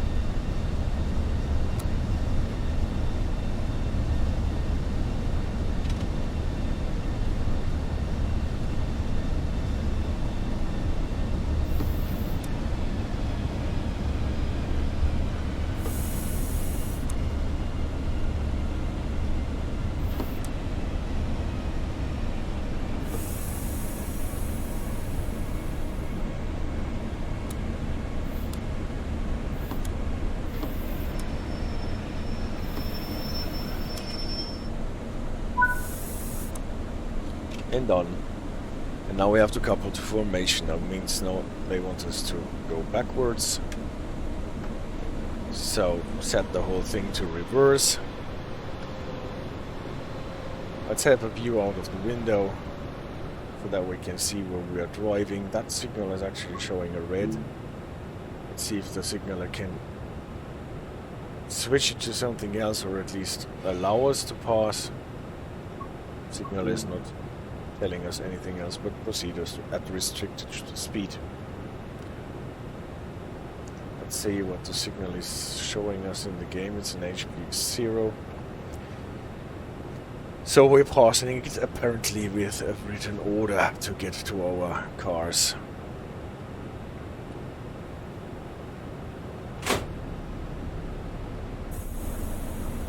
I know, we're all looking into the opposite direction, as it seems. But nevertheless, it is a red signal that we are passing here.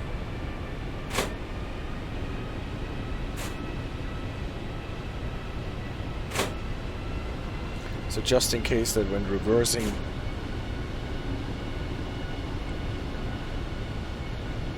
we should hit the magnet, but we can see there is no magnet protecting this signal.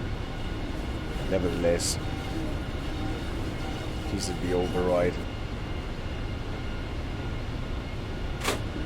Then we have almost half a kilometer to go. Interestingly enough, the next protection signal can actually show SH1 in our approach, even though it is closer to the protected track.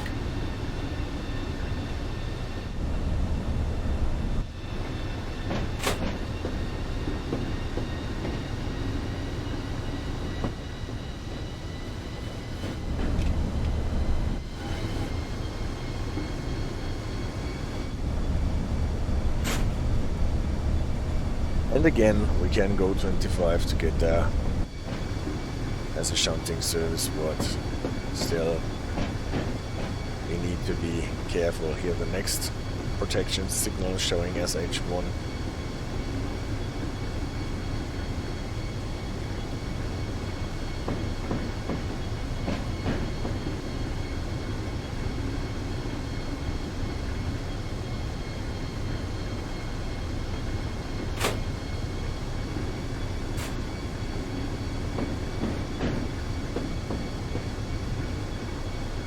And again, we have to press a bit against the cars. We left the cars with the brakes on.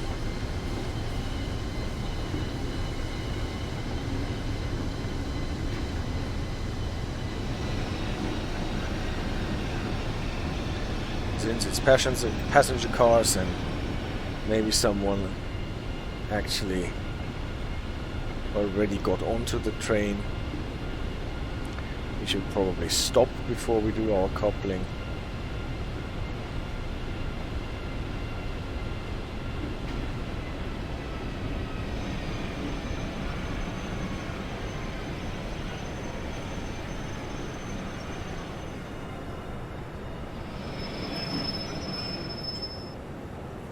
And then start the train again.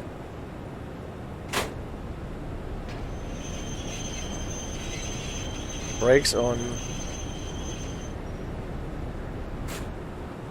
Some traction until the cars kiss.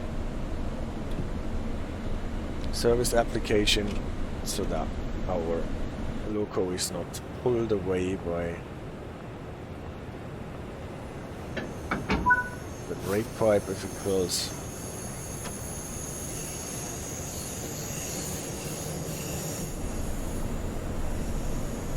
We have to turn off the lights here on this end.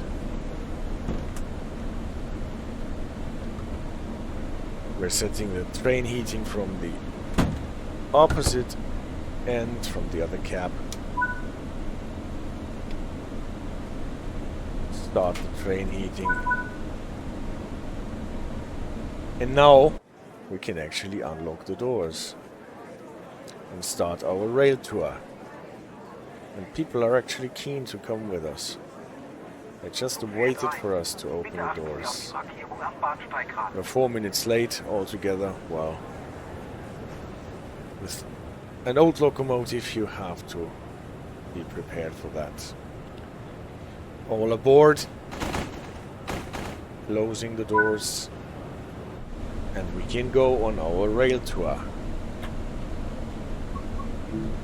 We already see a proceed aspect with an HP2 signal. Filling the brake pipe.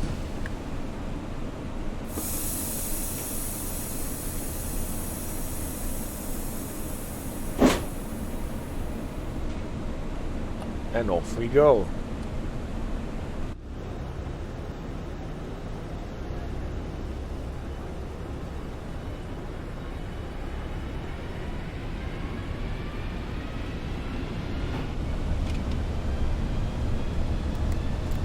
Starting program just like on a normal nowadays locomotive. And we're starting with 40.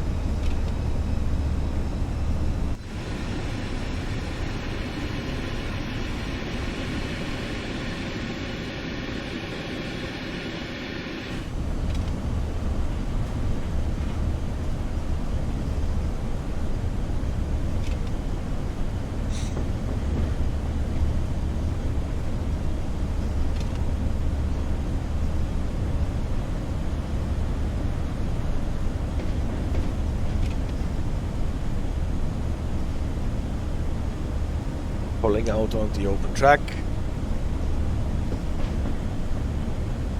As soon as we actually cleared the sidings here and are on the open track, we can possibly accelerate to 80 later than to our maximum speed of 90 that comes with this locomotive.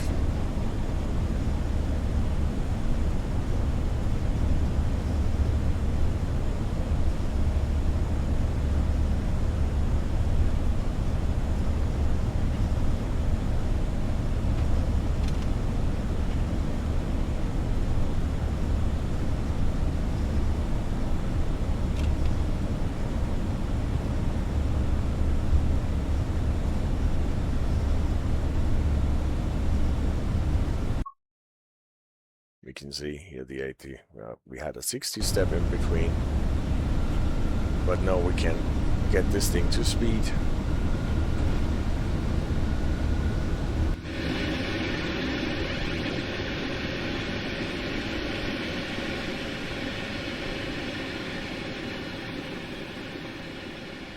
And yeah, now is probably the point where we should turn on some music and have the train run in fast forward motion, because we have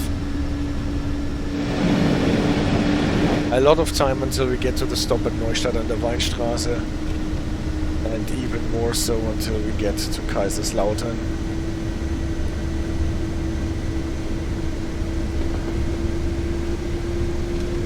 So I will probably have to do another switch, and as soon as the train is at speed, we will do a little fast forward in time.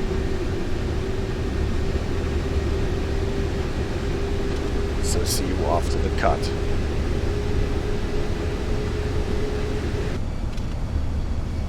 So, fast forward, and we are already approaching Neustadt an der Weinstraße.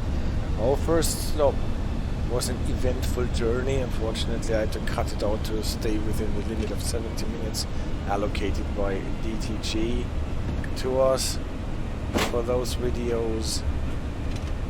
We had to stop at red signals like 3 times, or at least slow down pretty much. And now we're running into the station here on a KS2. And there is a nasty GPA, Geschwindigkeitsprüfabschnitt, that tests you for like 25 or 30 kilometers and will stop you mercilessly if you're too fast. This is why we're drawing in really slow.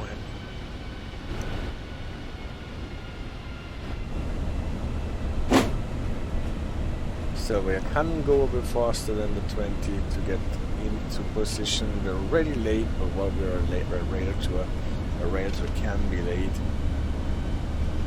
The people can enjoy the whole thing a bit more.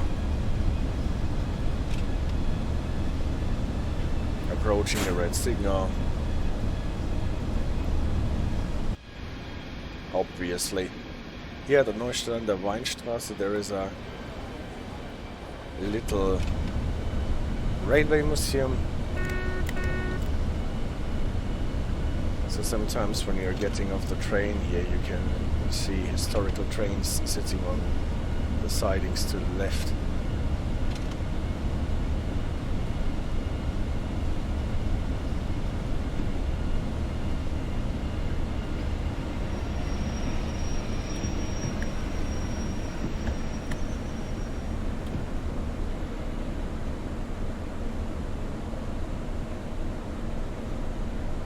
So, how far do we have to go to the signal? That's enough? Great. So, enjoy your stop here at Newhaven der Weinstraße. It will be the last before we actually go with our rail tour into the beautiful mountain area of the Palatinate Forest, the Pfälzerwald, on our journey towards Kaiserslautern. Doors are closed, brakes are released, and the signal is green. Maybe the sequence should be the other way around. First the signal, then the brakes. Our green crocodile, our German crocodile, will pull this train of Donnerbüchsen into the scenic segment of this route. So far between Ludwigshafen and Neustadt and der Weinstraße. Oh, careful not to get, after all, we were still in a restricted monitoring. You could see how this station here uses a Kennlicht to switch off start a signal for the track next to us.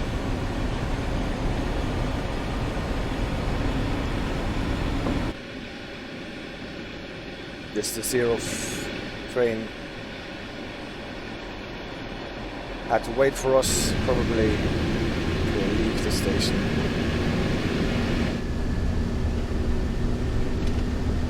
And up to the maximum of 70 minutes, there are like five-ish minutes left. So I can only show you the beginning of this beautiful journey into the Pfälzerwald, and for the rest of this 2-hour scenario,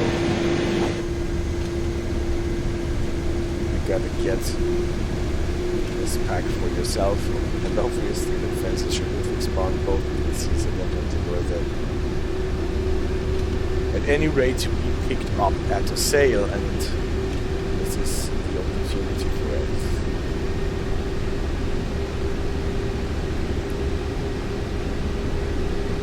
We're still limited to 90 because this is how fast our locomotive can go.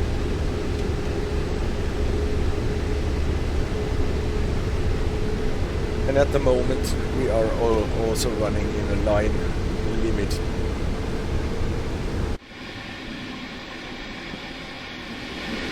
Of 90.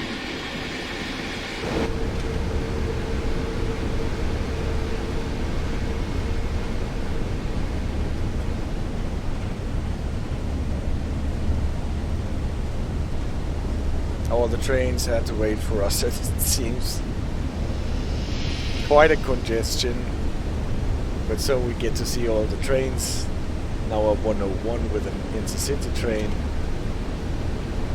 People are cursing about our rail tour. Most probably the first of many tunnels.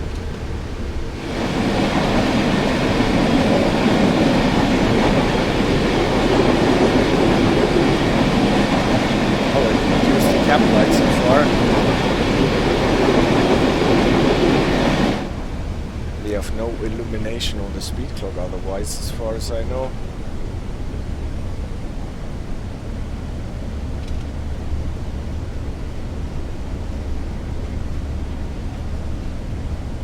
After this bend you could usually accelerate to 100,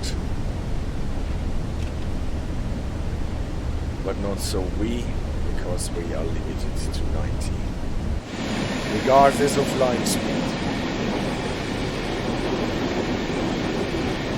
Beautiful mountain forest.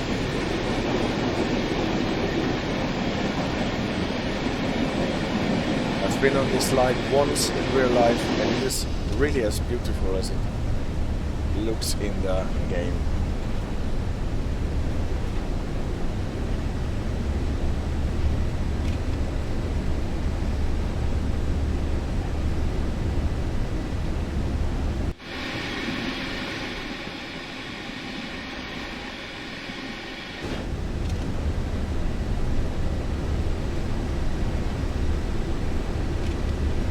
Handful of stations until we get to Kaiserslautern. Handful of speed changes. I always enjoyed this route. And with the rail tour, you obviously can't enjoy the speed changes so much. We will have one speed change to 80 later on. Not more in this video, unfortunately. But you can do this on your own and enjoy it properly.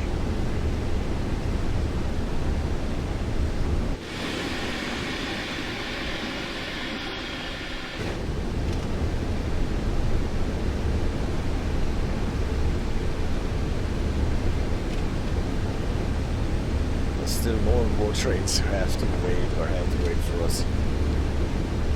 Freight trains here. No, one freight train. And one does the train with the 111, if I saw that correctly.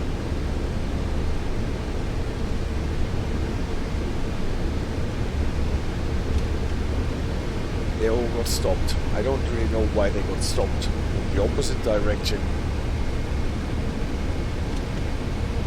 We did not really use the Gegengleis, so they could have gone. But it's nice, so we have something to look at while we're running past. In addition to the mountain woodland scenery.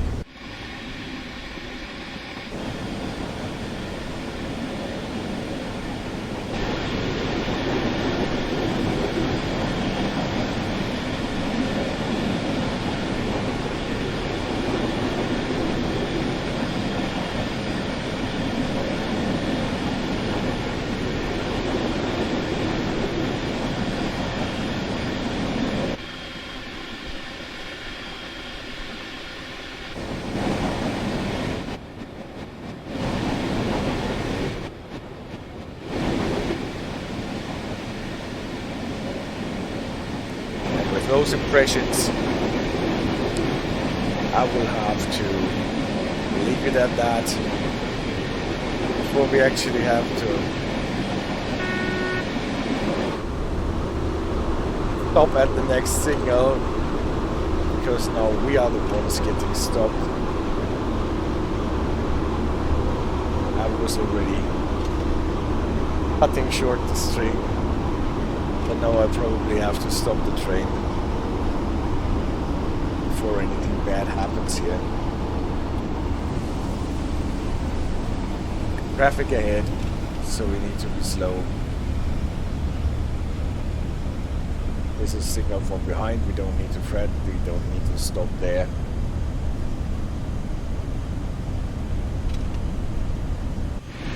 But yeah, thanks so much for watching this video.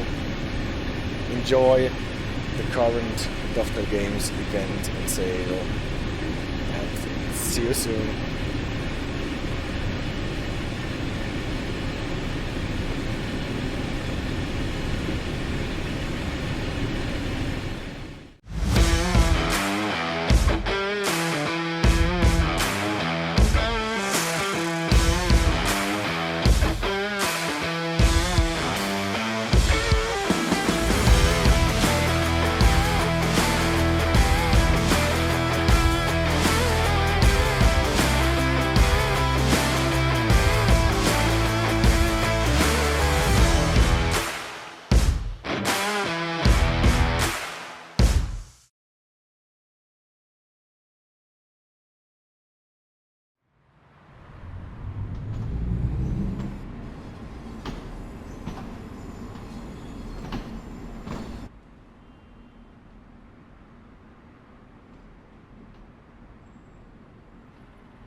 Accepted.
pleasers.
Good.